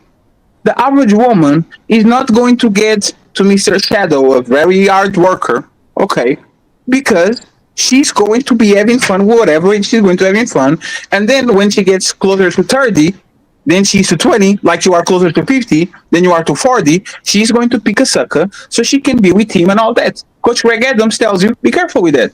I don't see no problem with it. Women are free to do whatever they want. I believe even if you are a promiscuous woman, if you are a dope woman, you should be treated on a dope way. I don't have no problem whatsoever. But one thing that we're not going to do is tell women that is okay for them to change and to be sexually liberated and to have sex and to have fun and all that, and then tell men to stay the same men that they were for hundreds or thousands of years and do exactly the same thing they were doing before. If women have the right to change, men have the right to change too. If we are complaining about women changing, y'all need to stop complaining about men not being the same. So the issue is that we're not saying that men and women can't change when they get older. What I'm talking about, right, when we get back to the original conversation, what men should be doing, they need to turn into men younger instead of waiting. How do you do that with the economy we have? And the people like these coaches are teaching men to stay in arrested development. How do we do that, Sharon? First of all, we got to start speaking up against the men that is pushing young men into a negative situation by telling them to go ahead and have sex with a bunch of women. You don't have to push them. You do. Sharon, did anybody have to push you to have sex on your teens and early 20s? Yes. So you are not already like a regular teenager or a regular young man full of testosterone that want to bone most attractive women that are around him. You're like that. I have to push you to do that? Yes, you have to push the person to do that. Yes. Sharon, you were influenced. And I'm going to use the example that you use. Cheeky is a perfect example that was able to control his urges because he has somebody. Exceptions are not the rule. That's fine, but we can have more exceptions, right? And then they could turn into the rule. If we could start men pushing that type of rhetoric a lot sooner than later. We need less men pushing out this remedial rhetoric of go ahead and pop it off every goddamn day and tell them, hey, listen, you need to understand that, yes, you're going to get horny as a man. You're going to see attractive women. But what you need to understand is the difference between attraction and interest. And the thing that you're attracted to, sometimes it could be negative towards your interest. You need to be interested in that woman's character, X, Y, and Z. So this way you don't get caught up in the bullshit like everybody else. And now we can get young men and young women to move in a better direction at a younger age because we are giving them the thought patterns. And we're going to have people slip through the cracks? Absolutely. Is things going to be 100%? Absolutely not. But we can promote and give them the proper way to be earlier on instead of waiting until, like what Auntie is saying, 35 and 40, because we see old heads that are preaching this bullshit. Hey Sharon, I have to. Let me just say this and then I got it right. This is why Sharon is not going to take hell nowhere. Telling men to stop having sex is like telling a crackhead to stop doing crack. You are not going to do it. For every 50 men that you are going to say close your legs, the other 50 men is going to try to get as much pussy as possible. It's the same thing as saying for resolving these problems, you just have to tell this woman to close her legs. Most of them won't. No matter what you tell them, no matter how many times you preach chastity, no matter how many times you tell them to not engage into sexual relationships, they will do it because not me, not you, not Kevin Samuels, not Shira Seven, not Coach Greg Adams are going to do it. So once again, you living in the world of idealism where everybody does what they do. Try to get women to close their legs.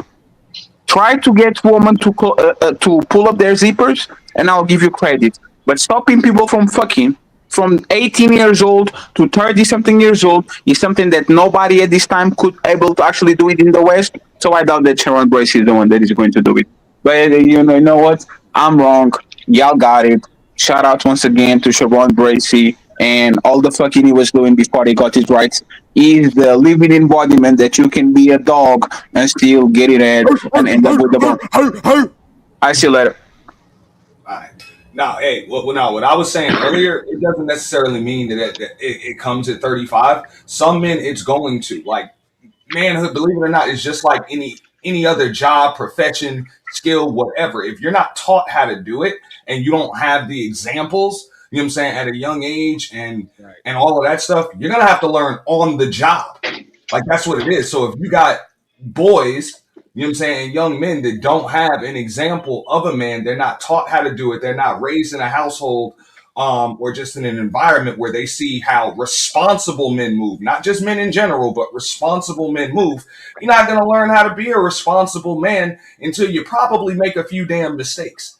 And that's the difference between being ready for marriage and kids and all of that stuff when you're 21, 22, 23 years old, and then not being ready until you're 40. That's the difference. You know what I'm saying? It's your upbringing. So that's what I was saying. You can't really put an age requirement on that. Like you really can't. Yeah. And shout out to we wound up having a really dope discussion on two different ideologies, right? I believe that we can move young men into a proper direction if we have more men speaking of the proper direction that we didn't have, right? Maybe he's not recognizing that I'm one of the men that did not have proper direction when I was younger, right? And I understand if I had proper direction younger, I probably would have been where I'm at sooner, possibly a 10-year difference, or maybe even more. Yeah.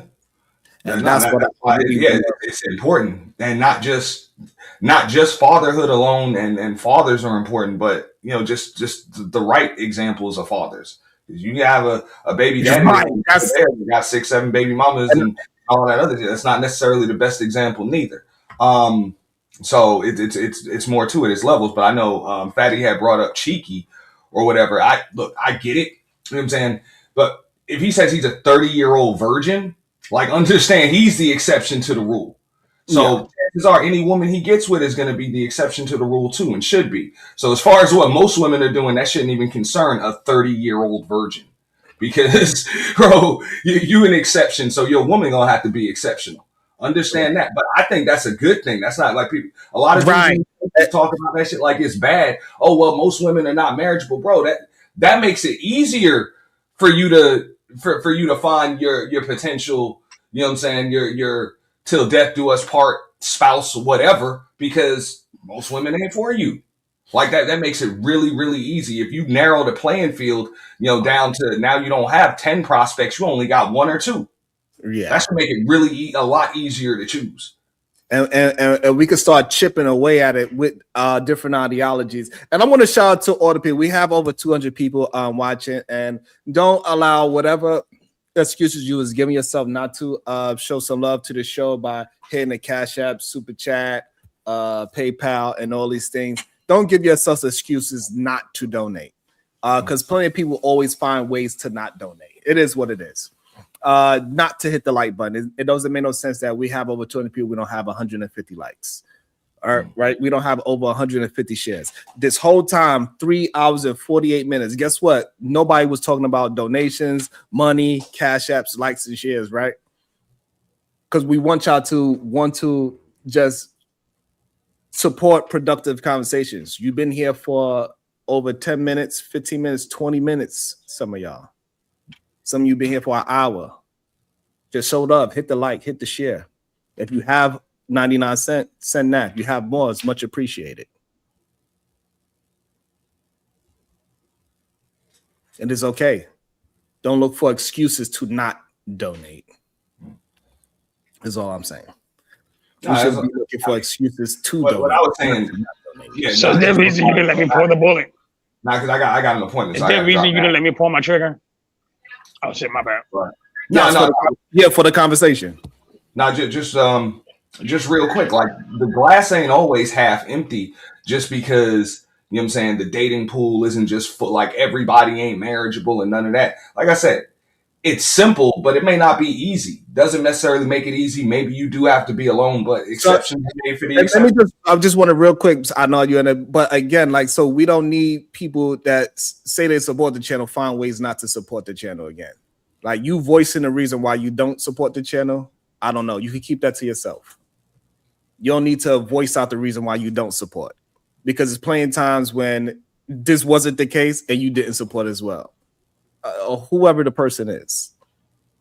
If you want to, you should be pushing out for the channel and get more support, not ways you don't support. That's all I'm saying. Go ahead, Auntie. No, that's all I was saying. I was like, I do hear a lot of dudes, complaining about it, but I even heard, what Fatty was saying up here. I don't see a reason to complain about it, because I'm like, that should make it a lot easier. If these are not the type of women that you want to deal with, that disqualifies a bunch of them off rip. And if you're saying that's a majority of women, then boom, it should make your choices a lot easier. It's just like a 5-star restaurant as opposed to damn McDonald's. There's only certain people that can work at the 5-star restaurant, dude. Like that's it. If you only qualified to flip burgers and push a button, you can't work here. So ain't bother filling out the application. That's it. And that's my whole argument to the thing. Gad, cool. I see you want to jump off and join. Thanks for having me. I got it. Yeah, no doubt. I appreciate you, Auntie. Go ahead, Kulu. So I don't want to interrupt, but you were definitely making some points wrong. But the point that I think it was you or Josh or Auntie, I can't remember. But if we're promoting younger men to sleep around to get experience and whatnot, most men are going to start out at 18, 19 with women their age, right? And most 18, 19-year-olds are virgins or have 1-2 bodies. So if we're promoting the younger generation to get younger men to get experience with their counterparts, then that means by the time that those women hit 30, that they're going to have the so-called bodies that Fatty's complaining about. So there aren't going to be any virgins that are going to be for it's a dude that he brought up as an example. And he brought up the statistic about 40% of men reproduce, or 60% percent of men throughout history don't. that's history, bro. Like this idea that we're gonna get 100% of men or 80% of men to mate with 80% of women is just not possible. It's just never gonna happen. It's never happened before, right? At this scale that we live in today. So it's like so his point means nothing because it never has happened. Like none of it, like, you know. So, but yeah, man, he just seemed like he was complaining about a lot of stuff, man. But he definitely reviews your channel, Sharon. Like he's like trying to say that he don't. And it felt like he was trying to recruit you to his show, man. I'm glad you turned it down because he was definitely going to use that against you, and whatnot later on. So I'm glad you turned that down.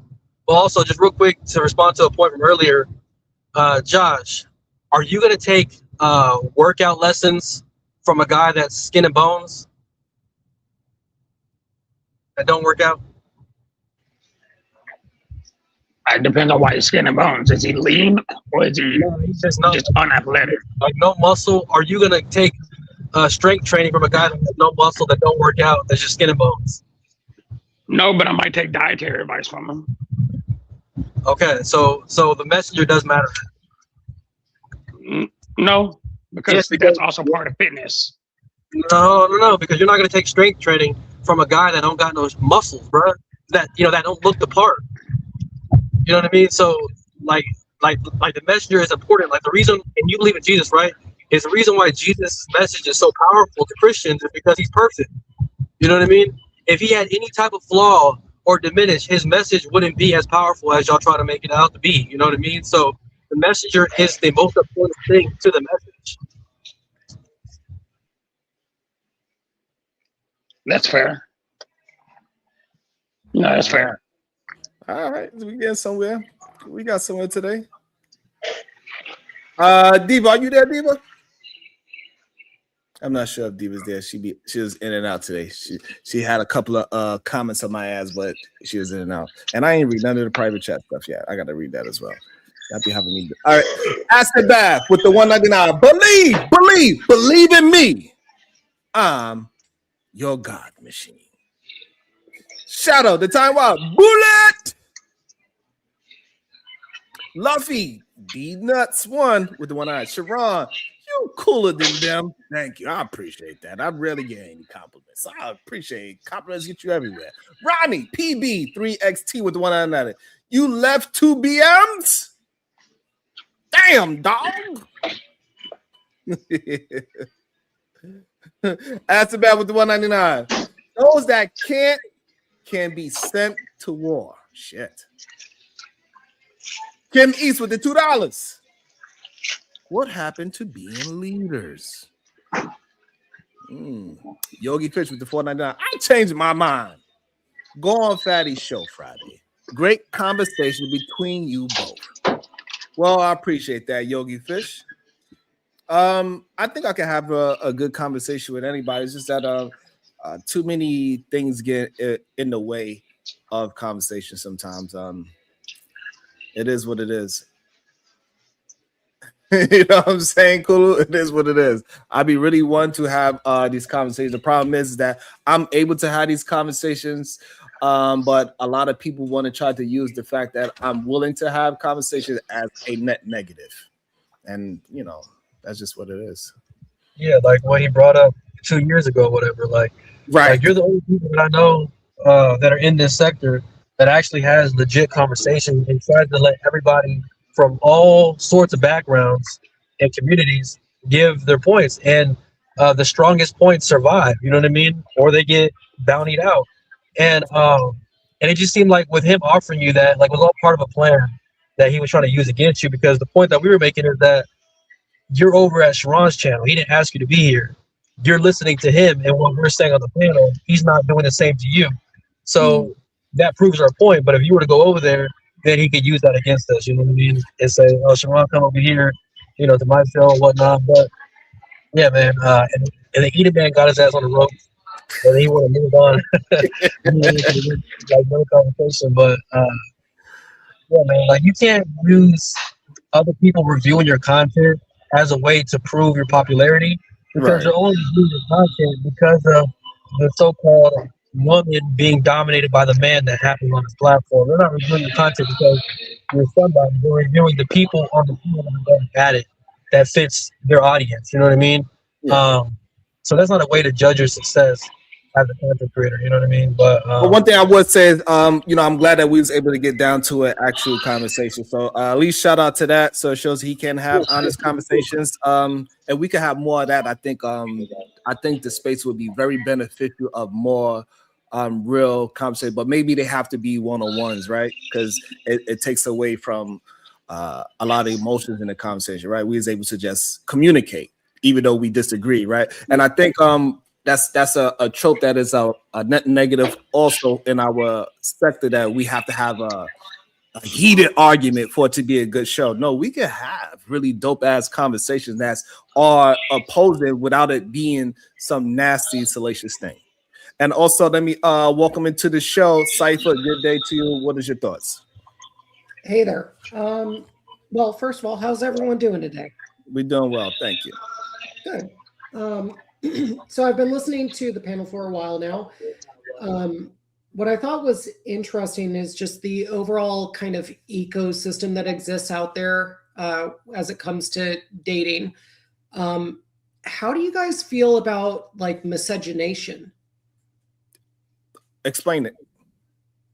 Like what miscegenation is? Oh, yes. Well, it's defined as the mixing or blending of race in marriage or breeding.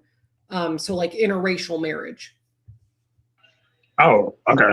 I think there's nothing wrong with interracial marriage. Most people are going to date within their radius, I believe, to be honest with you.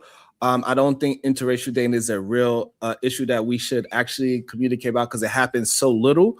Unless you live in places that is like melting pots, like where I'm at in New York City, where race is not as big of a deal.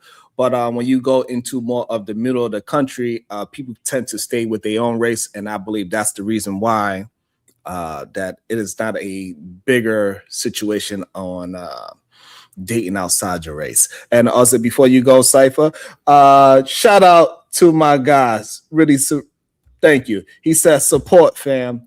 Thank you so much, my brother. I really appreciate that. Thank you. Go ahead, Cypher. Why do you bring up this conversation? What sparked this idea for you for this conversation of a situation that doesn't happen that often?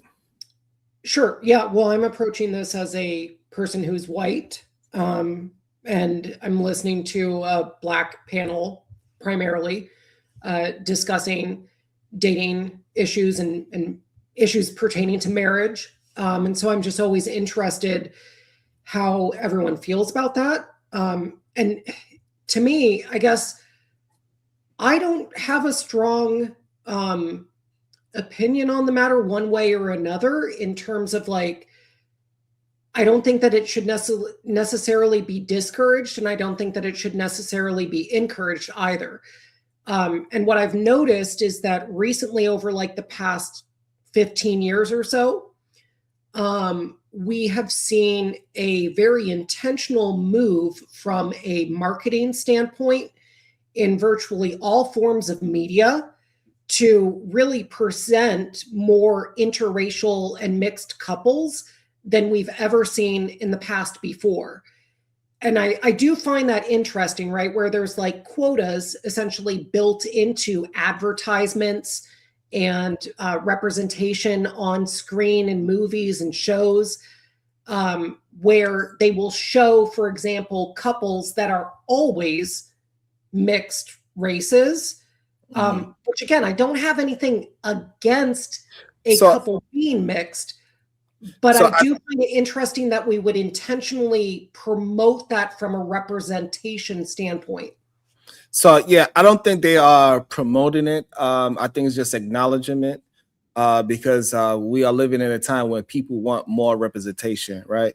So for example, the alphabet community, right? They wanted more representation on television, even though they are the vast minority in America. It doesn't mean that is necessary. In my opinion, I don't think that means that they are promoting it, but a lot of people took it as that as well. I think it's just allowing people to see their own representation on TV. This is why we having a lot of TV shows with mixed races and things like that to show that we are able to communicate with each other, because majority of the time when you're living in a major city, you're going to have to be around other people, and it's okay for you to be represented on television. I see. So you think that this is happening spontaneously and organically, not with an intentional... You got next, Josh. You go right after Cypher, Josh. Yeah. Go ahead, Cypher, Josh, and then Kulu. I think Kulu want to jump in on it as well. So Cypher, Josh, then Kulu. Yeah, so I was just going to ask, like, you believe that the shifting that we've seen in advertisements and media portrayals, that this is all happening spontaneously and organically, and that there isn't a greater social organized push to have it orchestrated for people to see more prominently? Because I actually do believe, based on non-governmental organizations that gather in consortiums and talk about how they would like society to be structured, diversity quotas, as well as things like ESG scores, which are fundamentally, those are scores that are operated by companies like BlackRock, which has like $40 trillion worth of equity investments across the globe. And they determine where they're going to spend and invest their capital based on companies' ESG scores. If you are a company producing media and you don't have a balanced and diverse portrayal through your productions of interracial marriages and, LGBT representation, you won't get the funding that your company is seeking. And so that creates an incentive structure for these things to be presented as normal, when, to your earlier statement, interracial marriages are actually kind of outliers more often than not. Well, they're 20% of the population today in America, and it's been growing ever since. But my bad, Josh. Cool. Yeah, no, I want her. Ma'am, I don't know how much you know about me. I'm a man. I said ma'am, so if we're going to play this game, play it right. Hold on. I cleared up for you, Cypher. Cypher is a man. Oh, Lord. Okay, even better. Even better. Okay. Let's get it. So I'm going to call you bro because it's easier then. Bro, let me say this, because I spent a lot of time being raised by white people, and I understand the white logic that you're actually using right now. So I'm going to go ahead and put a little pin in you real quick. Number one, the reason why it's happening isn't because the government or whoever the people in power are trying to promote that interracial for whatever reasons. It's not a separatist argument. So we can go ahead and stop that right there. Like, we can stop that whole funny shake you're doing. Yeah, we're done with that. The real reason why we're seeing a lot more representation is, as Kulu just said, it's actually happening a lot more often. There were maybe three black people in the entire state of Montana. Like, I leave Montana, it's cutting by a third. So I understand what you're getting at from a separatist mentality. But the reason why it's being promoted more is because in higher education, you're actually seeing a larger mix of races in different realms, in different major cities, on different college campuses, in different hobbies, in different job fields. And it's creating that new interaction. 65% of the people I dated have been white. So and I can say this because, again, they were in proximity. But since our environments are becoming closer, those proximities are getting easier to deal with. It's not as looked bad on to date somebody outside their race. And generally, if you date people, you may have sex with them. And if you have sex with them, you may get pregnant. It's kind of a natural order of things how they could work. So the fact that it seems as if you were playing the shady ninja, you were trying to make it seem like, well, do you think it's media or some kind of major fund? Nah, bro, stop that. Like, miss me with that. Yeah, I had to agree with Josh. Real quick, Cypher, before you go, is I think that the reason why we seen it lately, because I've noticed it too when it comes to commercials, TJ Maxx, and like stores and corporations, is because I think corporations notice that the trend is that since 1957 or 60 something, when they made it like interracial marriages legal across the like nation, it was immediately at 3%, and then since then, now in 2026, it's at 19%. So if you're following the math, eventually in another 60 years, it's going to be at 40%, right, or 39%, and eventually it'll continue to grow because we live in this melting pot that we call the United States, right? So I think corporations are noticing that that number, so they're slowly, like Sharon said, if they're trying to represent more people, so more people buy their products, more people buy their brands of all different types of families, right? And I think that we've seen that with the Bud Light, with the whole person that they put on there, is that they're trying to advocate their Bud Light to a whole other community that may not necessarily be buying their product, right? So they're just trying to make more money. I don't think that there's a BlackRock secret conspiracy agenda, to outdo white people. I think it's just naturally happening. I think recently, as of this year, last year, minorities are out reproducing, the white population in America. And I think that that's a big issue for that community. So now they're coming up with all these conspiracy theories and excuses on why it's happening, and like some acknowledging the real reason on why it's happening. But I think it's happening organically, not artificially influenced or anything like that. Yeah, so I guess I would say I don't think it's happening secretly either. I actually think that it's happening very openly. In fact, the primary funding for this comes from the Open Society Foundation, which has $23 billion of endowment behind it that is investing in immigration policy reform, public health, and anti-discrimination efforts, as well as media portrayal and influencing the way that all of these topics are put forward in the media. So we can see over the decades that immigration and the breaking down of social barriers has happened as organizations like the OSF have become highly influential in our politics and have spent a lot of money doing so. So I guess I don't make the assertion that it's a secret thing that's happening in the shadows. I actually think they're quite open about it. They say they want open borders. They say they want more immigration. They say that they want for there to be a diverse homogenization across all races, for diversity to be viewed as our strength, and for that to just simply mean that everyone becomes interchangeable and reduced down to the lowest common denominator, which is just kind of a gray amorphous blob of a human.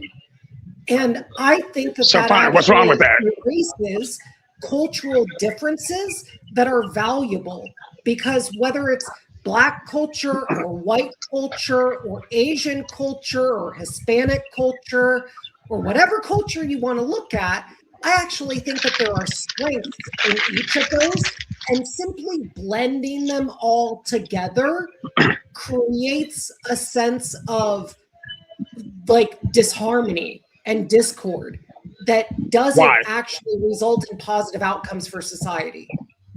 That's not true. Why? No, I got a nigga. Why? So again, I understand the point you're actually gonna. I know what you're trying to do. Yeah, I don't want for like your heritage and ancestry to in any way be erased by having it blended into something that's completely different and oppositional to what your family and or ancestry has had for millennia, right? Like, I want to see that be proud and diverse in and of itself. I don't think that we should have powerful organizations spending billions of dollars to try to inorganically force this blending to happen. If it happens naturally and people fall in love, more power to you. Love is a beautiful thing. We should have that in the world. I'm not saying see, that sounds good, but that's not what you're saying. You're still speaking separatism. Like, here's the thing. I hear what you're actually saying. I can literally hear what the fuck you're saying. Because you're saying, because get this, when people actually blend, hold on. Yeah, I don't give a fuck about none of that. When you actually blend, you actually bring both cultures in. So I was raised around the people that you're talking about. Bro, you literally just announced a separatist talking point. Miss me with the bullshit if you're gonna come up with a real point. I'm gonna tell you why I'm hearing what you're saying. Because you're saying if it isn't happening naturally. Kulu just tried to confirm that what you're saying, it is happening naturally, and the media is actually reflecting that. You're saying the media is actually trying to skew that perception. We're telling you that's not what it is. Instead, you're like, well, media's do, man, miss me with the bullshit, bro. Stop How that. is it bullshit when I'm actually citing billion-dollar organizations that are invested in making it happen? No, that are increasing the visibility of it. Because it's already being seen. Sure. Propaganda is effective. Yes, that's the point. Okay. Like, it's a lot more simpler than, yeah, real quick. So it's a lot more simpler than that, right? If I'm Gap, right, and I own Gap, and I've maximized the amount of money that I can make in the white community, you know what I'm gonna start doing? Is I'm gonna start putting Gap T-shirts and commercials on Black children, on Mexican children, on LGBTQ children, because I want their dollars from their community to come to Gap, so I can make more money, so I can meet my quota, so I can, you know, make more money. Like, that's what it's all about. It's not some nefarious thing that they're funding to have open borders. It's just like they want to represent more people, so more people buy their products, so they make more money. And it's that simple. Yes, corporations want to exploit as much as they can. I agree with you on that point. They are machines that are designed to make as much profit as possible. And if that means that they have identified that just blending us all together into an amorphous gray blob of humanity is the most profitable thing for them to do, because it makes us easily manipulatable and it makes us extortable, then they will do that. My point, there are billions of dollars orchestrating an effort to blend people together and to look at diversity differently than we have in decades past. And you could say, well, okay, it's a good thing, but at least acknowledge that there are billions of dollars behind this. Yeah, I acknowledge that. But so do you agree that if it was just white people, let's just say, that created all the technology, that we would be as advanced that we are today? Because we know that there existed Black, Latino, Iranian, Jewish, like inventors that helped develop the military, that helped develop and change society here in America, that makes us great the way that we are today, right? So blending things is not a bad thing when it comes to it's taking the best of other communities and using that to help better yourself, right? I get what you're talking about when it comes to culture and like making just one culture, but it seems like the right, the so-called people who think like that, or the way you do, Cypher, want everybody to assimilate and amalgamate to a certain American culture. They don't respect the Latino culture. They don't respect the Creole culture. They don't respect these different cultures that we want to actually live in. They want us all to speak English, all to be country, you know what I mean? All to be this. So I see what you're saying, but also like it's a lot it's a lot more simpler than what you're describing, though. Well, I think you can have a second spoken language. That's fine. But I think we need to have an agreed upon primary language for our country. See, but how can you say that and then say that you respect the other culture's strength and stuff like that? Well, because as in American society, we have developed speaking the English language. Like that's but English is not an American language. It's another country's language, right? It is the language that Americans have adopted and that is largely prominent within our country.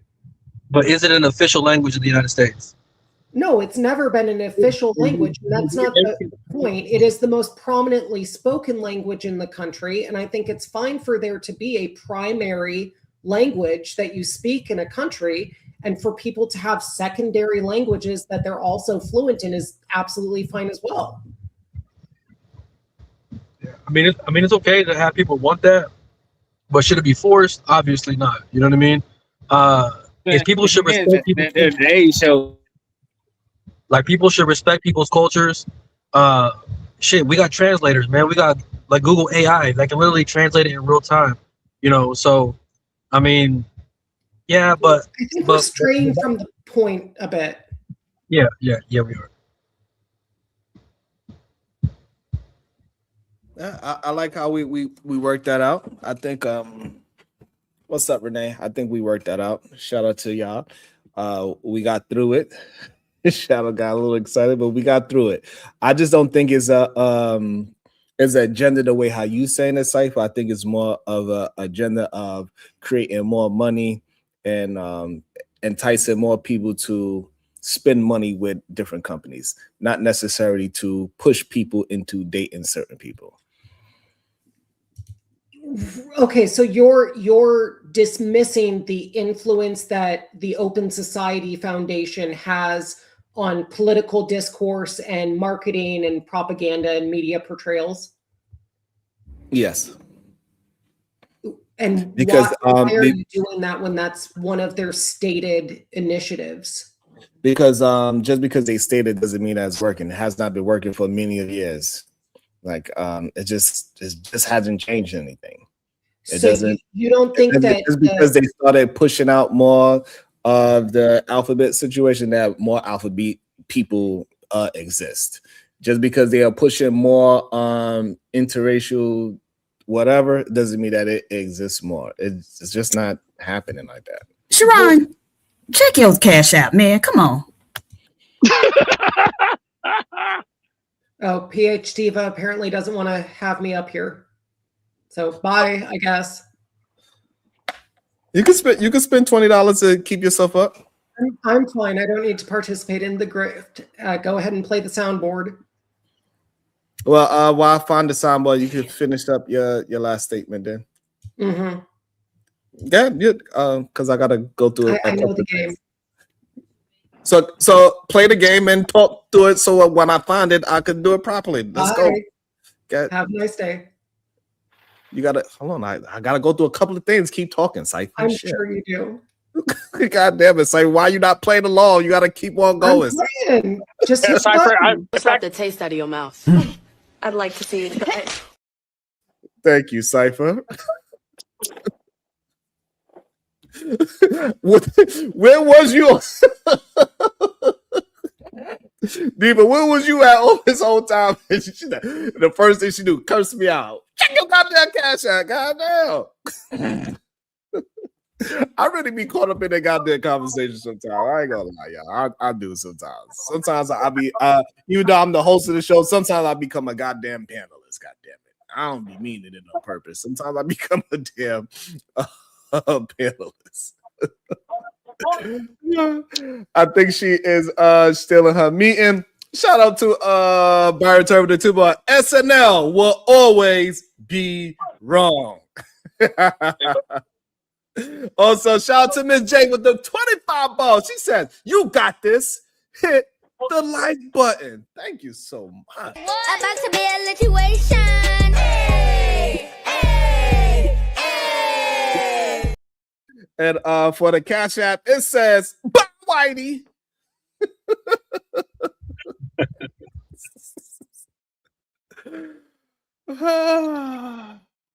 Oh shit. Well, Robin, I need your help so I won't get groomed then, if that's the case. Robin be talking all that shit.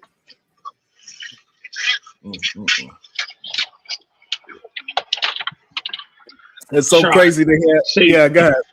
Yeah. See, I know some racist white people when they talk. So I can say, and I see the difference between racism and separatism. But I have an issue with separatism because I've lived otherwise, right? Okay. Like, regardless of the fact of who I end up marrying and have kids with, most of my most serious romantic relationships were with Caucasian women. Because, you know, that's 80% of Montana.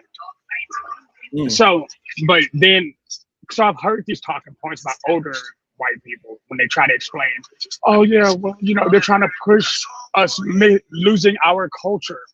First and foremost, your culture was lost when you started listening to rap music with us, when you started going to black clubs and twerking, when you started copying everything we did when we did it.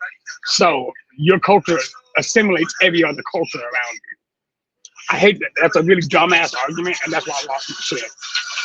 And then it was like, well, no, it's the big media, and they're trying to make it seem like interracial couples are a bigger thing. Me and Kulu are in Dallas.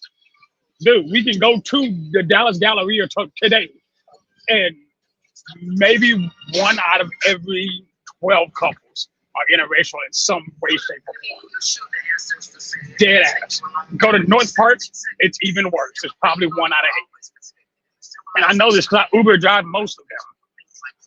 Like, it's wild that people play this game just to not acknowledge the fact that when you are interracial and you learn both of your races, you gain the culture of both. You don't just say, oh, well, you're part black, but we're just going to raise you as a white person. Hell, it's not how it's going to work. When you're raised with who you're raised with. Is where you're from, not who you are. All right, I'm done. I had to, yeah. I was trying to say about it because I was trying to cuss that nigga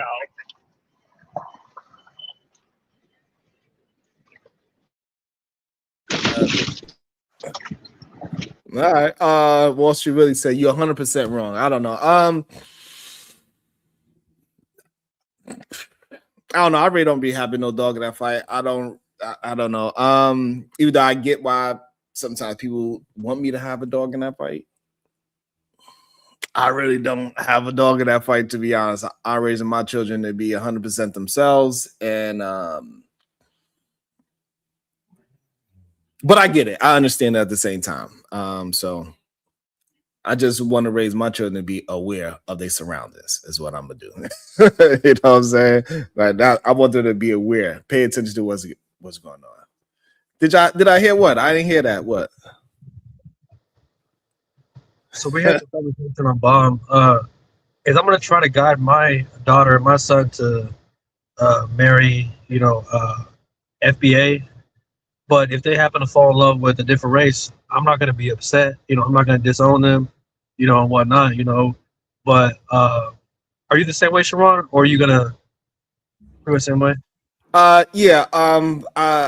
Like I'm gonna teach them like the same thing I've been saying. Like I want them to be rocking with character, not superficial stuff that don't really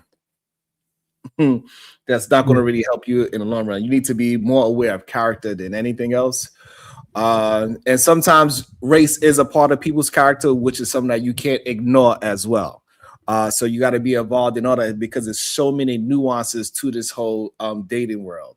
So you also have to be conscious of race and FBA versus a Caribbean and all these other situations, but just be aware of who the person is in front of you, because just because they look like you doesn't mean that they are for you, right? Because we could clearly see that with examples like today. Anton Daniels, he's a black man married to a black woman, but it doesn't necessarily mean he is for black people. Yeah, it's just what it is. Yeah, I agree. He's just a different type of black person. No, you just got to be aware of people's character. The person's character matters more than anything else, because that character is, if it's not productive for who you are trying to be and what you're trying to raise your family to be, you could be in a net negative. There's plenty of black women that married a black man because he was a black man, and then come to find out he whooping ass, cheating, and he's doing all the wrong things, and he's disrespecting. A lot of men that come on this platform, they use the fact that they are married to a black woman to disrespect black women in the first place. Yeah. So those people are dangerous. You know what I'm saying? They are very dangerous. And welcome to the show, Average Female debater. Good day. How are you doing today? Hello, Sharon. Good. Yourself, sir? I'm doing well, thank you. Did I just are my ears needing cleaning, or did I hear correctly that race is typically a predictable form of character? Is that what I heard on stream, or am I? Yeah, you had that. I said Whatever you imagine sometimes. that. Yeah, some people use their race as a form of their character. Yes, some people do use their race as character. Yeah, I think that's incorrect. I also don't think it's predictable that somebody based on a certain race would be of a certain character. I think there's plenty of individuals through either independent ability or due to their foundation, i.e. their growing up, right? How they're raised. I think that they can be of a different character. So I would inherently reject that. Yeah. Yeah, so we heard plenty of people use their race to say that they are superior to another person simply because they race, because they have their race a part of their character. So we are you disagreeing with that? Yeah, I think that's wrong. I don't think that anybody's superior based on race. No. You missing the question. Okay. Yeah. Do you believe that is people in the world that use their race as a part of their character? Absolutely. Okay, Yeah. so that's what I guess the misunderstanding is. That's what we was talking about. Yeah, I think that's pathetic when people do that. They're like, as a white person or like as a black person and stuff. I find that to be really kind of like it doesn't add anything to the context. It's like, okay, great. So that doesn't mean anything because, like, for instance, like I could be a white person that grew up in a, like in the slums of Mexico. It doesn't mean anything, right? Y'all, what do you be doing to these people of average female debate? Because clearly, Shadow got it in for your ass. What did you do to Shadow? Pull my goddamn bullet. Hold on. Go to sleep, lady. Why you don't want to have a conversation with an average debater, Shadow? I don't understand. Fuck that. Pull my look. I got a bullet in the chamber. You didn't let me use it earlier. You didn't let me use it on Friday. I just reserve your bullet until the person actually says something disrespectful. How about that? What? That is not the rules of this game. You I know. I'm asking my shooter to stand down. I said, "Hey, hold on." Fine. It's been a long day for Shadow. He's on his third Amazon delivery. Like he's and debater. I got no beef. I got no beef. Hey, well, I'm about to have beef with you, nigga. Niggers, I'm about to have beef with you. Fuck around and find out. Oh, that was unpleasant. Like, I would make a habit of, I would pull a trigger on you just for fun. Like, I would make sure that when you pop back up, I have another one waiting. Shadow, that's Look, not. I don't mind a good debate.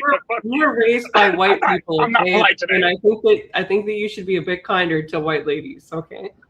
I'm a goddamn cowboy. I ain't got time for that. We shoot anything that moves. So you live on a ranch? Ranch, Montana, yes. Do you enjoy ranch dressing? Now, miss me with that. Hey, when was the last time you pet a heifer? Trigger. And by heifer, I mean cow. What's my bullet? I mean, not a large. I know what the hell. Hold on. Hey. So, Average, have you been on Fatty's channel before? Average Female Debater? No, I interacted with him once on Raging Tomato, whatever her name is. That's Sarah. I think her name's Sarah or something. You don't know her name? Sarah, the Raging Tomato, I think is. And so what happened on Sarah's the Raging Tomato? Well, we got in a red pill. Slap the taste out of your mouth. I'd like to see you try. Y'all Thank you. I can't fight all of y'all off. I try to fight Shadow off, but also Java said that's some bullshit. First one, so I bounced this one. Bob Bird. Lord have mercy. Y'all be that's some bullshit. So mean. You let them pull the trigger, but I had the bullet waiting in the chamber. They could have saved that. Now you making me waste my bullet again.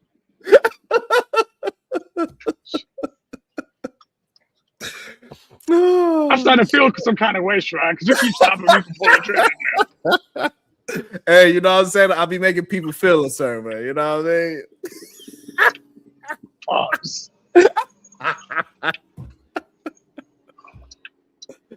Oh boy, y'all like, hey, cool. Pepper called me an Amazon worker. I did catch her good that time, though. I did catch her good though that time. I did catch her.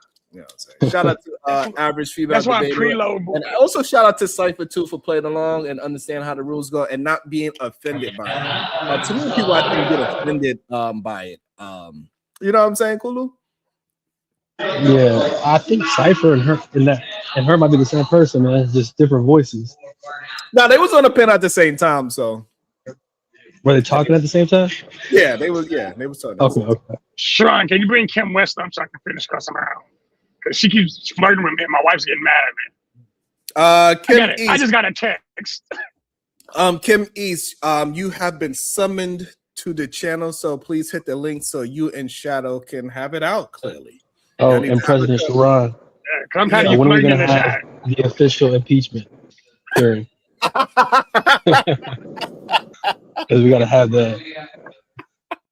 I gotta have an official one. We gotta have a whole ceremony. Yeah, and then we gotta vote a new vice president. All right, I got you. I'm gonna work on that. That is hilarious. Oh man, y'all are crazy as hell. But There goes when I can use my bullets. Just hit. So I don't know. I don't know if Kim. I dropped the link for Kim again. Let me see. I dropped the link for Kim. Kim, you've been summoned to the panel. Josh want to have a one-on-one conversation with you. I don't know what y'all got going on. Oh, all that shit talking. You not letting me pull the bullet out of Patty, mate. Put me in my feelings. So now I'm got beef for everybody.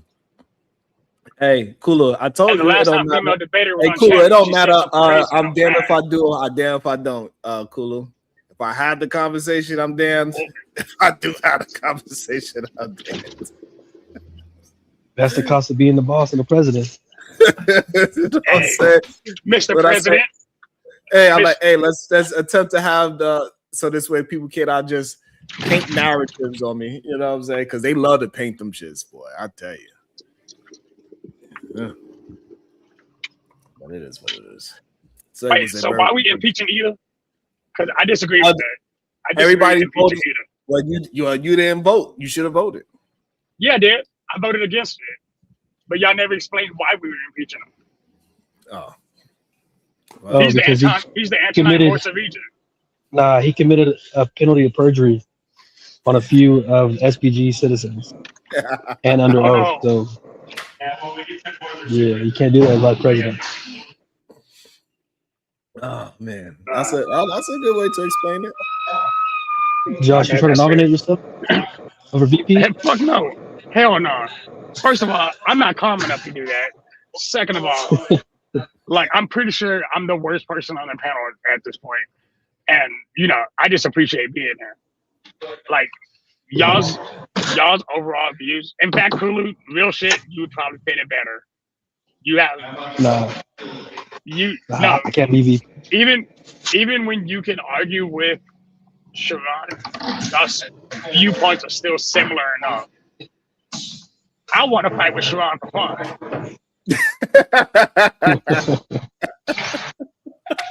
Yeah, well, last week you was wilding last week, bro. Man, I was in my body, and everybody kept saying stupid shit, so I kept getting mad. Then me and Sharon finally found the one topic we don't agree on, and it's apparently biology.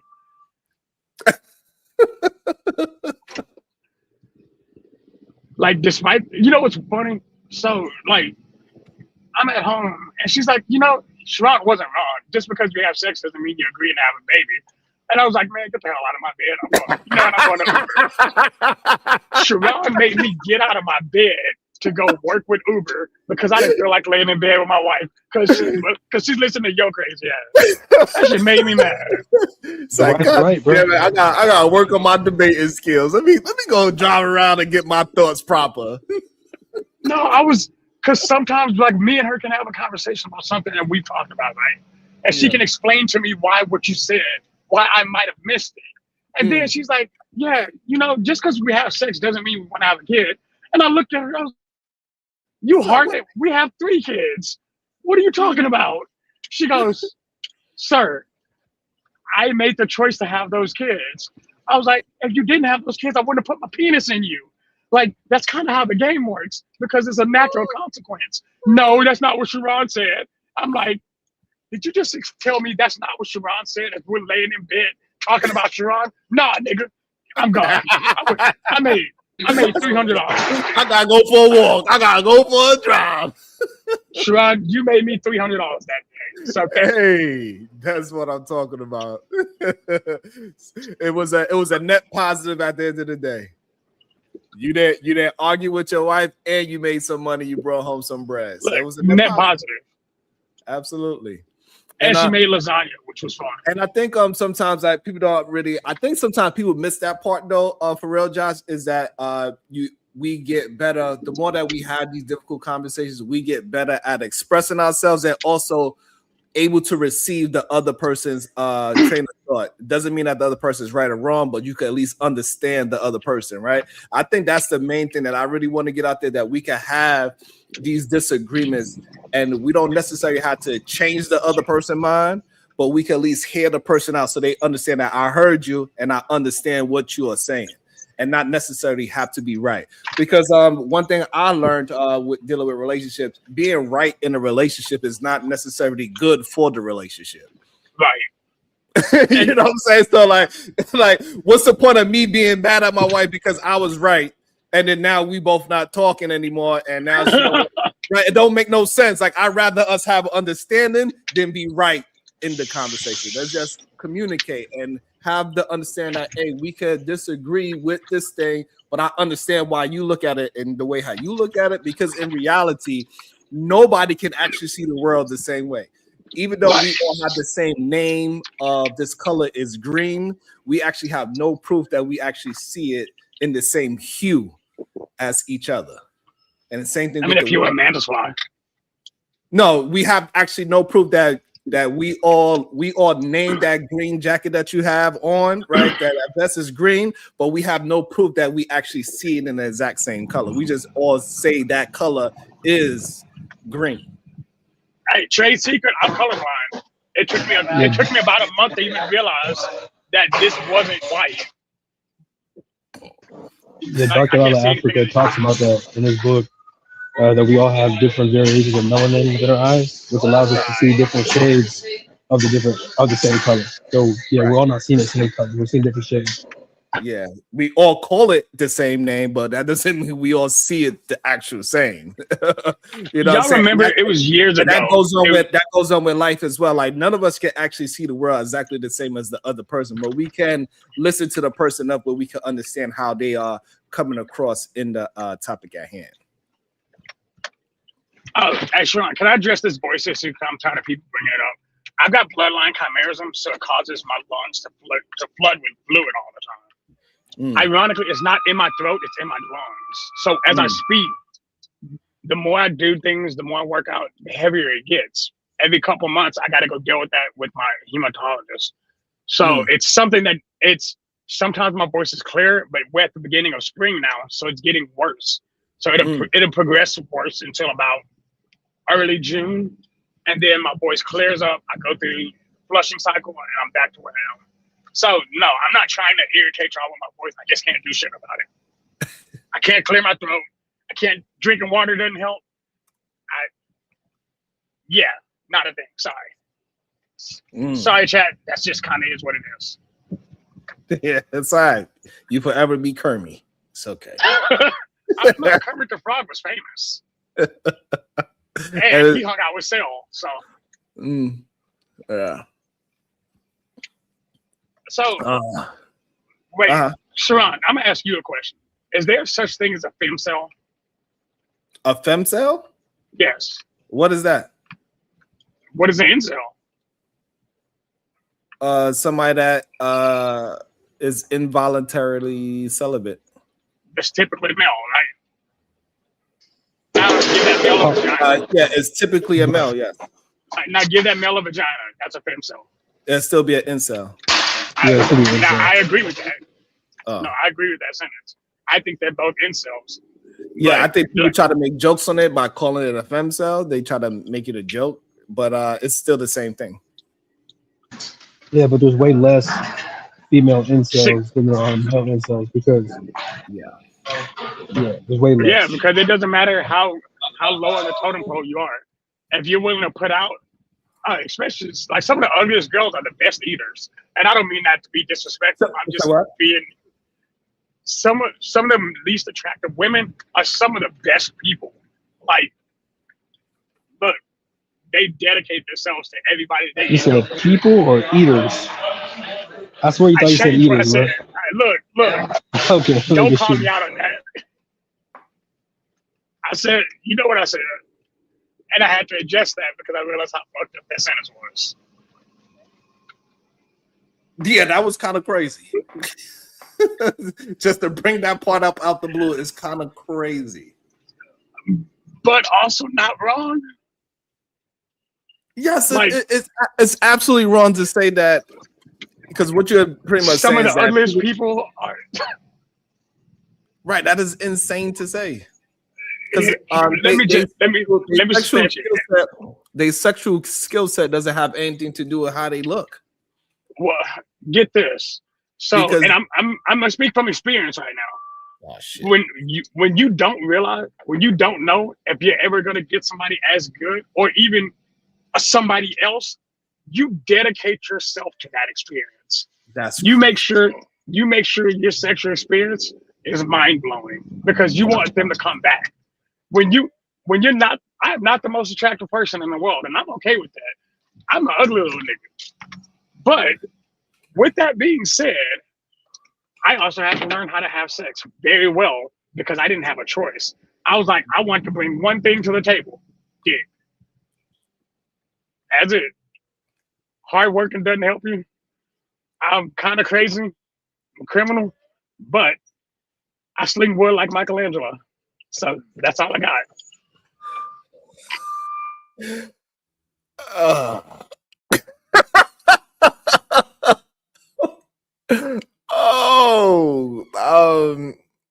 Yeah, I get it.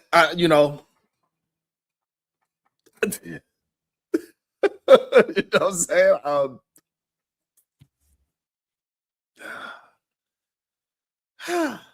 You know, hey, I don't know. I got another bullet. Yeah, you didn't let me use my bullet last time. No. Use it. Just get it going. Bye, I want to know what happened. Like, Shadow, why don't you like me? Like, did I do something? The taste out of your mouth. I'd like to see you try it. I think Shadow's scared to have a conversation. I load another bullet. I think that's why. I think he's scared to have a conversation. He's scared that his wife will expose him. How dare you? I think he's afraid of the average female debater. Yo. That's what's going on. No.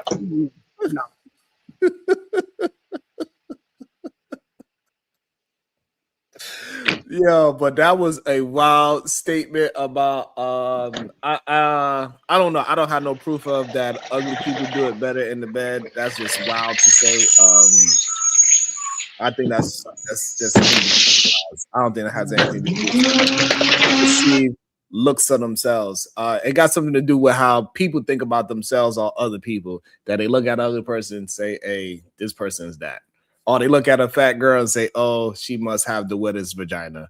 Or they look at this person and say, oh, the way how it, you know, that shit don't got no truth to it at all. Sharon, let me explain this. Think about the nerd culture, right? Because I know, because I'm part of it. A lot of the big nerds, like people who go to anime conventions, people who have Comic Cons, a lot of them are wild when it comes to sex for a number of reasons. And a lot of it's because most of us are outcasts. The way we do things, the way we act. So when we do get that relationship, usually with somebody in the same culture, we treat it very differently. We treat that entire experience differently. Again, I'm not just speaking on myself. I'm speaking on the entire culture of people that I've known for 20 years. And I've met very few people in my genre of nerdism, right, that genuinely didn't put everything they had behind. I'm not talking about like the new age, oh, I watch Dragon Ball fans. I'm talking about people who had nothing better to do but play Pokemon for the last 30 years, which Pokemon's 30th birthday. And those people dedicate themselves to these, like when I was teaching the fighting in the rings, we would teach, like we had people proposing in there and they've been together for 20 years now. It's real strong nerd relationships. And because they literally committed everything they had to those moments. I think that's how sex should be in general, though. I think if people stopped focusing on casual sex and actually started treating each experience like an adventure, like a moment where at the end of the day, you know you're gonna keep having sex with this person. Treat it as an actual sport, as an actual job. Hey, I'm not gonna half-ass this. I'm gonna make sure that I'm remembered because you want that person back. I guess that's why I don't believe in casual sex, for that reason. Because I don't feel like I could devote myself to a woman while also planning on having sex with a whole different woman 2 hours later. I land.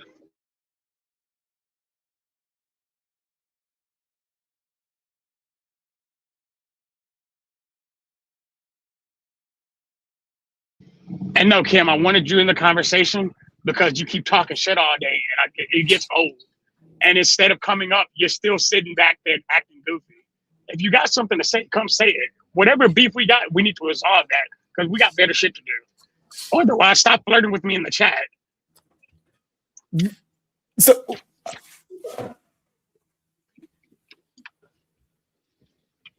where am I going with that? She keeps making posts about me, and I keep getting yelled at because she's like, "Why is this woman paying so much attention to you?" I don't know, because she's crazy. And keep in mind, I know why Kim's mad at me, and her point, the reason why she even brought all this up was ridiculous to me. She didn't like the fact that I didn't call my wife a 10. But again, we're just living on two different scales of honesty. Who? You didn't call your wife what? My wife was a 10. Oh. Like that was an old ass conversation and it was stupid. Like being mad at me for something that you disagree with is idiotic to me, you know? And if I even understood where she came from, I just disagreed with her. But instead, she's sitting here making these goofy ass comments, and I'm like, yo, if you got something you need to say, here's a panel or boot me. I don't care which one you do. Either way it goes, it supports the show.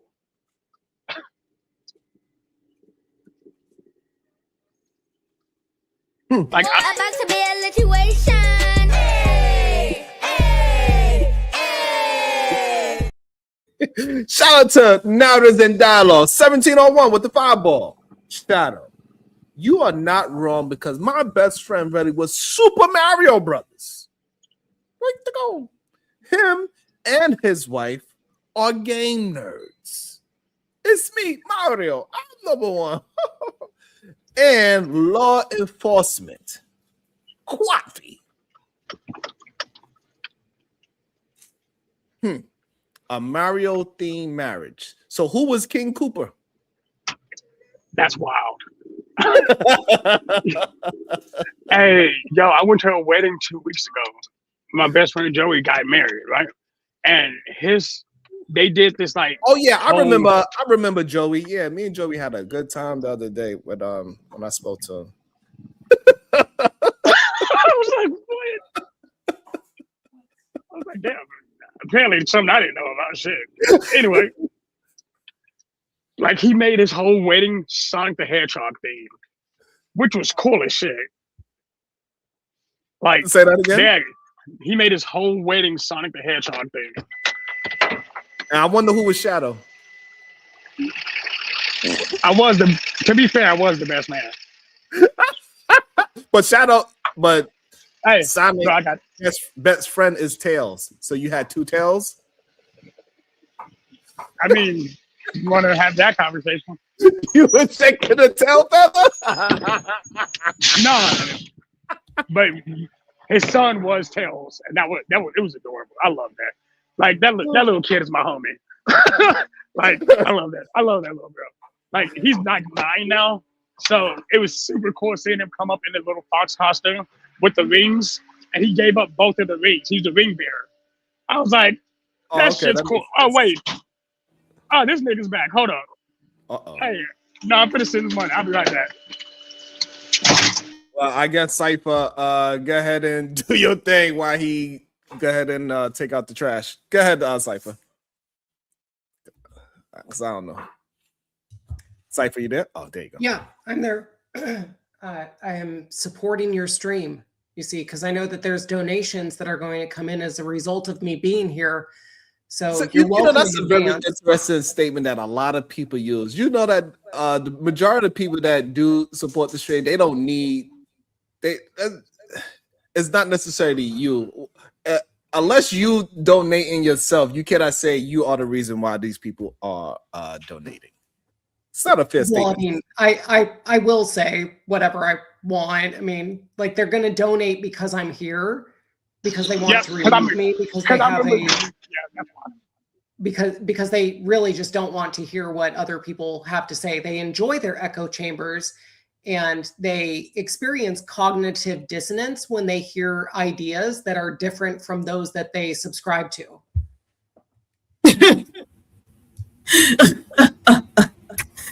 Okay.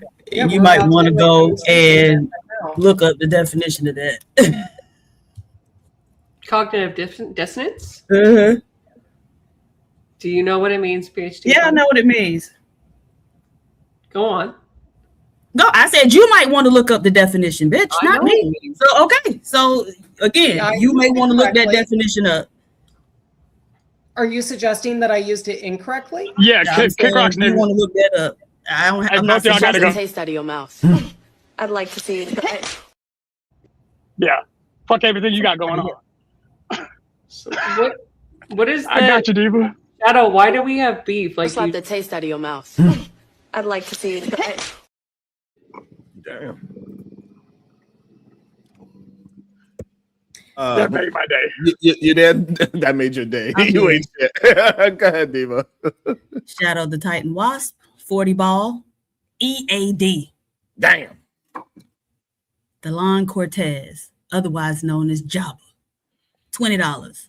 She can say it for me. Bye, bird. Y'all so damn mean. What up, fool?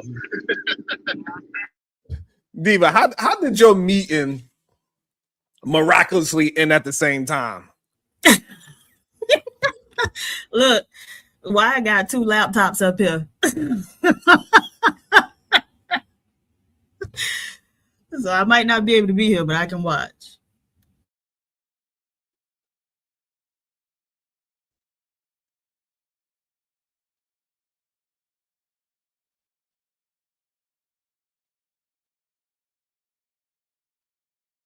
Oh, question. From early this morning, you on mute, by the way. But okay, so what did Freezy do? Like, what happened with Freezy? You know, I'll never know. He just getting his ass whooped left and right. But for what? I don't know. That's why I had the show today, because you know, 2K, he's one of the Anton Daniels people that be on his Room 9 panels or whatever. He was going at Freezy, saying that he gonna whoop Freezy ass, and you don't want to take him back to where he used to be, because he used to be a part of the sector where they pull up on your YouTube stream and get it popping. Because Anton said, hey, y'all want me to F that dude Freezy? I know where his mama stay. I know where his cousins stay. I know where his job at. I know where his cousins work. And then 2K's like, well, give me the list. And then so, you know, Freezy went over there and he talked to 2K. And then Israel Mills, he got mad at Freezy because he's able to build off of this situation better than him, because I don't know, maybe because people respect content creators that have real teeth. I don't know. But also Messy Michonne, she calling Freezy a BAN as well. So we got 2K calling Freezy a BAN. Give me the list. We got Israel Mills. He put on his Versace robe and his Versace glasses to get at Freezy yesterday, Diva. And then also Messy Michonne, she had a show today calling Freezy a BAN. We got people here in the panels calling Freezy a BAN, and I was just like, damn, I thought he was just pointing out the hypocrisy in Anton Daniels, but everybody is more focused on Freezy being the messenger instead of the message that he's saying, like as if Freezy is against his own message. It's something every day. It's something. My God. These people just like to keep up stuff. Like it just seems like it's hard for these people to just live a calm, unchaotic life.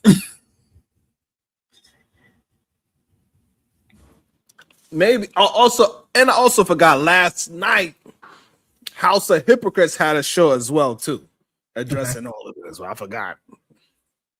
He also, and B. Taylor was there too. I forgot about that. Oh, okay. Yeah, shout out to her. About men that use women in a certain way, especially black women. House of Hypocrites. He said that he had 7 baby mothers with 7 different children. And he said he don't give a F about any of those kids that he created. That's the channel that, Whoa, wait, is this actual name House of Hypocrites? Mm-hmm. Huh. Yeah, I remember him from the Travis Hunter situation, with him exposing Travis Hunter, a baby mama, whatever. Now she had another dude while she was dating him. Sean, I need to get some understanding, because this did get added to you a few times today, and I need to know why people keep bringing it up. The fact that you have 2 baby mamas, but are married to somebody different, what does any of that have to do with anything? Like, I don't get it. I don't get why it's such a focal point right now. Because for some reason, they look at me as a better man than everybody else. And so since I have a not perfect past, I'm not a perfect human being, and I didn't do everything 100% correct at the age of 16 and up. I did a lot of things, and I could own those things, and I'm not embarrassed by my past. I love the fact that I had children at a very young age. For me, it made me grow up personally, you know what I'm saying? However, most people look at it as a net negative about anything that happened in your past. That is a negative thing. So, but you also grew who I am today. I move forward with my thinking, and I move forward. The only way they could challenge my forward thinking is by talking about my past thinking. Well, here's the thing. You grew from it, so it actually goes to support your forward thinking. You're like, hey, this is what I did do, and this is what we should be doing now. That poodle is beautiful. Oh, sorry. A squirrel. Oh, I thought you see my dog. Yeah, that's what I got. No. Oh, you got a poodle there? I got a golden doodle. See, I was going to get a lava doodle. The red-haired poodle with the kind of shaggier hair. But I chose a husky instead because Zuko's that's my name. I love that dog. Right. But no, so that's the main reason they want to hold me. They want to hold me to my past and get me embarrassed about my past because I moved on for it and I learned from my lessons. And this is why I keep telling people the reason why I communicate the way I am, because I made a lot of mistakes. I made a lot of mishaps in my younger years. And a plethora of them. But my children are not one of those things. But I made a lot of things. I did a lot of things in my life, and I have a lot of experience. And how did I move forward thinking with my life experiences? And so the only way they could challenge it is through my past. They think that it's some kind of embarrassment for me, and it's not. You know what I'm saying? I mean, that's fair. Well, I mean, at least we got back to the topic. But so, are you actually going to the debate on Friday or whatever, this mega panel? Because I think you hurt his feelings when you told him no. I don't think he has those. He doesn't have mega panels? I don't know shit about that. Oh, he got feelings? Yeah. Diva said he got Remember feelings. the last time me and him talked? He got him. Yeah, he was shooting shots at Diva. Don't. No, he won't say nothing to me after the last time he was up here and he fucked up and did say something to me. Well, good thing you was at the meeting because he said your name at least 5 times. When? The whole time he's here. He was definitely shooting slugs at you. He was finding every which way to get you to jump off that mute. He's like, and you have PH Diva. Well, if I win PH Diva, he turned it to Freezy, or whoever be saying Anton said. He's like, well, PH Diva said, and you know, it wasn't for PH Diva. And also, if Diva didn't, shit, if it wasn't for PH Diva. He was waiting for it too. Every time he said that, he tried to PH Diva. Damn. He's like, all right, let me try to Brownsville. Shit.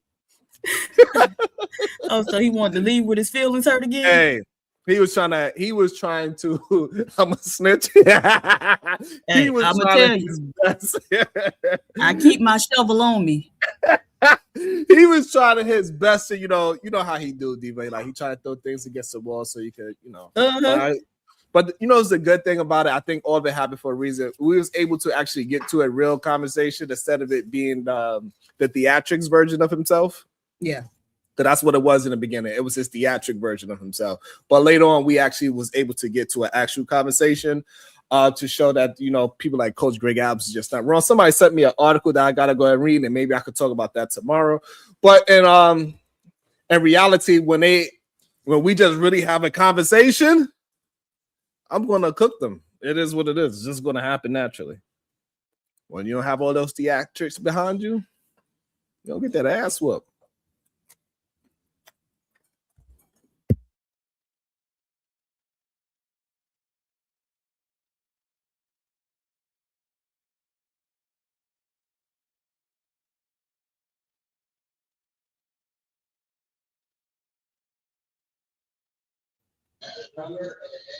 You're on mute, so.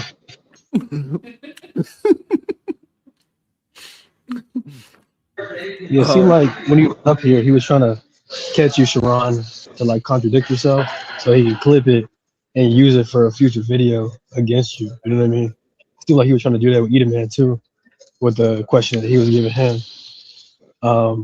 But yeah, I think the conversation about Greg Adams was good faith, but I think prior to that, yeah, he was trying to catch you and Edaman slipping so that he could use that later.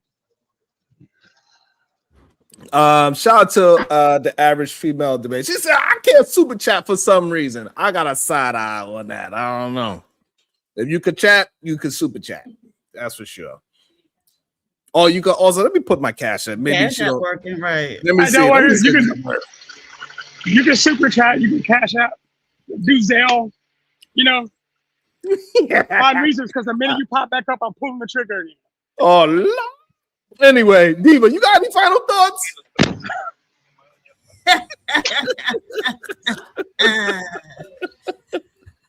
It's self-explanatory, you stupid white bitch. But other than that, my final thought is bye, y'all. Nothing wrong with being. Let me